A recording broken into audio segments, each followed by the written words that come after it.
Hey everyone, welcome to Simplilearn. Today, we will be learning the project management fill course. We will begin this video by talking about what project management is, project planning, how can it be done using Excel, cost, quality, communication and other forms of management, the best project managing tools, how you can prepare for the PMP exam, the role of a project manager, interview questions, and much more. By the time we are done, you'll be well versed with some of the most important concepts in project management. For this training with me, we have our specialists Chandra MR and Ishan. Together, they will take you through these different topics. So, let's start by answering our first question. What is project management? So before we begin, make sure to subscribe to our YouTube channel and don't forget to hit that bell icon so that you can never miss an update from Simplilearn.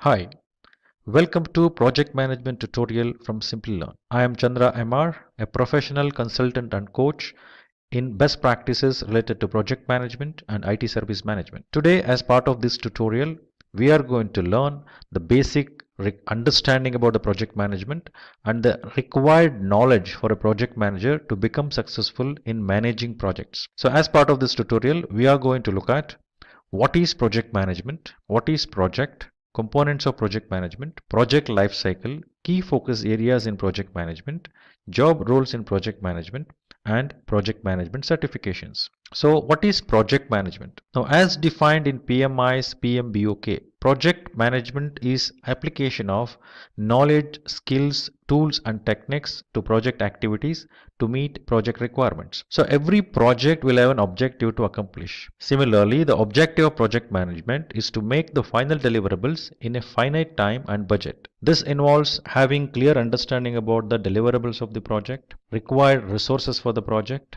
resource in terms of human resources, technical resources, financial resources, etc. Project manager should have a full picture of those aspects. We can call it as constraints or aspects and manage those throughout the project life cycle, for which a project manager should have a full view about a project and what is that this project has to accomplish. That objective should be clear. So as part of project management, the 6 constraints which project manager should look at are scope, time, quality, cost, risk and resources. So each of these areas has very important role to play in project management.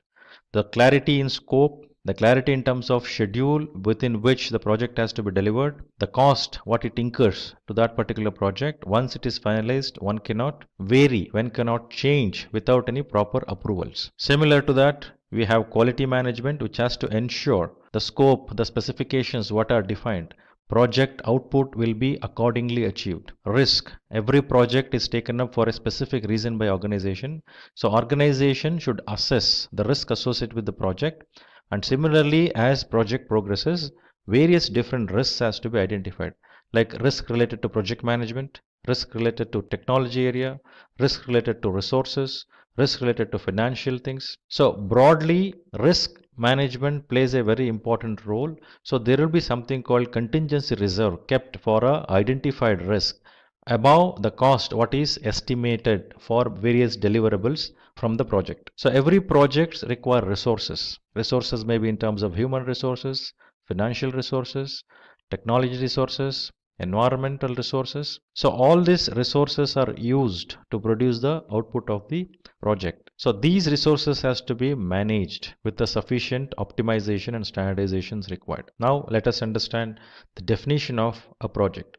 So what is a project? PMI defines a project as a temporary endeavor undertaken to create a unique product, service or result. The temporary nature of a project indicates that a project has a definite beginning and end. So when I say product, unique product, it means every output, it may be similar products you are producing with the same features and functionality, but the output of every project is unique because it is unique in terms of all the 6 constraints what we just discussed now. Now when I say product, it is very easy for us to visualize. It may be a desktop, it may be a laptop, it may be a car, it may be a machine, etc. But how do I visualize a service? Now project's output is a service. Now it's about building a capability. A project through a project, a capability can be built to ensure services can be provided. That's what the output of project is, service. For example, if I think about a taxi services, for providing a taxi services, I need a mobile app, I need taxi, I need a server, I need a data center.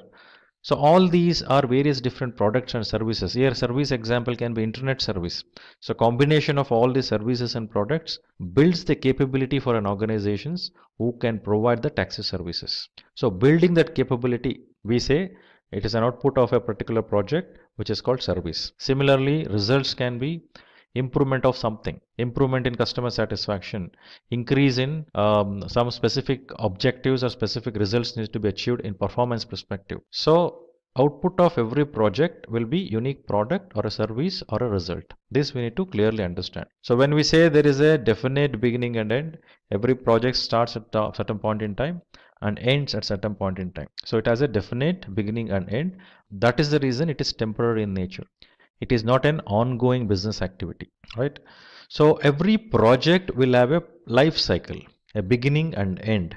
So when it starts till end, until the result or a service or a product which comes as an output of a project life cycle is not ended. So interestingly, in a product life cycle or in a service life cycle, you come across many project life cycles. So one project life cycle means one project is initiated to introduce a product or services. Next project or initiated would be to enhance the capability of a service or a product. Next project initiated after some time is to optimize something. Similarly, at the end of the product life cycle, project is initiated to retire that product or services. So in a given product life cycle, there may be multiple project life cycle. So what is involved in the project life cycle? It involves 5 areas, 5 groups we can call it as. So initiation, planning, execution, monitoring and closure. So when I say initiation, it's all about understanding what is project, giving the basic understanding of the project, collating the details and having key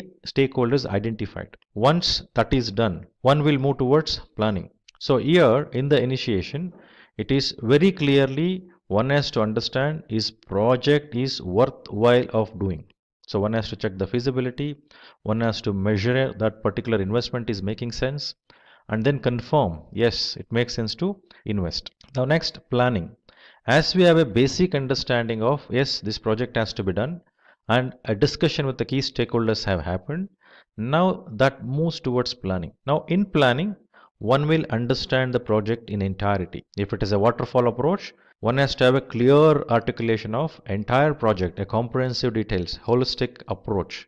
Now if you're going in a project in a agile way of approach, now in this planning you may have a big skeleton. As you go in each of the iteration, you may go deep dive into detailed planning if it is an agile approach. So planning provides you the clear insight towards what needs to be done in this project, how it has to be done, and what are the results which can be achieved out of that particular project. So this involves making that a clear blueprint of an project objectives, what we are supposed to achieve. So this will become a reference point throughout the project lifecycle. Then execution. As you have a blueprint of the project, as the direction of that project is set, detailing of the project has been made, one will go ahead and execute the project. Execute in the sense implementation, acquiring resources and implementing it. So execution phase involves the allocation of resources and making the deliverables as required. You acquire resources, you configure a resource, you ensure right resources are acquired. If it is human resource, one has to educate that human resource with the project required knowledge or details, or one has to provide that assignment in such a way that skills of that individuals, what they should have is acquired by those individuals so that deliverables can happen and they needs to be managed. The entire team needs to be managed. For that, a clear structure has to be created. Similarly, when you do technology resource perspective, those components has to be tested, configured, then integrated, again tested for and check the performances. So collective action of this results in a deliverable during the execution. So as the deliverables are happening in the execution, it is quite obvious project manager has to monitor, review, control that particular deliverable and also the processes, tools, resources used during the project, even those needs to be monitored so that they are complying to the defined processes. So during monitoring, there may be a deviation one can found. During monitoring, there may be the project is running the way it is required. So in this Monitoring phase, it involves an action from project manager to monitor and control the work of the project. So comparing with the blueprint of plan, what is accomplished, what is created during the planning phase of this project, and as the execution happens, monitoring and control is monitoring it and checking is that activities what is being done is according to the plan or not. Similarly, the deliverables which comes as an output of a project are tested thoroughly, whether those have a specific features and functionality and are they functioning the way it is required. Now project has to be delivered to the scope what is defined, it should not go beyond that or below that. Similarly, the schedule what is made for the project, within that schedule project deliverables needs to be accomplished within the cost what is budgeted for the project. So during the project, project manager may find there are certain deviations which are occurred, there are additional challenges which has come in. So for this reason, one has to ensure continued monitoring as the execution happens and identify those deviation and ensure whenever there is a deviation there is a correction, whenever there is an additional things coming in, that needs to be considered carefully whether that need to be involved as part of this deliverable or should be taken it separately. So this requires a lot of conversation with all the stakeholders of the project during the entire project life cycle, especially during planning, execution, monitoring and control, since they are not the one which is happening in sequence. So planning can also come back again where there is something which you may require to modify. So you may require to have a change in the blueprint itself by adding that new change which is coming in. So you go back to planning. So planning, execution, monitoring and control are going hand in hand so that project deliverables are happening as needed. Similarly, all the process, work instructions, all those templates what is given are used. One is complying to those requirement. It is very important and project is done within the scope, schedule and time and the quality metrics defined. Then as the completion of the project happens, as the monitoring and control says, yes, deliverable has happened according to the requirement, then the project moves to the closure. The closure may be closure of a specific project phase, a milestone deliverable or a phasal deliverable, or it can be a deliverable at the end of the project, which is the ultimate deliverable. So processes in closing has to be triggered whenever there is an end of the phase, whenever there is a deliverable to conclude, and also at the end of the project to conclude the entire project. So during the closure, one has to ensure capturing all the details in terms of what is accomplished against what is defined, what went wrong, what went well, what is the learning one has to take to the next level or to next phase or to the next project. And at the same time, a sign off has to be obtained formally and everything should be summarized and have a good handshake with the project stakeholder, mainly a business or customer. And also disseminating of team means you will dismantle the entire team and send them back to their specific units or specialization, and they may get assigned to new project, or if it is a functional they can go back to their functions to do their functional activities. So that was about entire project life cycle what happens. Now while doing this, I mentioned there are 6 constraints, that is scope, schedule, cost, quality, risk and resources. So keeping these in mind, one has to ensure project is successful in all aspects. So to become successful, there are few key areas which has to be looked at. So first 6 key areas are scope, schedule, cost, quality, resources and stakeholders. Now let us look at the scope. What does scope means? Scope is about what needs to be delivered. What is in scope? What is out of the scope? So this refers to all those deliverable scope, all those activity scope. Basically we speak about 2 things. One is product scope and project scope. Product scope is all about ensuring the features, functionality of products are well defined and understood and signed off. And while delivering that product, that is tested against those defined features and functionalities. Whereas project scope focus on all the activities needs to be done, all those templates which has to be used, all the process which has to be complied with, all that skills which is required to be applied. So it is going as defined. So by doing this activities which is defined as part of project scope, the result, the deliverable will come out, which will be in line with the deliverables, features and functionality, which is defined as part of product scope. It is very important to ensure entire projects happens within this particular scope. There should not be any deviations from this. Schedule perspective, for that specifications what we have defined for a product and project. So these needs to be done in a specific point in time, means in a specific schedule. There will be start time, end time, right? So one has to plan how long a project would take and what are the deliverables should happen in what sequence, what activities are required to accomplish this. So all these needs to be understood. So while performing the schedule management, one has to look at a specific deliverable at a specific point in time by applying a specific set of activities required. So this will tell you the duration of the project. This will provide you the sequence of project. This will also help you to understand the dependency between one task to another task. This will also help you to understand how the deliverables happening in what sequence, which helps in prioritizing your deliverables. Third is cost. So as we know, to do any project, it is very essential to ensure project happens within that budget. So project cost is estimated initially, then that estimated cost will be checked in terms of is the assumptions, considerations are right or wrong, is that really so much of monetary resources are required for the project, and then after understanding the justification and obtaining the clarity, budget is, monetary resources are allocated and confirmed, approved, then it will become a budget. That will be a cost baseline. So these estimation, allocation of budget, once it happens, that will become a base, and any deviations from that cannot happen so easily. So any deviations because of additional of scope, that can be handled through change management. But idealistic scenario, the cost should not escalate or come down. Organization can also set certain tolerances at the project level, considering various different scenarios, like scenario of risks, scenario of something which deviated from the deliverable. So to what extent it can deviate, that tolerance will also be set at the economic or monetary value perspective. That is about cost.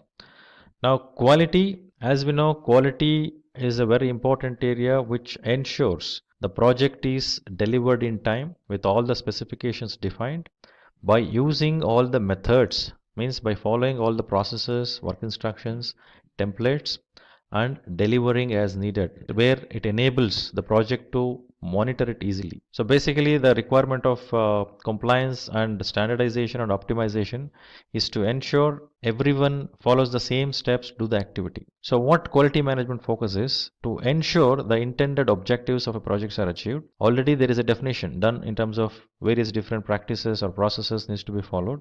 Similarly, specification of each of the products are defined, and from that there should not be any deviation. So quality management should focus on ensuring those activities are done as defined, those deliverables are done according to the specifications what is defined. It is very important that way. So for that there is a layer of quality management, there should be a layer of quality management where auditing or control activities are initiated periodically so that any deviations can be seen easily. And remember, a project manager cannot become part of quality management. Like project manager cannot audit. Project manager should have a team or take the help of a team who can able to do. Mostly the one who is not part of the project is always better. Resources.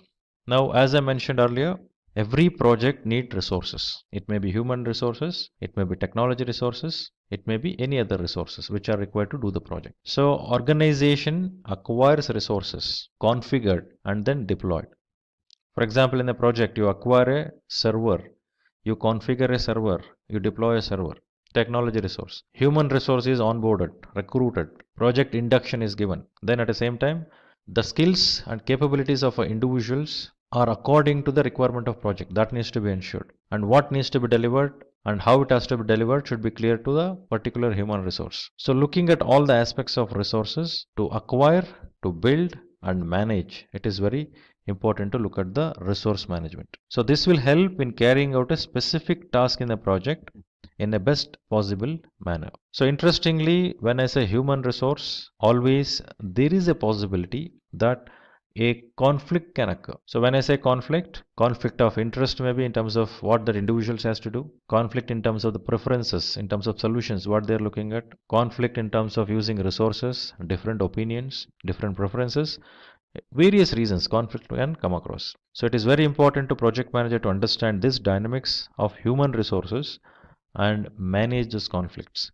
Project manager cannot shy away from handling conflicts. Project manager has to hone and resolve those conflicts in the favor of project, not in the favor of any individuals. So there are various techniques to look at resolving conflicts. So that is like compromising, problem solving, smoothing, accommodating. So whichever helps for that project scenario, for the project objectives, that needs to be applied. That technique has to be taken up. So here The resolution is not at the specific individual's preference. It is with the objective of whether projects has any impact. What kind of impact? Positive or negative? If it is negative, no, that's not the direction.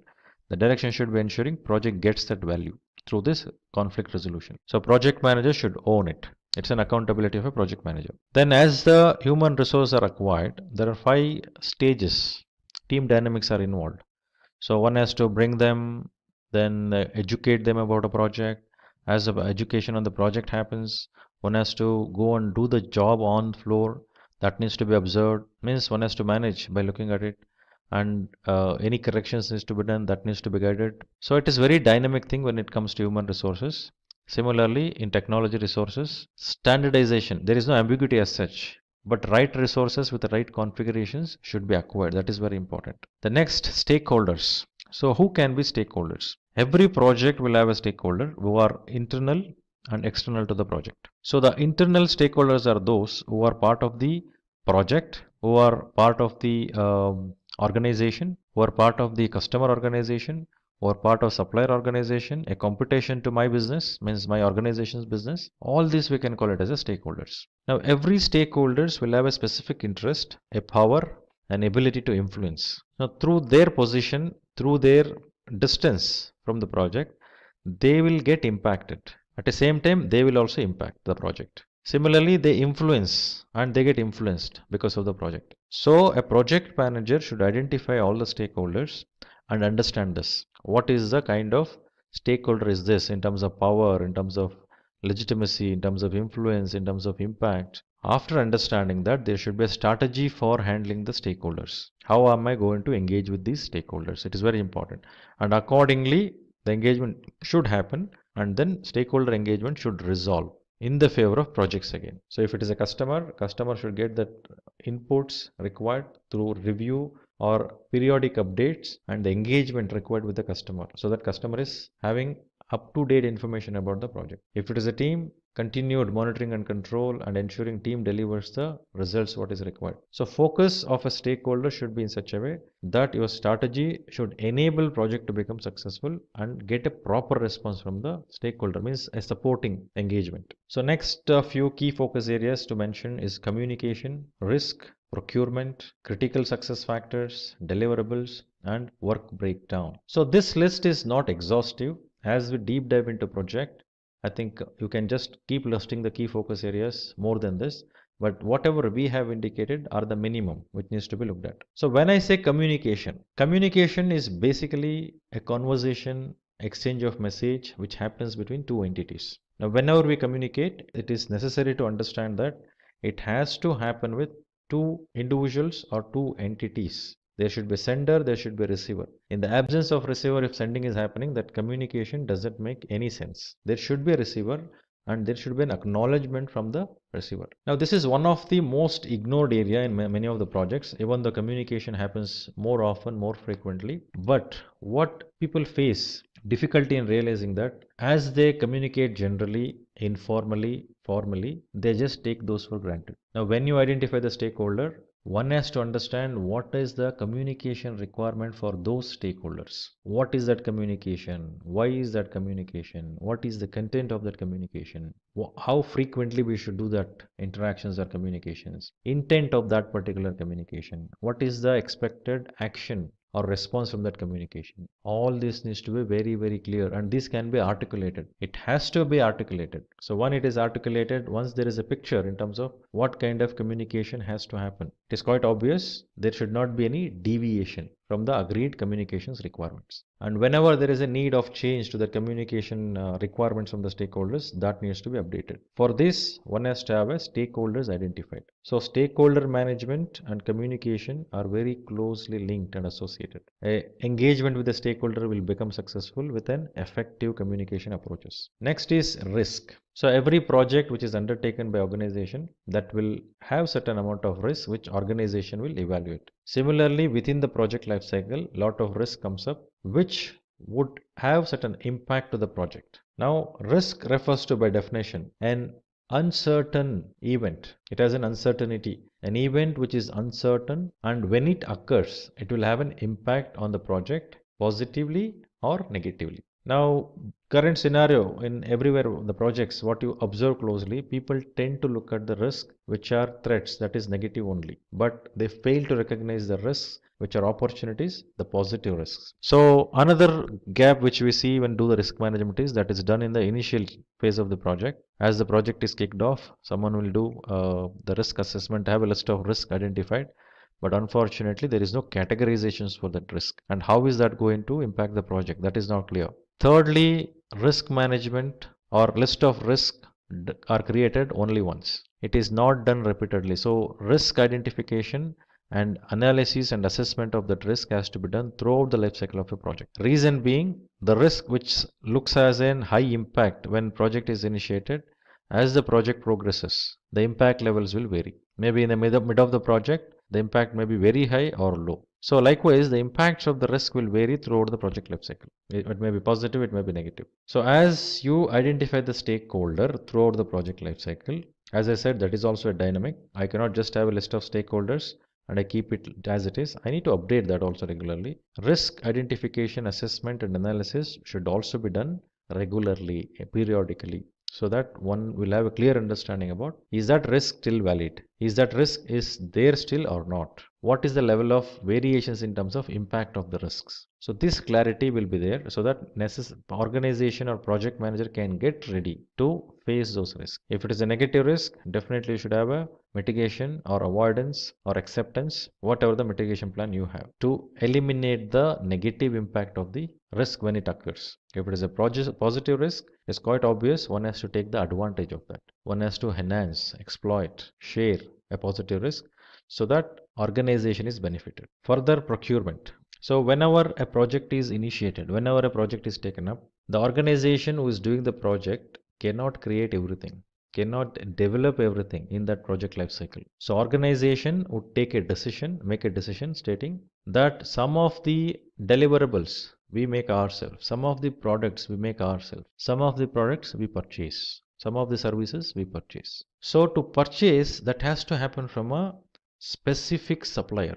You cannot go with every supplier. You should evaluate the suppliers, qualify the suppliers, and then select, onboard the supplier, and then get the services or products supplied by that particular supplier. So while doing this, one has to understand what type of contracting they need to enter with. So three types of contracts we speak basically. One is about cost plus contract, where cost is fully known to the project manager and to the organization. So apart from known cost, a fee will be paid to the supplier. Another one is fixed price, where project manager or the organization who is awarding that contract to a supplier will not know what is the cost. Instead, it is a fixed price. But important here is the scope of work needs to be clearly articulated and defined. Another type of contracting can be time and material, where the billing will happen based on the amount of time one is spent on that particular hire a resource or onboard a resource on a time and material basis, and what is that effort that resource has been put, based on that billing will happen. So three types of contracts depending on the different scenarios of the project will be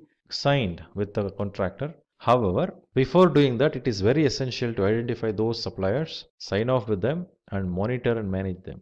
So if deliverables are not there, it is very essential to look at the termination. One has to terminate. Otherwise, one has to ensure, instead of terminating, should be able to put some effort to educate them also, so that they come up to the mark, so project is benefited. So depending on what needs to be done, that call has to be taken on a regular basis. Then critical success factor. So for every project, there should be an articulation of critical success factor.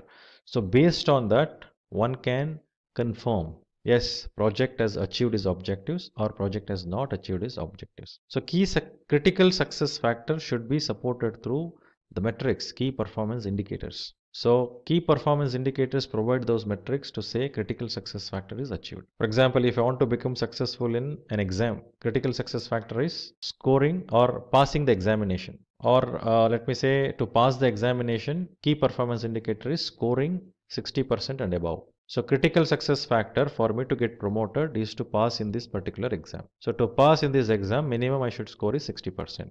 That is KPI. Passing in the exam, that is critical success factor. So how will I measure that success factor is KPI.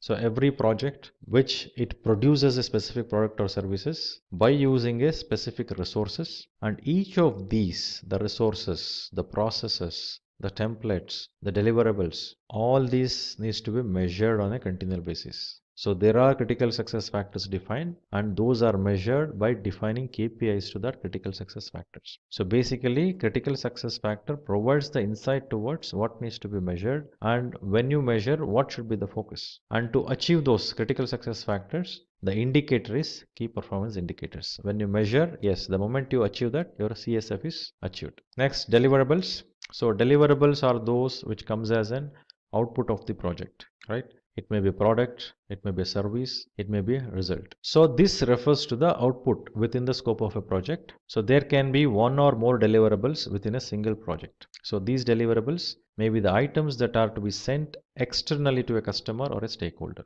So every deliverable will have a defined scope, will have a defined specification. So those deliverables has to be measured, tested, and one has to confirm, yes, this deliverable is performing as we are intended to have the performance. Accordingly, the decision will happen. Should we accept this particular deliverable or not?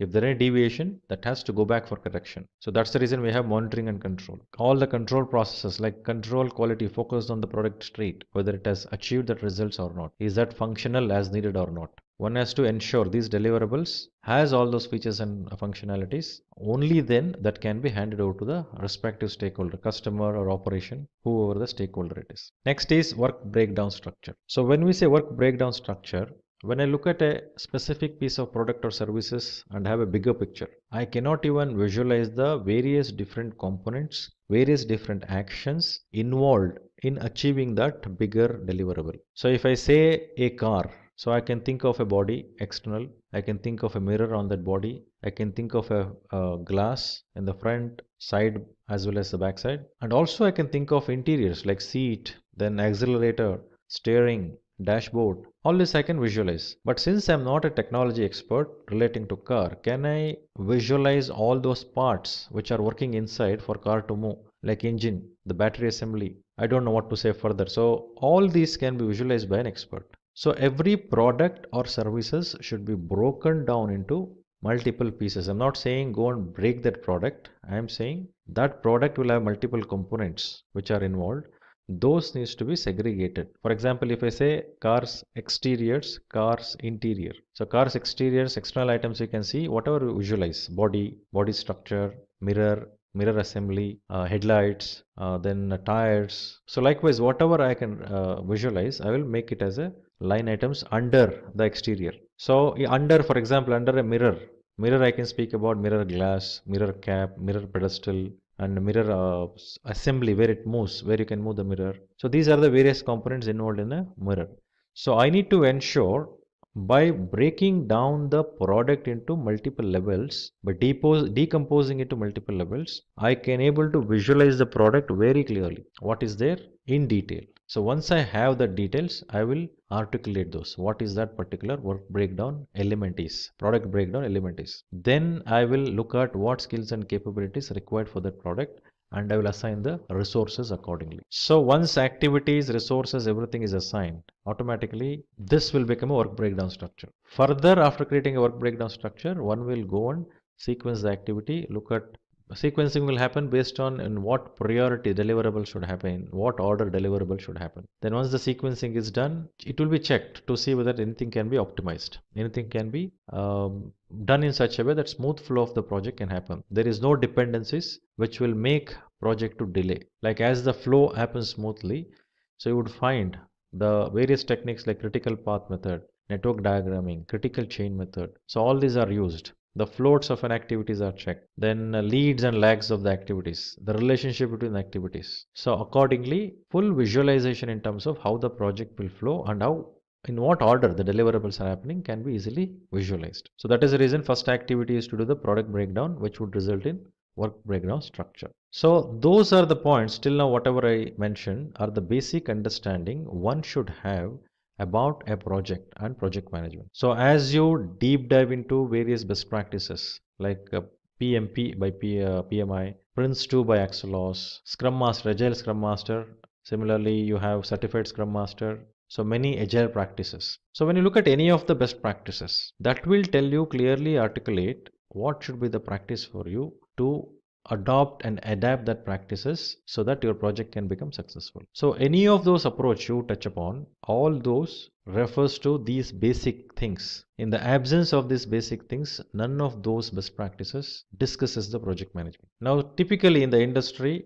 there are a lot of job roles to the project management, which we have seen. So based on that, this information is captured here on various job roles in a project management. So some of them are like project manager, senior project manager, project lead, resource manager, PMO, that is project management office analyst, steering committee member. So not necessarily all the project management roles are limited to this. So these are the roles which commonly you see, and we are trying to capture that to give the insight, right? When I say project manager, the project manager is the owner. One has to take an accountability for the project, right? So project managers takes the project according to the plan and plays a lead role in all the steps of the project management, right? So responsibilities would be managing, reviewing, and prioritizing the task wherever necessary, looking after risk management, stakeholder management, and project communication management. Some of the salary what we found while we were doing the survey, the success ratio of a project depends majorly on the project manager. So the demand for project managers is rapidly increasing in the market. So accordingly, 75,474 per year, that is the USD. In INR, it is 1500,000. So this is what the salary on an approximation what was found. Next role, we look at senior project manager, where senior project manager is the head of the overall project management plan. The role demands in-depth knowledge of all the project aspects on the specifics of the project. The responsibilities would be planning and coordinating complex projects, visiting project sites to check progress and handle complex issues. So salary looks like $104,000 per year. Year 2092,000 INR per year. So the role of senior project manager is one of the highest paying roles in the industry, as we have seen, having several allowances and bonuses because of the criticality involved in that project and the accountability level of that particular individuals in the organization. Next role, project lead. So project leads are the one who leads the people throughout the project and provide them with all the information required throughout. So responsibilities involve motivating the team beneath taking care of their needs and paying attention to what they feel, ordering or controlling the project team since the project lead has more freedom than the project manager. Salary, project lead makes sure that project gives the best possible outcome and is hence the demand for the project lead in a company never reduces. So in USD, 82,000 per year, whereas in INR it is 1,269,000 per year. Next role we can look at on resource manager. So resource manager is the human resource needed to make the project success, right? So one has to manage those resources. Responsibility involved assigning the right people to the right projects at the right time, managing employees currently, and determining hiring needs depending on the project's requirements. So salary would be around 64,000 USD, which comes around 966,794 in INR. Project Management Office Analyst. For this role, the Project Management Office Analyst works with PMO, means Project Management Office, and does not look at the project or manage the project directly. Instead, does most of the data-driven work which required for a project to have or project to get supported by that, so that project managers will have a better insight. Analyzing and interpreting the data concerning the project, figuring out the future risks to the project, finding new ways to advance the idea of the project management. So salary would be 106,253 per year in USD, whereas 449,337 in INR per year. So steering committee member. So the steering committee members are the members who do not work on the project themselves. They are there to help the project manager, like providing inputs during the development of a project, advising on the budget and evaluating the project strategies, taking regular feedbacks from the project managers and asking necessary questions. So salary would be around $68,497 per year. So those were the various roles, and that list is not an exhaustive list. Various different roles we come across, but these are the basic roles which is seen in the industry. These roles are being recruited. Now there are various project management certifications which are offered, as I mentioned earlier. So those certifications are PMP, that is Project Management Professional from PMI, Agile Certified Practitioner, that is PMI ACP, again from PMI, then Certified Associate in Project Management. So difference between CAPM and PMP is like CAPM would act as a basic level of certification for those who does not have a sufficient project experience, project management experience, whereas PMP is for those who has some project management experience. Similarly, PMI ACP is the one who is aspiring to look at agility in project management, and they can go for it. Certified Scrum Master, yes, it is a Scrum Master certificate which will explain the role of a Scrum Master in detail. Similarly, Prince 2, a certification from Axelos, which also speak about all the aspects of the project what we discussed and provides the framework for project management. Axelos also provides Prince 2 certification in Agile also, Agile Prince 2 certification. So we will look at each one of this, certain details which are required for us to know. So project management professional, as I mentioned, is most acknowledged and value, the certificate value what it carries, which has resulted to the certified professionals in landing up in highest paid jobs in the world. So certified managers gets 20% more salary than the average salary. So to take up an examination, one has to go through the formal training of 35 hours. That is one of the prerequisites, and there should be some experience of 4500 hours of project managing project by leading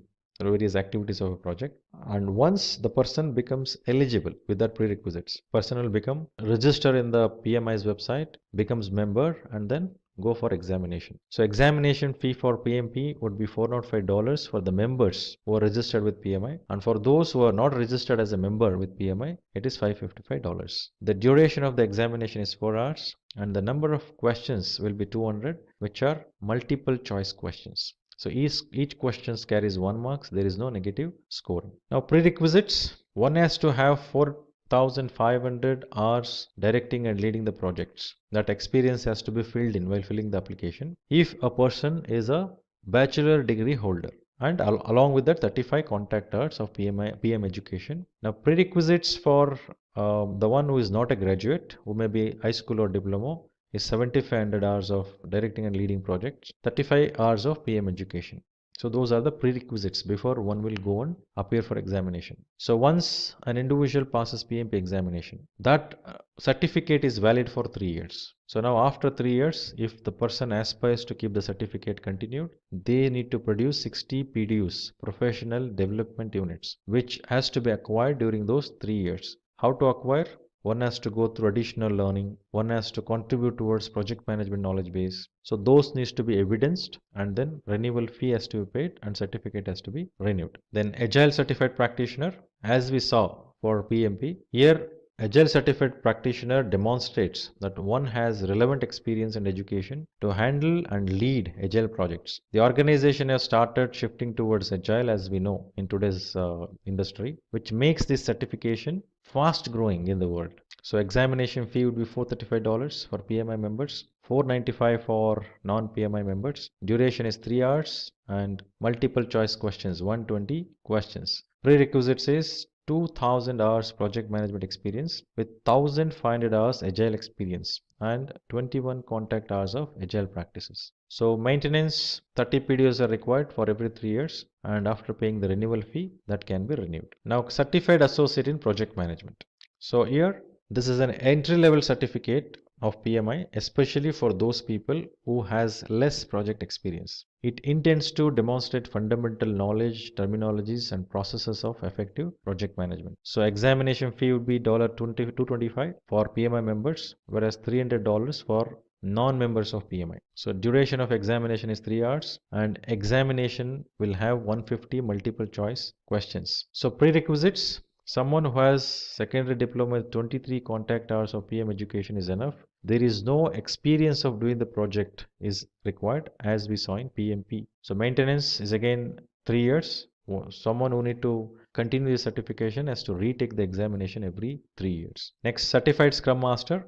So Certified Scrum Master is an entry-level certification that helps the professionals to begin as the Scrum practitioners. It is one of the most sought after certifications after this one can get the designation of Certified Scrum Master, which is offered by Scrum Alliance. So examination fee, which will change time to time, which is not revealed. So one has to approach the training organization where they will get trained on Certified Scrum Master. So duration of examination is 60 minutes and pattern would be 16 hours, 2 days of training and 50 multiple choice questions after that particular 2 days of training. Then prerequisite is none for maintaining these credentials. So one has to ensure it is renewed every 2 years. Then projects in controlled environment, that is Prince 2. So Prince 2 is a method which is effective mostly from the base of UK. All the organizations who are from UK region prefers to have Prince 2 certification, and it is as popular as any other project management certifications like PMP. So examination fee would vary from $900 to $1,000 depending on where exactly you're taking the examination, and certification will happen at two levels. One is at foundation level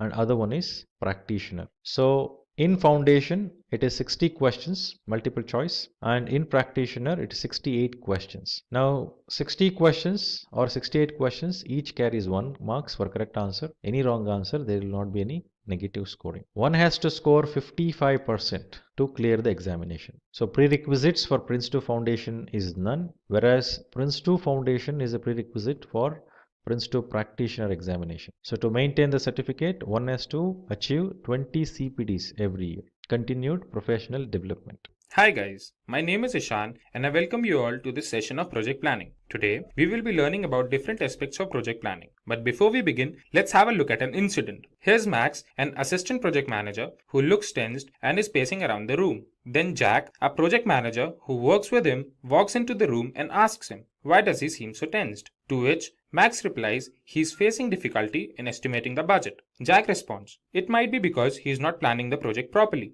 Jack reassures Max and begins to tell him about project planning. So today, we will be learning about what is project planning and check out the fundamentals of project planning. Then we will see why project planning is so essential for a project to be successful.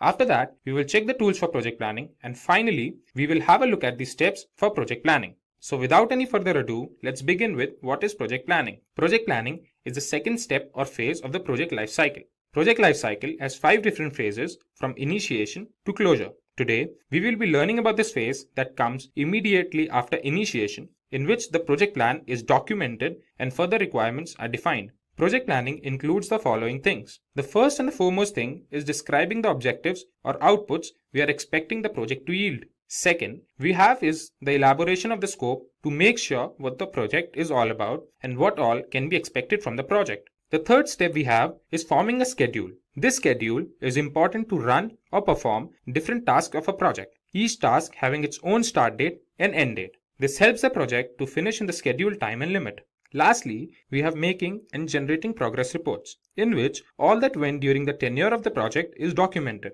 This helps in evaluating the project and helps in the forthcoming projects. Now, let's have a look at the project planning fundamentals. The first fundamental that we have is the determination of scope, cost, and resources. The determination helps us in having a rough estimate about the time that is required to finish the project. It helps us in determining the number of people required and what should be their skill set. We can divide the project into smaller manageable sections, and this is made possible with the help of work breakdown structure. The second fundamental refers to identifying the problem. There are several techniques by which we can collect information and discover issues. There may be several problems in a project, and in that case, several risks or issues are prioritized, and the risk that requires immediate attention is dealt with first. Then comes identification of stakeholders.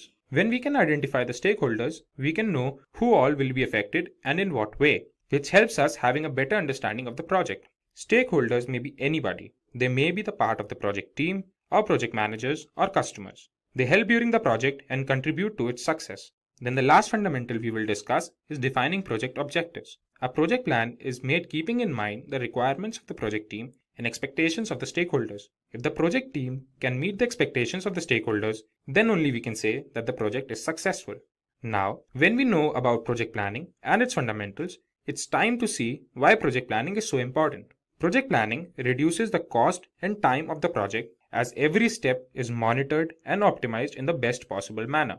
Project planning increases employee satisfaction as every employee who is a part is engaged in the team for improved project performance. Project planning helps in the implementation of quality assurance as the output of every step is duly tested. Lastly, project planning helps in reducing project risk as planning helps to analyze, prioritize, and deal with that risk. Moving on, let's have a look at the tools for project planning. The first tool that we have is a Gantt chart. Today, Gantt charts are one of the most popular project management tools. They help in tracking the status of the work at a particular time and their dependencies on each other.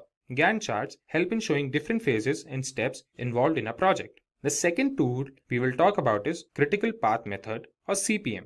Critical Path Method helps in scheduling the project activities so that the project runs properly. The Critical Path Method focuses on the longest stretch of dependent tasks and determines the time needed to complete them. The next tool is Project Evaluation and Review Technique or PERT chart. PERT provides a graphical representation of the project's timeline, explaining the interdependencies of different tasks. This tool not only helps in making a schedule, but also helps in coordinating with all the team members. The fourth tool we will check is Work Breakdown Structure. Work breakdown structure is a very common tool that makes it possible for the team to break its work into manageable sections. Work breakdown structure is a step-to-step process that helps in completing the project efficiently. The last tool we will see is project documentation. Project documentation is an integral part of the project lifecycle. Project documentation helps in understanding the mistakes done during the project and, more importantly, provides guidelines for the upcoming project. Now, when we know about different tools for project planning, it becomes essential that we know the necessary steps of project planning. There are 7 steps in project planning. Let's have a look at each of them in detail. The first step is identification of stakeholders. As we have discussed, stakeholders could be anybody. They could be a part of the team or a project manager or a customer. When we identify stakeholders, we can find out the expectations and requirements that are to be looked upon in this project. This gives us a clearer picture of the project and helps in establishing the project scope. So the next step we have is defining the project scope. This helps in determining a list of specific project goals and deliverables that are to be achieved during the course of the project. After we have defined the project scope, it is time to set project objectives and prioritize them. The initial ideas that were there before are now elaborated, and final steps to complete the project are defined. In the next step, the deliverables are determined. After all, project deliverables are the only reason why the project is being created. This step involves finding out what these deliverables will be and the deadlines of their delivery. Then the step that comes into picture is creating a project schedule. The project schedule refers to the guidelines when a particular task is to be started and when it is supposed to end. This helps in monitoring the growth of the project and later helps in generating progress reports. The next step is the step of risk analysis. This step plays an extremely important role in the success of the overall project. It helps in identifying the risk, prioritizing them, and taking steps to limit them. The last step in project planning is to generate progress reports.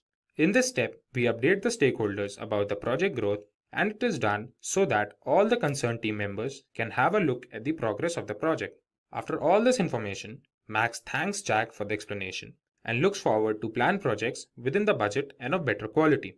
In this session, we will talk about project plan in Excel. We will learn about a project plan and how we can make an effective plan in Microsoft Excel. Before we begin, let's have a look at all the topics we will be covering today. First, we will see the basics of a project plan. Then, we will check the process of project management in Microsoft Excel and why should one refer to Microsoft Excel. Apart from this, we will learn about how to make a Gantt chart in Excel. Towards the end, we will check some Microsoft Excel templates. So without any further ado, let's get started. Let's see what is a project plan. Project plan is a basic thing that is needed to execute a project. According to Project Management Book of Knowledge, a project can be defined as an approved, elaborative document that guides the team during project execution and project control. When we are making a project plan must answer several questions for us. These questions are like, what are we expecting our project to deliver? How are we expecting to get our deliverables within the desired time? Who all will be a part of our project and what tasks they will have in the project? When will the project start and when it is expected to end? That is, the deadlines of the project. Now, let us learn about project management in Excel. Microsoft Excel is one of the most common applications these days. It is used in both offices and at homes. Microsoft Excel is an easy project management tool that allows the team members to easily see the tasks in a project, develop a plan, and track its progress. Before we learn more about project management in Excel, let's first have a look why do we use Excel. Microsoft Excel is an easy tool to plan a project. So it can be used by people who are beginners in terms of project management. In Excel, one can find several analytical tools like concatenate, len, and counter. So this makes data analysis easy and effective. As the entry of data is easy, same is tracking and controlling of project status. Then there are several project management templates in Excel that help us to have an effective distribution of project data. We will be checking several project management templates towards the end of this video. Now, let's have a look at the process of making a Gantt chart in Excel. Before we begin this, it's important we know what is a Gantt chart. A Gantt chart is like an horizontal bar chart that is used for project management. With the help of a Gantt chart, we can check the status of the task, the date they start, the date they end, and their dependencies on each other. Gantt chart helps in coordinating and monitoring different tasks in a project. Now, let's have a look at the steps that will help us in making a Gantt chart. First step we have is make a project table. We have several rows and columns. Like here, we have 3 columns. In the first column, we have the tasks. In the second, we have our start date. And in the third column, we have the duration or tenure of the task. The second step is to make a bar chart in Excel. For this, we will select the entire second column. Then we will go on the Insert tab and click on the bar graph chart. There, we can select stacked bar graph in 2D bar charts. As a result, we will have the entitled bar graph on the screen. In the third step, we will add the duration to the bar graph. We will right click on the chart, and in the menu that appears, we will select Data option. A window that appears on the screen. In that window, we will select Add option as shown. We can also see the start date is already in the entry section. Then in the dialog box that appears, type tenure in the series name and click on the range selection icon that's shown in the figure. Now select the relevant data from the tenure column and click on OK. Now we can see a bar graph that has 2 colors on the screen. This bar graph now has the duration of the tasks. The fourth step we have is adding description to the Gantt chart. Now we will open the box again, and in that box we will select the edit option as shown in the figure. Then we will select the tasks as we had selected the duration of the tasks before and click on OK. We can now see the tasks have appeared towards the left side of the Gantt chart. The fifth and the remarkable step will help us convert this bar graph into a Gantt chart. We will now click on the bars and select the Format Data Series option from the menu that appears. Then in the Format Data Series dialog box, we will select No Fill option. We can find our Gantt chart on the screen now in accordance with the data that we had entered. Now we can see the tasks on the left side are in the reverse order. So what we will do next is, we will click on the task panel, then go to the Format Access dialog box and select the categories in reverse order option. Now we can find the tasks in the right order. One more thing we can notice is Gantt chart is starting with some other date and not with the dates that we had entered. So for this, we will copy the first date in some other cell, then clicking on the copied cell, we will go to the home menu to select the dialog box as shown in the figure. Then in that drop down menu, we will select the number option. We can now find a value displayed in the copied cell. We will copy that value, click on the dates on the chart, and as the Format Access dialog box opens, we will paste that value in the box that says minimum shown in the figure.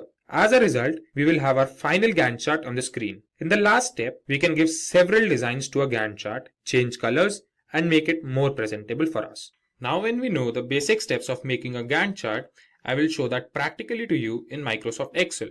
Our first step is to open Microsoft Excel, and in Microsoft Excel, we will make a project table. In a project table, we will have 3 columns. The first column will be task. The second column will have the start date. The third column will have tenure or the duration of the task. So beginning with tasks, we have task 1. In task 1, we have 1.1, 1.2, 1.3. Then comes task 2. In task 2, we have 2.1, 2.2, 2.3 and 2.4. Then we have task 3. In task 3, we will have 2 subsections, 3.1 and 3.2. Then we will start with the starting dates. In starting dates, we will put 1st January. The task 1.1 will be 1st of January. Then this will be 4th January. Let's say this is 5th January. Then we will put this as 11th of January. And this will be again 11th January only. This will be 15th January. Let's put this as 17th January. Let this be 19th January. Task 3 begins on 23rd January. And the 3.2 section begins at 26th of January. Now let's put the tenure or the duration of the task. We will begin with task 1. It takes 12 days. Then 1.1 takes 7 days. We say this takes 4 days and this takes 8 days. Then for task 2, it again takes 12 days. It takes 5 days, 5 days and let's say this takes 6 days and this takes 4 days. Then we come to task 3. This takes 8 days and let's say this takes 6 days and the 3.2 section takes 5 days. So this is how our project table is ready. In the second step, we will select the entire second column. After we have selected this column, we will go to the Insert tab. In the Insert tab, we'll go to the bar columns, and in this, we will select 2D stacked bar charts. Now we have the entitled bar chart in accordance to our data on the screen. Then comes the third step. We will add the duration of the tasks to the bar graph. We will click on the chart, and after we click on the chart, we will select Select Data option. In the Select Data Source dialog box, we find the start date is already there. Now we will click on Add, and after we click on Add, in the series name section, we will put tenure. Then in the series value, we will click on this icon and select the entire tenure series and click on OK. So this is the bar graph that we have now. This is now in two colors, the orange color and the blue color. This bar graph now has the duration of all the tasks in our project table. Now in the fourth step, now it's time for us to add description to our Gantt chart. Instead of this 1, 2, 3, 4, 5, we will put task 1, task 2 and the subtasks. So what we will do is, we will again go to that box, we will left click on the Gantt chart, select the Select Data option, and then we'll go to the start date. Here, we'll select the Edit option. In the Edit option, we will select all the tasks and click on OK. Now we can see all the tasks are aligned towards the left of the bar chart. As we can see, this is a bar chart or a bar graph and not a Gantt chart. The next step we have is converting this bar graph into a Gantt chart. So we will click on the bars and select the Format Data Series option from the menu that appears. Here we have this Format Data Series option. Now we can see the dialog box on the screen. Here we'll go into the color section, fill section, and then we will select no fill. Now we can see the blue lines have disappeared. So this looks like a Gantt chart. So now when we have a Gantt chart on the screen, we can notice that the tasks here are in the reverse order. So what we will do is, we will click on these tasks and select the Format Axis option. Here, we will select Categories in reverse order. We can see our Gantt chart is now in order, like we have our task 1 on the top and task 3 at the bottom. The dates are starting from 11th of December, but the dates we have provided are from 1st of January. Now we will copy this cell, then go on the dates box. Here, we'll go to Format Axis. In the Format Axis, we can see minimum. In this minimum, we will paste this value and press enter. As we press enter, we can see our Gantt chart starting from the date that we wanted to start, and that too in the correct order, starting from task 1 to task 3. Now as a result, we have our final Gantt chart on the screen.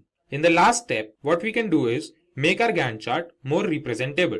We can change the color of these bars, we can give them shapes, and we can do many other things to make it more presentable.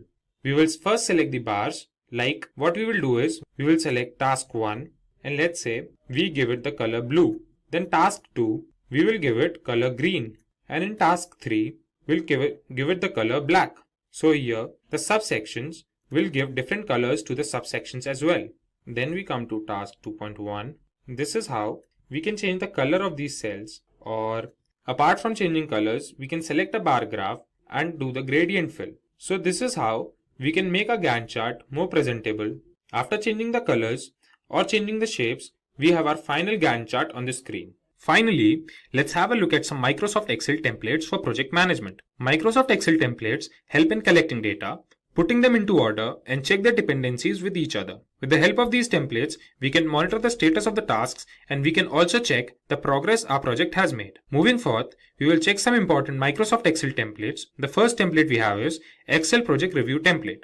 This template helps us have an overview of the project. We can have a clear understanding of all the tasks that are planned and that are completed. This helps project managers to measure the progress of the project and take further steps accordingly. Second template we will check is Excel Budget Template. In this template, we can monitor all the expenditures of our project. It helps us in managing the budget of a project and also helps in comparing the budget of a project at different phases. Let's have a look at the budget template in Excel once. We can download this template from officetimeline.com. The Gantt chart towards the right is in accordance with the dates towards the left. If we fluctuate the date, we can see the template working. The start date for task 1 could be changed to 10th June. If we change this date to 10 June, we can see the fluctuation in the Gantt chart. So this is how we can use this template directly. Let's have a look at the third template now. Third template we will see is Excel Sprint Project Tracker template. This template is used majorly in Agile projects, where the project is made in several sprints or sessions. This template includes the start date, the end date, and the duration of each task. We can also see the percentage completed of each task. Let's have a look at the Sprint Project Tracker template as well. We can see the Gantt chart towards the right and the data towards the left. So if we change any data, we can see the Gantt chart changing. For example, we can change the data in Sprint 2 Feature 3. Let's change the start date to July 2nd. We can see the Gantt chart changing. This is how we can use this template directly to track our sessions. Let's have a look at the fourth Excel template. This template is Excel Project Tracker. In this template, we have the data of all the tasks with their status and owners. We can track the percentage of tasks completed and also compare the planned duration of the task to the actual duration of the task. After the critical part tracker, let's check the Excel Project Schedule template. This template helps in effective management of the project as it helps in monitoring the time that each task of the project takes. It provides a clear view of all the work associated with the project. Let's have a look at this template in Excel once. We can see the Gantt chart in accordance to the data. If we change the estimated hours at two places, let's say at the design review, we make it 15 hours instead of 5 hours.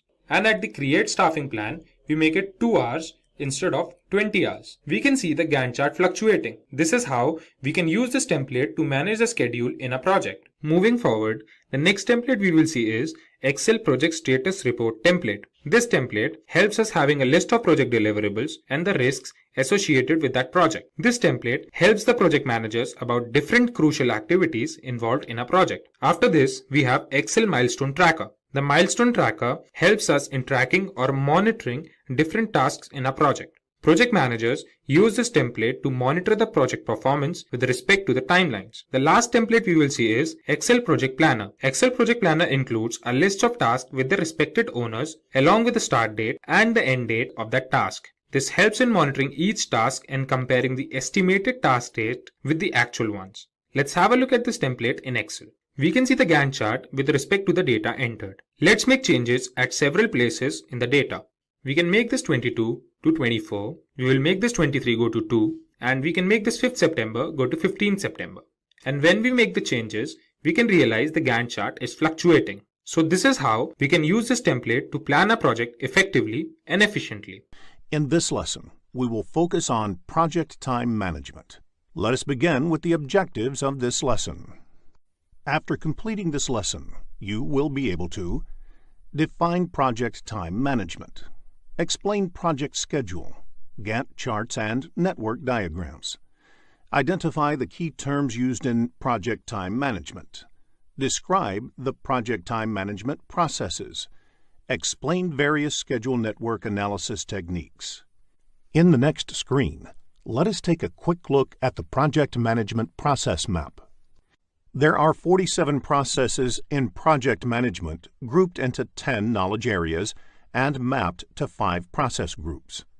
In this lesson, we will look at the third knowledge area, that is, project time management and its processes.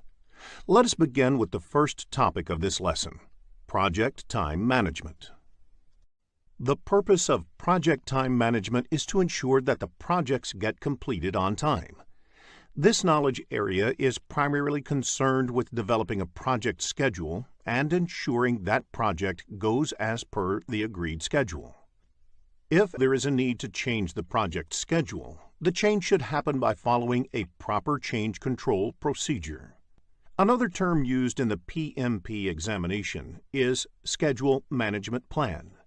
Schedule Management Plan is part of the Project Management Plan and has information on the planned project schedule and its management and control. Let us discuss the key activities of project time management in the next screen. The key activities that are part of the project time management include identifying activities, estimating time and resources, and sequencing activities. It is important to identify a list of activities that would be a part of the project. Next, An estimation of time and resources required for completing the identified activities are done. Finally, these activities need to be sequenced as per the dependencies. In the next screen, let us discuss project schedule. Project schedule represents the time dimension of the project plan and has information like when the project would start, when each of the project activities would happen, in what order the project activities would happen, when project would be completed, etc.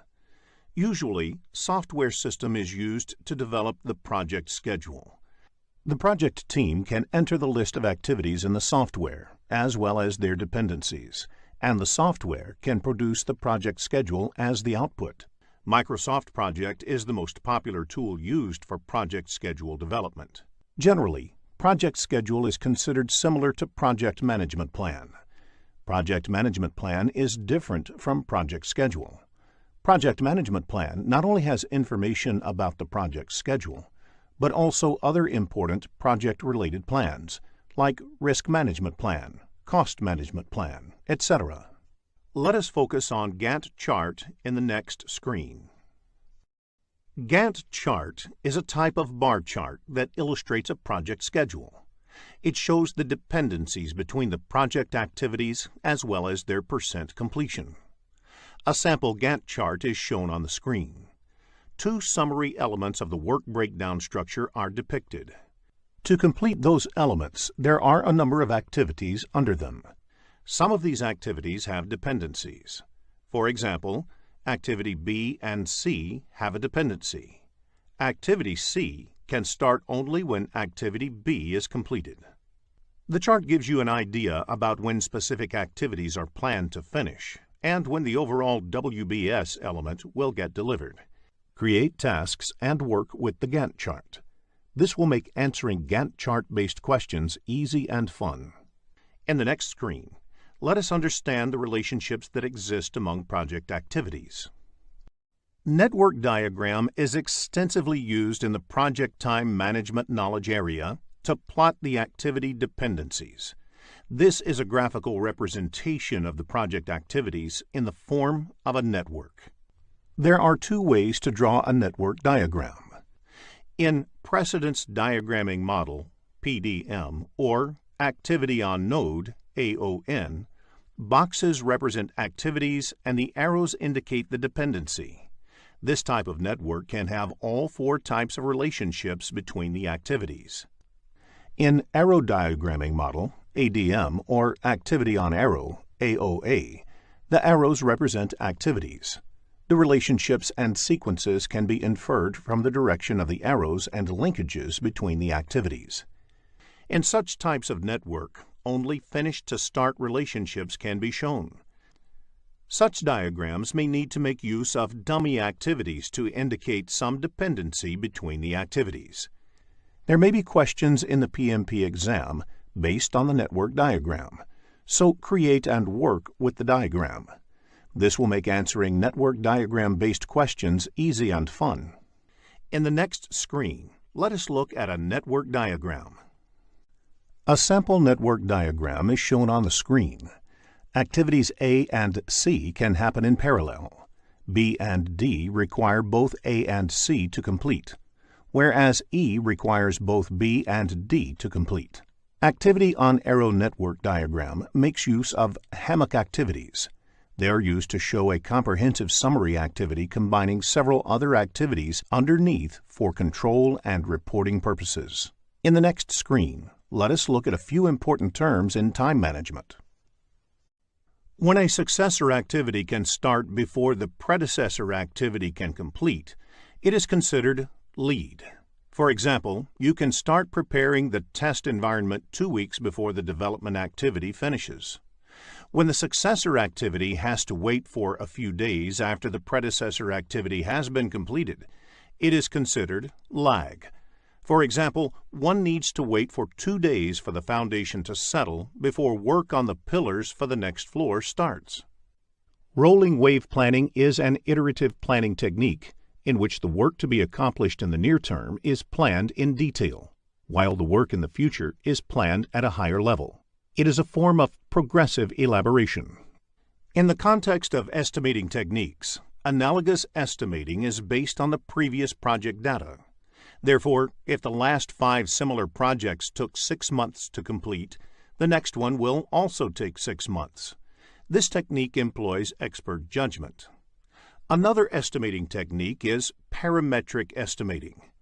This technique uses a mathematical model to calculate projected time for an activity based on the historical records from previous projects and other information. A few common parameters are identified based on the previous project data, and that parameter is used to predict the time required to complete the next activity or project. For example, you can normally complete 10 kilometers of highway construction lanes a week. Effort is the total amount of work required to complete the activity. Duration is the amount of time it takes in terms of elapsed or calendar days. If you have an activity that requires 10 people to work for 5 days, the total effort is 50 person days, but the duration is only 5 days. In the next screen, let us look at the project time management processes.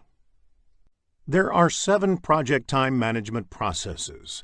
They are plan schedule management, define activities, sequence activities, estimate activity resources, estimate activity durations, develop schedule, and control schedule. The first 6 processes are executed during the planning process group. The ultimate goal of these planning processes is to develop the project schedule. The 7th and the last process is a part of the monitoring and controlling process group. In the next few screens, let us discuss these processes in detail.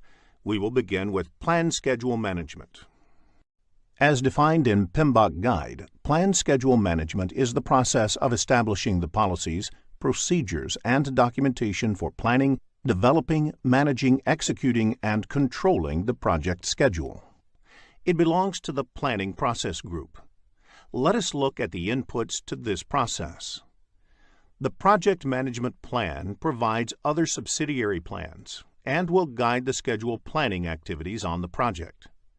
The project charter provides an overall context and the high-level product and project description, which might help determine the approach for schedule management. Few projects might have scheduling constraint. For example, projects of Olympics 2016 should be completed at the same time. Enterprise environmental factors provide the organizational context to the project, including the culture of the organization, the infrastructure like scheduling systems available, key personnel, and so on. Organizational process assets provide inputs such as policies and procedures, templates, past performance data and estimates, historical information, and knowledge base. Now, let us look at the tools and techniques employed in this process. Expert judgment refers to input received from knowledgeable and experienced resources. Experts can draw from their previous experiences the proper approach to govern the schedule on a project. Meetings may be organized to determine the schedule management plan. Anybody responsible for the project schedule management, such as the project manager, sponsor, customer, and other stakeholders, must attend these meetings. Several analytical techniques may be used to determine the schedule management plan. These may include different planning approaches and philosophies, such as rolling wave planning, or different scheduling software that allowed to build what-if scenarios, and study the effect of advanced scheduling techniques like leveling, fast tracking, and crashing. Now, let us look at the outputs of this process. Schedule management plan is a component of the project management plan that describes the criteria and activities required to arrive at the project schedule, as well as how the project may be baselined, monitored, and controlled. In the next screen, let us define activities process. Define activities is the process of identifying the specific actions to be performed to produce the project deliverables. It belongs to the planning process group. The important input for the define activities process is the scope baseline. Scope baseline is a term used collectively to refer to project deliverables, constraints, and assumptions of the project. In addition to the scope baseline, the other inputs in this process are enterprise environmental factors, organizational process assets, and schedule management plan. A reason why enterprise environmental factors is an input to define activities is because the organization might be using project management software to define activities, and that may influence the activity definition process. The knowledge base containing historical information regarding activities lists used by previous similar projects is a good example of organization process assets applied to scheduling. The tools and techniques used in defining activities are decomposition and rolling wave planning. The last technique is expert judgment, where the experience of project team members is used in developing detailed activity lists. The output of the process is activity list, activity attributes, and milestone list. Activity list contains a list of identified activities. Activity attributes are the additional information about the activity itself. A milestone is a significant point or event in the project. A milestone list identifies all the milestones and indicates whether the milestone is mandatory or optional. Let us move on to the next process, sequence activities. Sequence activities is the process of identifying and documenting relationships among the project activities and is also part of the planning process group. For every activity and milestone, except the first and last one, is connected to or at least one predecessor and one successor. The inputs to this process are activity list, activity attributes, and milestone list. All these are the outputs of the define activity process. The other inputs are schedule management plan and project scope statement. Schedule management plan provides guidance in terms of methodology to be employed for many of the scheduling activities on the project.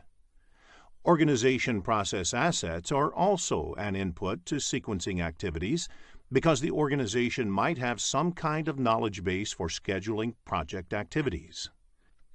The enterprise environmental factors relevant to this process may be scheduling tools in use, project management information systems, work authorization systems, etc. One of the important tools and techniques used in sequencing activities is the precedence diagramming method. In this method, the activities are drawn on a network diagram and all the different kinds of dependencies between the activities are determined. While determining activity dependency, it is important to identify the type of relationship or dependency between the activities. The other technique is leads and lag, which is widely used for sequencing activities. The output of the process is the project schedule network diagram, which is a graphical representation of the project activities in a form of network, which also shows the activity dependencies. While designing the network diagram, new activities might be identified, and that would result in some of the project document updates, especially the ones that list all the project activities. In the next screen, let us look at the estimate activity resources process. After sequencing the activities, the next step in project time management is estimating the resources required to accomplish each of the identified activities. Estimate activity resources process also belongs to the planning process group. Here, resources do not mean only the human resources, but includes all other resources like equipment, raw materials, machinery, etc. Schedule management plan is the first input. Schedule management plan provides guidance in terms of methodology to be employed for many of the scheduling activities on the project. The other inputs to this process are an activity list and activity attributes that are the outputs of the time management processes. Risk register is another input. Risks to the project may influence the decisions about the resources that need to be deployed. Hence, risk register becomes an input to this project. In addition, Activity cost estimates are another input. Cost and resource estimates on a project are interrelated and influence each other. For example, the cost might dictate the number and type of resources that can be employed, or the time might dictate the cost that may need to be incurred. Along with this, the resource calendar is also an important input because it has the information about the availability of each of the resources. Some of the enterprise environmental factors that can influence estimating activity resources are availability of required resources within the organization. The organizational process assets is also an important input, as the organization might have standard policies for staffing or for hiring contractors on the project. With all these inputs available for estimating activity resources, there are various techniques used for estimating the required resources. The first technique is using expert judgment. In this technique, an expert in resource planning and estimating can estimate each of the activities. The next technique used is alternative analysis. In this, the activities are analyzed to identify different ways of completing them. This is to ensure only the required resources are assigned to each of the activities. This helps in resource optimization. Along with the two techniques, many organizations routinely publish their estimating data, and this could be used in activity resource estimation. Another technique that is routinely used in activity estimation is bottom-up estimating, which is decomposing the activity further down to understand it in more detail and estimating at that level. Later, all such estimates are added to arrive at the estimate of the activity. In real projects, one has to use all to estimate each of the activities. Sometimes, the project management software also helps in estimating. The software estimates are based on the inputs provided to it. Software should only be considered as a supporting tool in estimation and never fully rely on its output. Clearly, the output of this process is the activity resource requirements. Along with this, resource breakdown structure is also prepared. The resource breakdown structure is the categorization of all the required resources in various categories. That is, human resources, equipment, raw materials, etc. In the process of estimation, several other project documents may also be updated. For example, the resource estimates are directly correlated with cost estimates.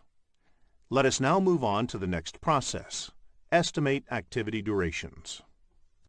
The next process is to estimate the duration required to complete each of the activities. The duration estimation should be done by someone who is familiar with the project.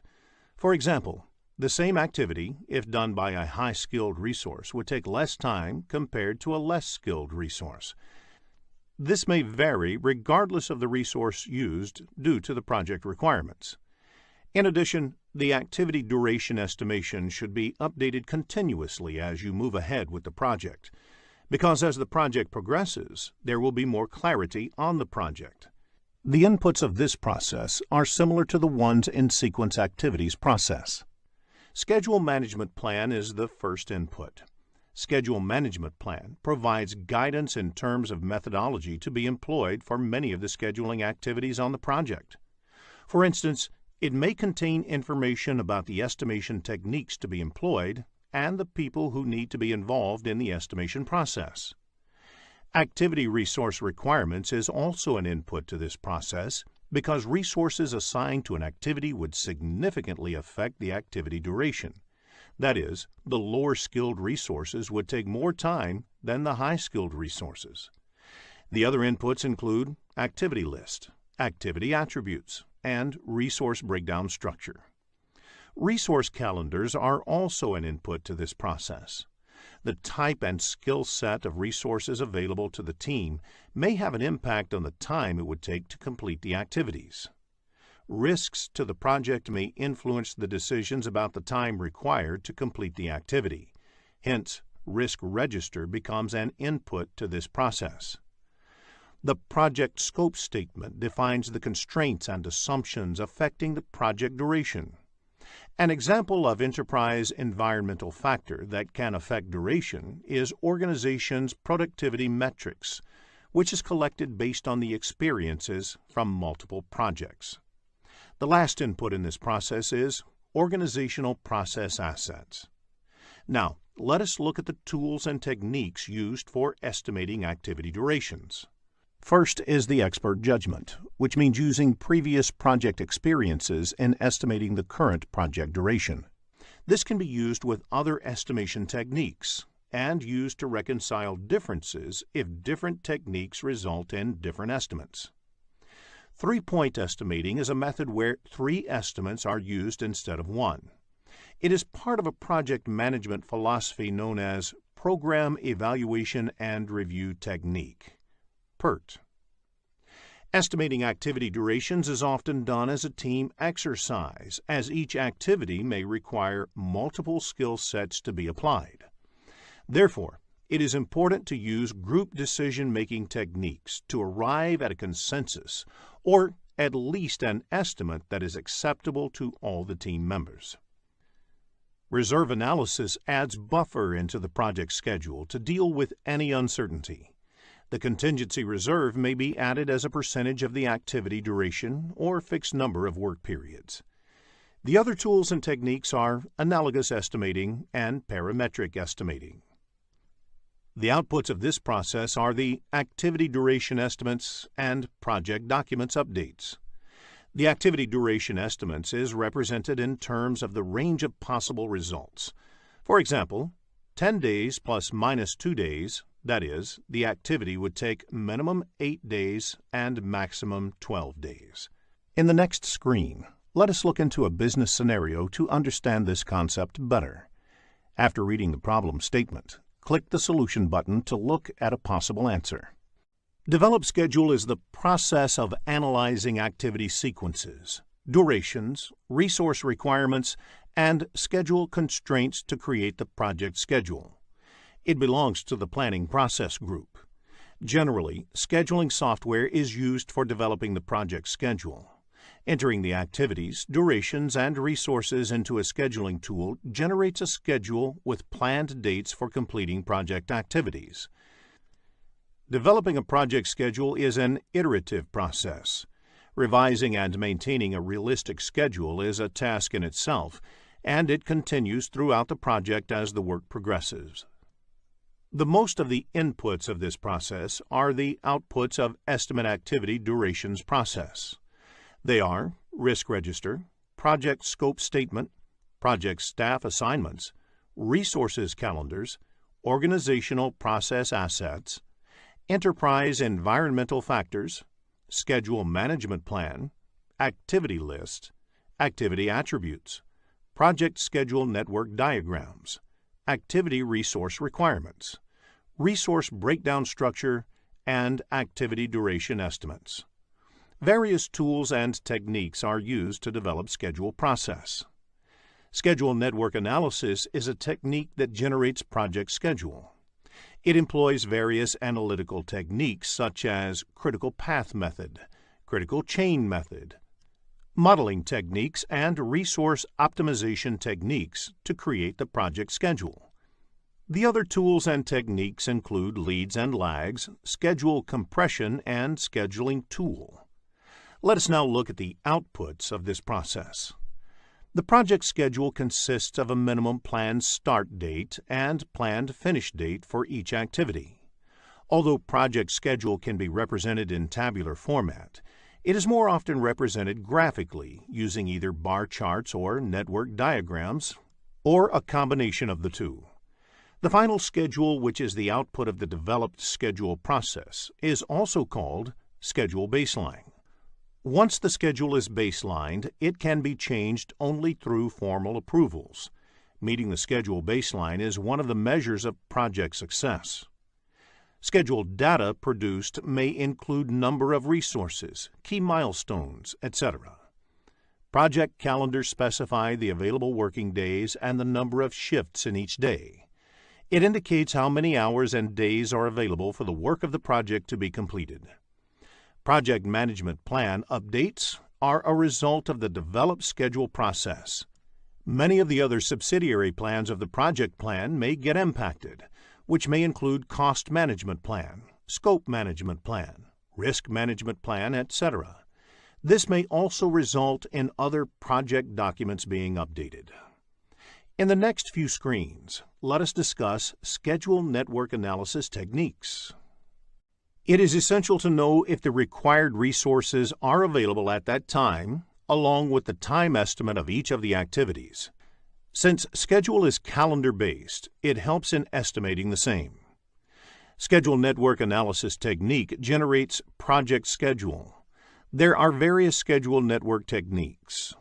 Critical path method relies on determining the critical path on a project schedule. Critical chain method is a variant of the critical path method, wherein the critical chain is determined based on the logical, resource, and other kinds of dependencies between the activities. What-if scenario analysis is about trying to vary a certain parameter to observe the impact on the schedule. For instance, you may want to check result if you put in more resources on a particular activity to reduce its duration. Resource optimization techniques try to arrive at the optimal utilization of the resources used on a project. Ideally, you would want the resources to be fully utilized, but you would also want to build in sufficient buffers in case a certain resource is not available due to various reasons. In the next screen, let us look at the program evaluation and review technique. Program evaluation and review technique is based on 3-point estimates for an activity.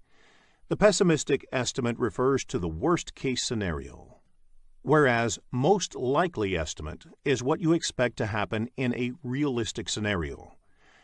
The optimistic estimate, on the other hand, represents the amount of time an activity would take in the best-case scenario. Based on these three estimates, the expected duration of the estimate is calculated as per the formula given on the screen. The formula for calculating standard deviation of an activity and variance of an activity is also given.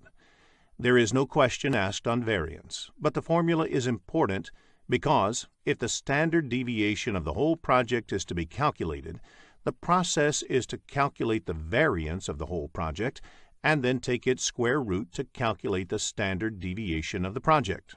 Concept-based questions on PERT can be expected in the PMP exam, so make a note of the formulae while you prepare for the exam. In the next screen, let us understand PERT with an example. Let us now figure out how we can apply the 3-point estimation that PERT uses in order to draw some useful conclusions. Assume that the optimistic, pessimistic, and most likely estimates are 20, 70, and 30 respectively. Using these values, you can determine the expected duration and the standard deviation as indicated. Now, if the causes of variation are random, you can assume that the actual values would be evenly distributed about the mean and will follow the normal distribution, sometimes referred to as the bell curve. Further, you can use the properties of the normal distribution. There is a 68% probability of the actual value falling within first sigma from the mean, 95.4% probability for the second sigma, and 99.7% probability of the actual value falling within third sigma. Extending this logic, the notion of 6 sigma is reaching a level of confidence that only 3.4 times out of a million would the actual value fall outside the stated range. PERT allows you to plan based on the intended level of confidence in the outcome and determine buffers accordingly. Let us discuss the critical path method in the next screen.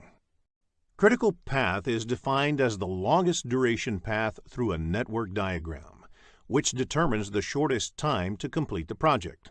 Float can be considered as a buffer time available to complete an activity. Float is calculated once the network diagram is ready. It is also called as slack. There are 3 kinds of float. The first being the total float, which is the amount of time an activity can be delayed without delaying the project end date or an intermediary milestone. The second type of float is free float, which is the amount of time an activity can be delayed without delaying the early start date of its successor or successors' activities.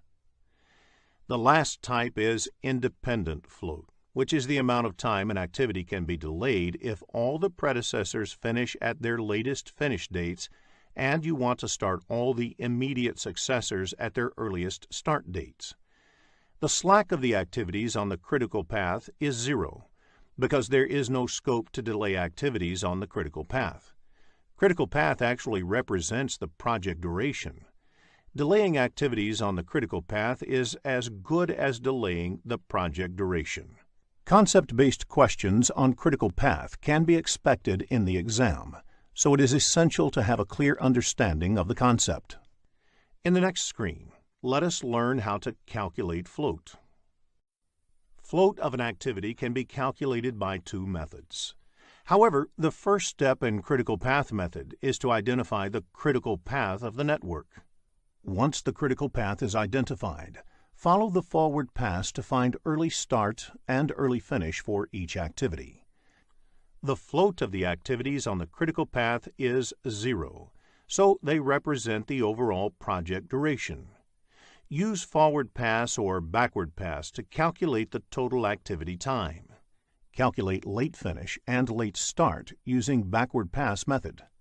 Note the total float formula before you start for the exam. In the next screen, let us look at forward pass and backward pass methods in detail. In forward pass, you can either go through the network starting with time 0 and keep calculating the time required to complete each of the activities until you reach the last activity of the project. The starting time for each of the activity in this approach is called early start, and the end time for each activity is called the early finish. Alternatively, in backward pass, you can travel through the network from the project end date and calculate the time required to complete each activity. The end date in this approach is called the late finish, and the start date of the activity in this approach is called the late start. The float of the activity is either the difference between the late start and early start, or the difference between the late finish and early finish. Both the differences work out to be the same. Before the start of the PMP exam, please make a note of the total float formula. Let us understand the critical path calculation with an example in the next screen. Let us look at an example for critical path. There are 5 activities in this project and 2 paths in the network diagram. Start 1, 2, 4, 5, end is one path, and start 1, 3, 5, end is the second path. Since the duration of the path start 1, 2, 4, 5, end is 18 days, which is more than the duration of the path start 1, 3, 5, end, the critical path of the project is start 1, 2, 4, 5, end.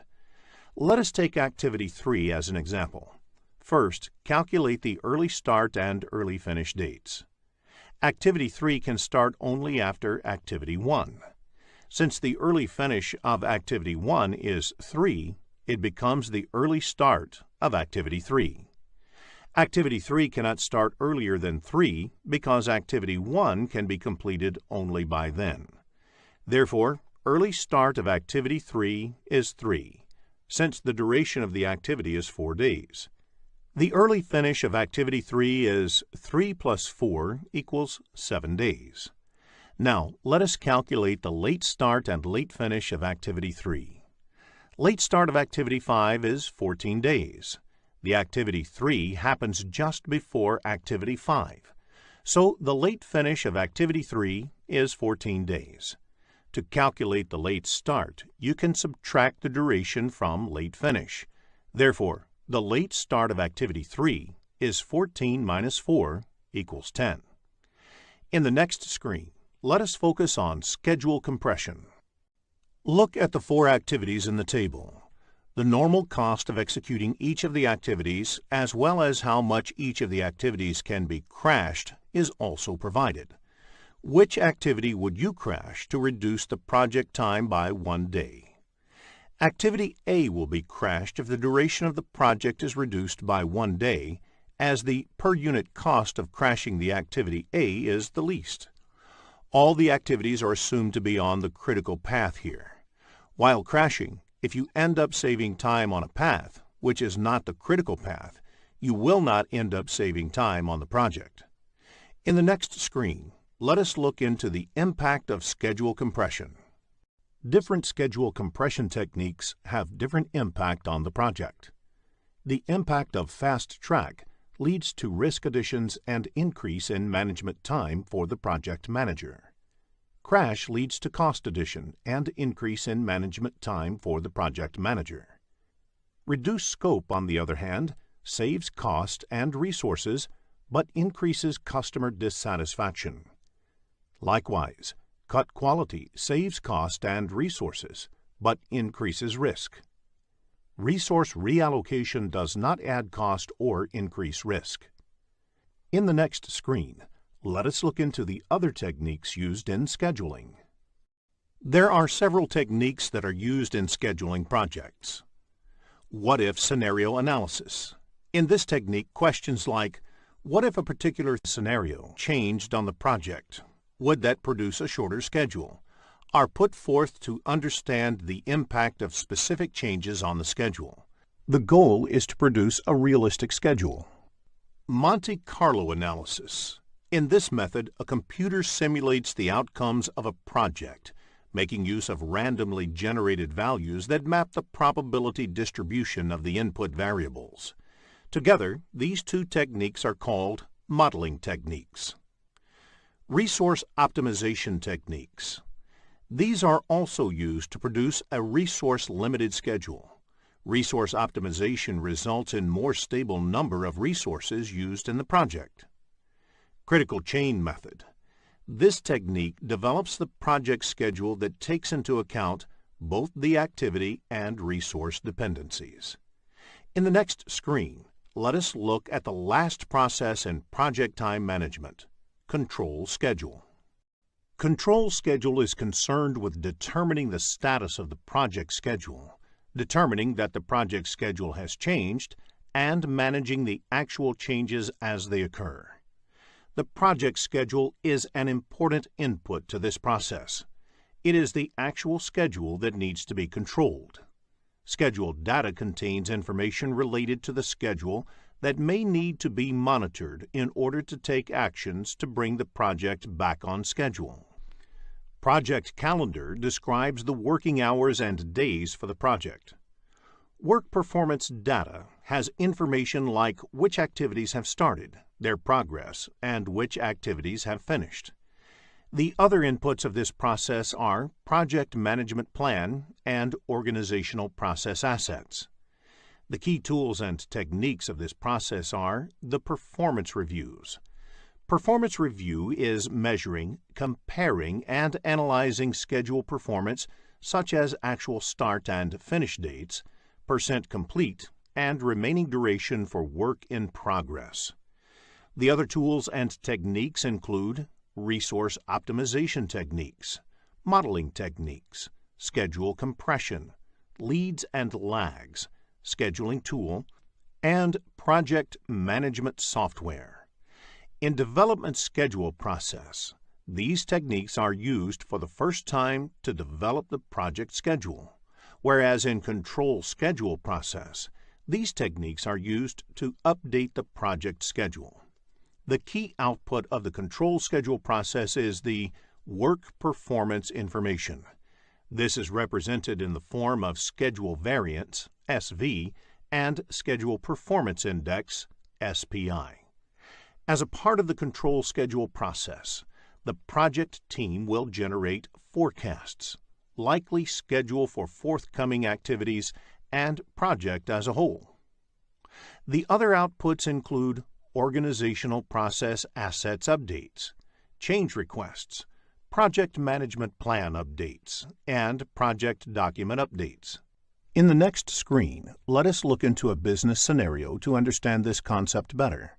After reading the problem statement, click the Solution button to look at a possible answer. Here is a quick recap of what was covered in this lesson. Project time management includes the processes required to manage the timely completion of the project. A project schedule defines the start and end dates of the project and the project activities. These activities are assigned a duration and sequenced in a logical order. Gantt charts and network diagrams are used to identify project activities and determine the relationships and dependencies between them. Gantt chart displays the start and end dates of project activities, the overall project schedule, and the logical task relationships, while network diagram is used to plot the activity dependencies. Plan schedule management define activities, sequence activities, estimate activity resources, estimate activity durations, develop schedule and control schedule are the 7 processes under project time management. Schedule network analysis technique generates project schedule based on the estimates of time and resource requirements. In this lesson, we will focus on project cost management. Let us begin with the objectives of this lesson. After completing this lesson, you will be able to define project cost management, differentiate between cost estimation and cost budgeting, explain control accounts, describe the project cost management processes, apply earned value management technique to track project performance, identify key terminologies used in project cost management. In the next screen, let us take a quick look at the project management process map. There are 47 processes in project management grouped into 10 knowledge areas and mapped to 5 process groups. In this lesson, we will look at the 4th knowledge area, that is, project cost management and its processes. In the next screen, let us understand the concept of project cost management. Project cost management involves activities like estimating the cost of each of the project activities, adding the cost estimates of the related activities to arrive at the cost budget, and controlling the cost to ensure that project activities are completed within the defined budget. In the next screen, let us discuss Cost Management Plan. The Cost Management Plan is a vital step in project cost management. It contains information like planning the project cost, managing and controlling the project in relation to the cost baseline, and managing cost variances. Project Cost Management Plan is a part of the Project Management Plan. The methods used in estimating the cost of each of the project activities are similar to the ones used in estimating project time. For example, time estimation methods like expert judgment, analogous estimating, bottom-up estimating, and reserve analysis are few of the techniques that are also used in estimating activity cost. Let us discuss control account in the next screen. Control account is an important concept in the project cost management. Project cost is generally estimated at individual activity level. It becomes difficult to manage cost at the activity level in large projects. Therefore, the cost is managed at a higher level. This requires related activities to be clubbed and their cost being managed together as one unit. This unit is called control account. While estimating the project time, WBS is created to break down the project into smaller deliverables. These deliverables are broken down into work packages, and these work packages are in turn broken into activities. Control account is defined at a level higher than the work packages. For example, if 5 work packages are part of the one control account, the cost of all activities belonging to these 5 work packages are managed as one unit. In the next screen, let us discuss the project cost management process. Project cost management has 4 processes. They are plan cost management, estimate costs, determine budget, and control costs. The 3 processes, plan cost management, estimate costs, and determine budget, are a part of planning process group, and control cost process is a part of monitoring and controlling process group. Let us look at each of these processes in detail. Let us begin with the first process, that is, plan cost management, in the next screen. Managing costs on a project is a critical exercise. If the activities are planned well, it becomes easier to achieve harmony with the overall cost and budget of the project. Plan cost management is the process of establishing the policies, procedures, and documentation for planning, managing, expending, and controlling the project costs. Let us look at the inputs required for this process. The Project Management Plan provides other subsidiary plans and guides the cost planning activities on the project. The Project Charter provides an overall context and high-level product and project description, which help determine the approach for cost management. For example, for some projects, budget could be a constraint, whereas for others, budget would not be a constraint, but subject to the other objectives. Enterprise environmental factors provide the organizational context to the project, including the culture of the organization and the infrastructure, for instance, the scheduling systems available, the key personnel, and so on. Organizational process assets provide inputs such as policies and procedures, templates, past performance, data and estimates, historical information, and knowledge base. Now, let us look at the tools and techniques employed in this process.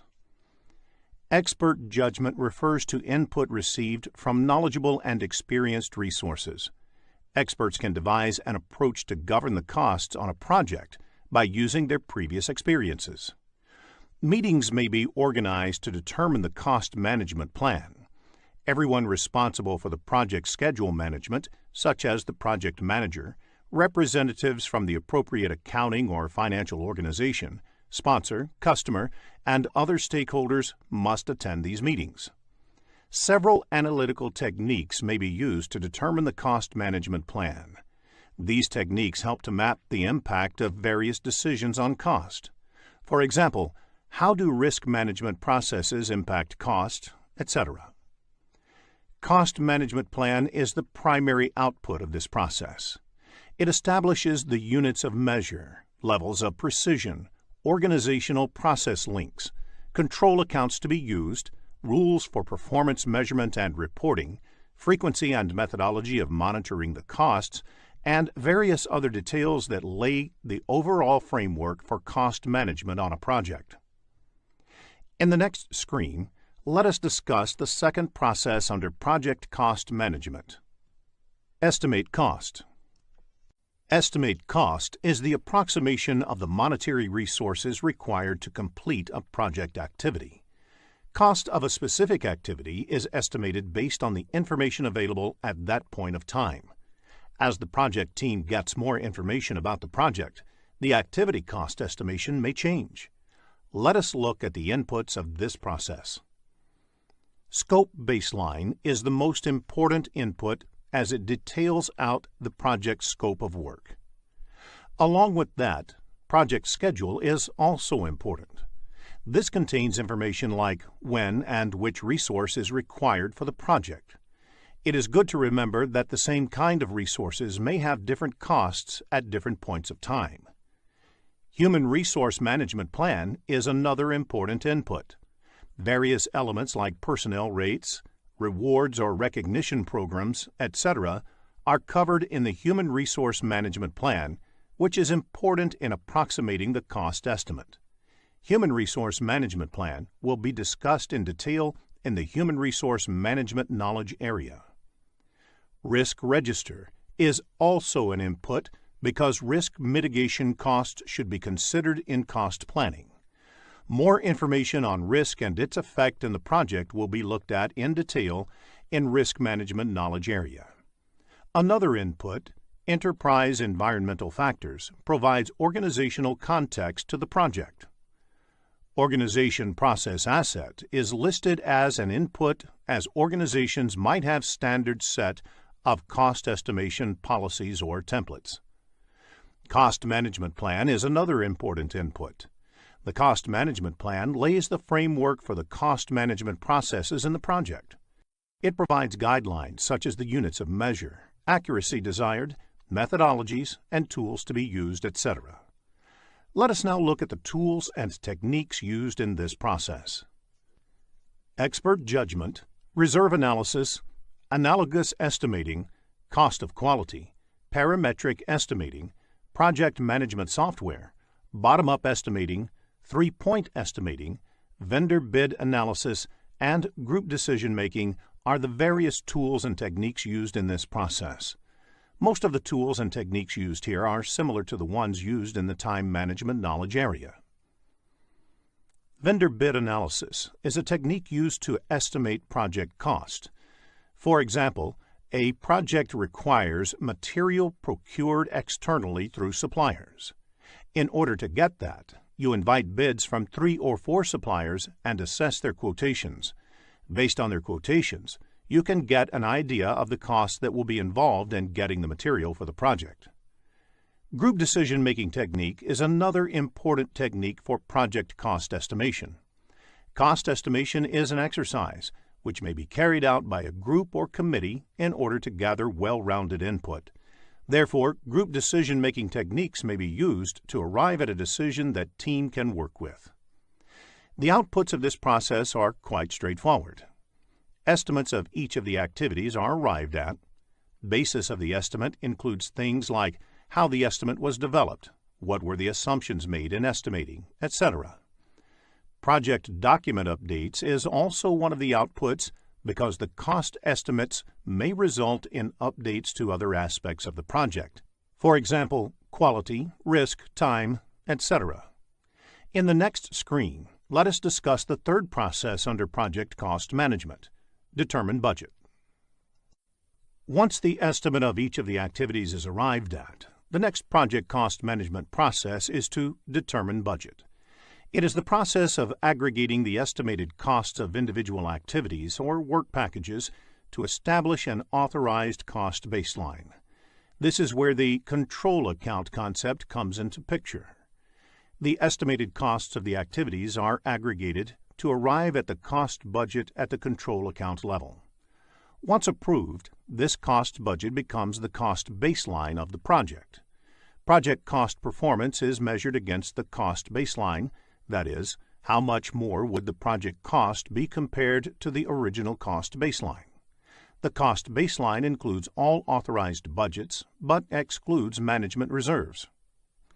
The inputs used in determining the project budget are the activity cost estimates and the basis of estimates, which are the output of the previous cost management process. The cost management plan lays the framework for the cost management processes in the project. It provides guidelines, such as the budgeting cycle, tools and techniques used to prepare and approve the budget, etc. In addition to these two important inputs, scope baseline is also looked at. Project schedule provides aggregate cost in a particular calendar period to ensure how much money can be made available during that time. Similarly, resource calendar provides information on the resource, which is assigned to the project at a particular point of time. This information is then used to indicate resource costs over the duration of the project. Risk register gives an understanding of the overall level of risk on the project and, therefore, the level of contingency reserves that need to be built into the budget. Agreements entered into with the suppliers are also required to finalize the budget. Again, organizational process asset is an input because organization may have few policies for reporting the cost budget, or there might be some cost budgeting tools being used. There are various tools and techniques used in determining budgets. Cost aggregation technique involves adding up the cost and aggregating them at the control account level, so that the cost can be managed in a better way. In reserve analysis, once the costs are estimated, some extra amount is added to the estimate as a management reserve to take care of any unplanned activities. Expert judgment is a technique in which an expert's help is sought to estimate the activity cost. Expert is someone who might have worked on a similar project in the past and has a good idea to estimate the activity cost involved. Historical relationships are used to predict the total project cost using mathematical model. This is similar to analogous estimate or parametric estimate method. Funding limit reconciliation technique is used to ensure that cost on the project is budgeted or spent as per the availability of the fund. For example, if the project can get the funding of only $50,000 a month, the project budget should be planned accordingly. The output of this process is the cost baseline. This is an authorized project budget over a period. This is used to measure, monitor, and control overall cost performance of the project. In addition to this, the project funding requirements are also arrived at. Funding requirements means how much fund the project requires monthly, quarterly, or yearly for the execution. The last output of this process is project document updates. An understanding of determining budget may be useful when answering questions in the PMP exam, so make a note of the inputs, tools, and techniques and outputs of determining budget. In the next screen, let us discuss the last process of project cost management, that is, control cost. Control costs is the process of monitoring the status of the project to update the project budget and managing changes to the cost baseline. Updating the budget involves recording actual costs spent until date. Any increase to the authorized budget can only be approved through the Perform Integrated Change Control process. Some of the typical activities that happen as part of the control cost process are ensuring that cost expenditure does not exceed the authorized funding, monitor the cost performance to understand variance, and monitoring the work performance against the funds expended. The inputs to the process are project management plan, organizational process assets, project funding requirements, and work performance data. Work performance data contains the information about the project progress. The important tools and techniques used in controlling costs are earned value analysis management, forecasting, to complete performance index. Other important aspects of controlling costs are the review the performance, analyze the reserves to make sure the project has enough budgetary reserves to meet the expenses, and project management software, which helps in tracking and managing costs. Now, let us look at the output of this process.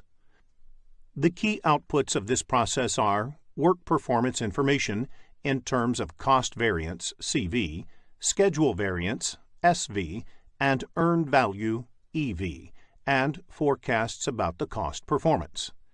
This process may also result in change requests arising out of cost control measures, as well as updates to project documents, the project management plan, and organizational process assets.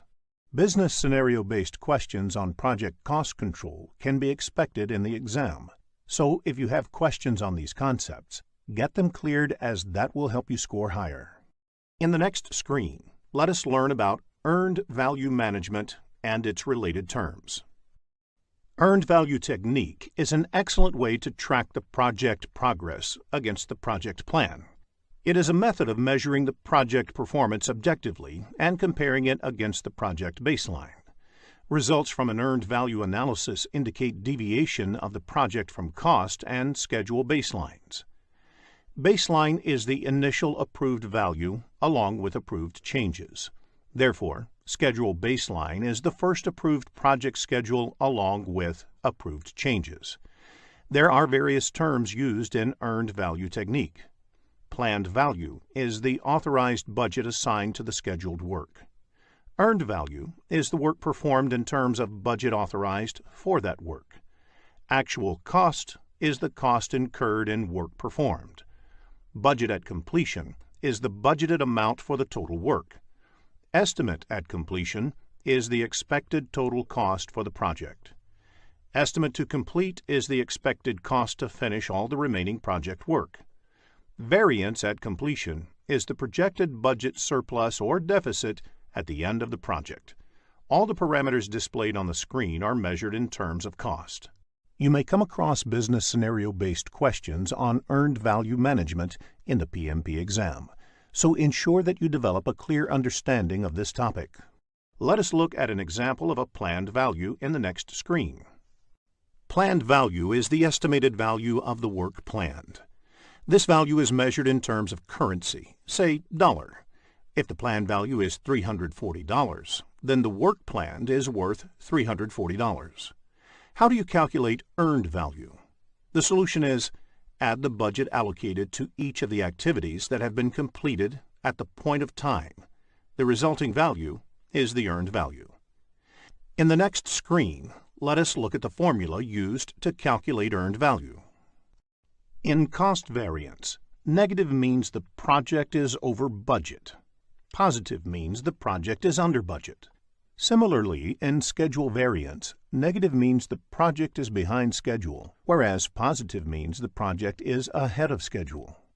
The value of the next two parameters, Cost Performance Index, CPI, and Schedule Performance Index, SPI, values vary between 0 and 1. For example, a CPI of 0.8 implies that 80 cents of work is obtained for every dollar spent in the project.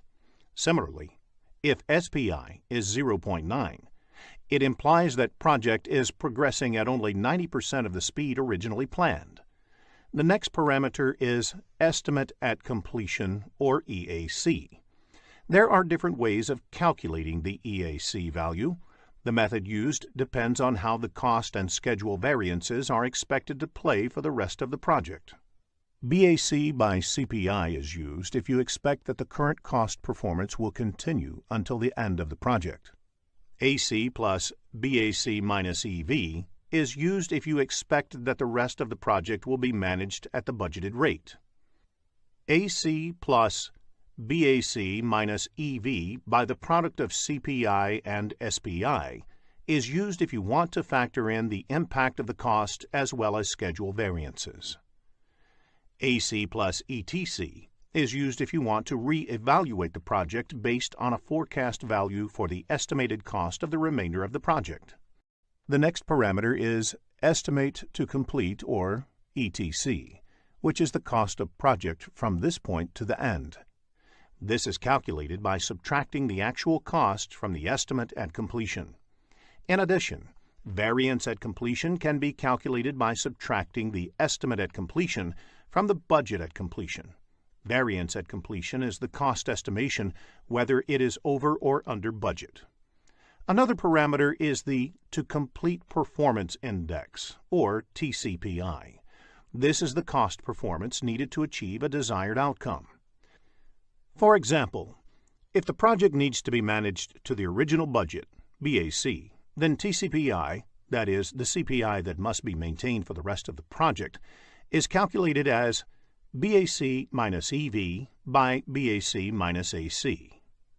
Similarly, if it has to be managed within a revised target, say EAC, then TCPI is calculated as BAC minus EV by EAC minus AC. Before the start of the PMP exam, please make a note of the formulas of earned value technique. In the next screen, let us look into a business scenario to understand this concept better. After reading the problem statement, click the Solution button to look at a possible answer. Let us take the example of a software development project. There are 4 phases, and each phase takes a month to complete and is expected to cost $10,000. The phases are planned to be completed one after the other. The status of the project at the end of the month 3 is summarized in the table. Requirements definition is completed and actual spending on this is $10,000. Architecture and design is done and actual spending on this is $12,000. Development and unit testing is only 50% done, though it was supposed to be completed by 3rd month. It has cost $9,000 until date. System testing and go live has not yet started. Note, S indicates start time, F indicates finish time, and PF indicates that it is partly finished at the end of the month. Based on the above information, calculate the CV, SV, CPI, and SPI of the project. Let us look at a solution in the next screen. Before we end this lesson, let us also look at a few definitions that might be useful for your PMP examination. Law of diminishing return. This means the more you put into something, the less you get out of it. For example, doubling the number of resources working on a project will not necessarily have the time. Working capital, the amount of money the company has to invest on the project and the day-to-day company operations. Funding limit reconciliation, the process of comparing the planned expenditure in a given period with the available funding for that period. Large assets purchased by the company lose value over time. This is called depreciation. There are two forms of depreciation: straight line and accelerated. Same amount of depreciation is taken every year. For instance, a car with a price tag of $10,000 and useful life of 10 years is depreciated $1,000 per year. At the end of the 10th year, the value of the car is considered zero for all accounting purposes. Accelerated depreciation depreciates faster than the straight line depreciation. For instance, a car with a price tag of $10,000 depreciates $3,000 the first year, $1,500 the next year, $1,000 the third year, and so on. Let us now check your understanding of the topics covered in this lesson. Here is a quick recap of what was covered in this lesson. Project cost management includes the processes involved in estimating, budgeting, and controlling costs so that the project can be completed within the approved budget. Cost management plan contains details on how to plan, manage, and control the project cost in relation to the cost baseline and manage the cost variances. Cost estimate is an educated guess of how much an activity or project will cost. Budget considers the cost estimate and accordingly sets aside funds for the completion of the project. Under control account technique, related activities are clubbed and their costs are managed as one unit. The four project cost management processes are plan cost management, estimate costs, determine budget, control costs. Earned value management technique indicates potential deviation of the project from the cost and/or schedule baselines. In this lesson, we will focus on project quality management. Let us begin with the objectives of this lesson. After completing this lesson, you will be able to define quality and quality management, differentiate between quality planning, quality assurance, and quality control, explain cost of quality and its categories, describe the project quality management processes, explain the 7 basic tools of quality, explain Six Sigma. In the next screen, let us take a quick look at the project management process map. There are 47 processes in project management, grouped into 10 knowledge areas and mapped to 5 process groups. In this lesson, we will look at the 5th knowledge area, that is, project quality management and its processes. In the next screen, let us understand what quality is. The project manager is responsible for quality in a project. However, it is also the responsibility of each and every one in the project to ensure that whatever they do meets project quality expectations. Quality is defined as the degree to which a set of inherent characteristics fulfills requirements. A project is said to meet quality expectations when all the project requirements agreed in the beginning of the project are met, and the resulting product is usable. Usable means that the intended users can use the product without any problem. In the next screen, let us look at some quality-related terms. It is important to discuss a few terms to understand the concept of quality better. Customer satisfaction is defined as conformance to requirements and fitness for use. It is important to understand the subtle distinction between quality and grade. Grade is a classification based on technical characteristics. Low quality is always a problem, but low grade may not be a problem. Rather, it would be a matter of choice. Similarly, it is important to understand the distinction between precision and accuracy. Precision is the granularity of measurement. That is, how fine-grained can you measure the outcome. Accuracy is how correct you are. That is, how close you are to the desired value. In the next screen, let us understand the concept of optimal level of quality. Quality comes at a cost. More effort put in quality will give better results. However, you cannot keep on investing on increasing the quality, as there is no limit to how much a product can be improved. Investment in quality is determined by knowing the optimal level of quality. Optimal level of quality, as shown in the diagram, is said to be achieved at the point where the incremental revenue from improvement equals the incremental cost to secure it. Suppose you are the manufacturer of toys, but the toys are below quality and the sales are low. To improve the quality, you invest in identifying the demands of children, sharing few samples, and recording their feedbacks. Once all these are captured and implemented in the products, you lure the parents to buy them. As the investment is increased to manufacture good quality toys, the cost will therefore increase, and it might become prohibitive for parents to buy. Optimal level of quality is reached at a point where you get maximum number of buyers for the toys manufactured. Now that we are clear on the concept of quality, in the next screen, let us discuss quality management. Quality management involves performing activities like creating standard policies and procedures, and ensuring that those standard procedures are being followed properly in the project. It aims to ensure that project meets all the initial agreed requirements without any deviation, and that the specified approach to quality is implemented on the project. 3 broad activities are done as part of quality management. They are quality planning, quality assurance, and quality control. Quality planning is the first step when quality-related activities of the project are planned. Quality assurance is the next stage of implementing those quality plans, and quality control is the last stage when periodic checks are done to see if project quality is improving.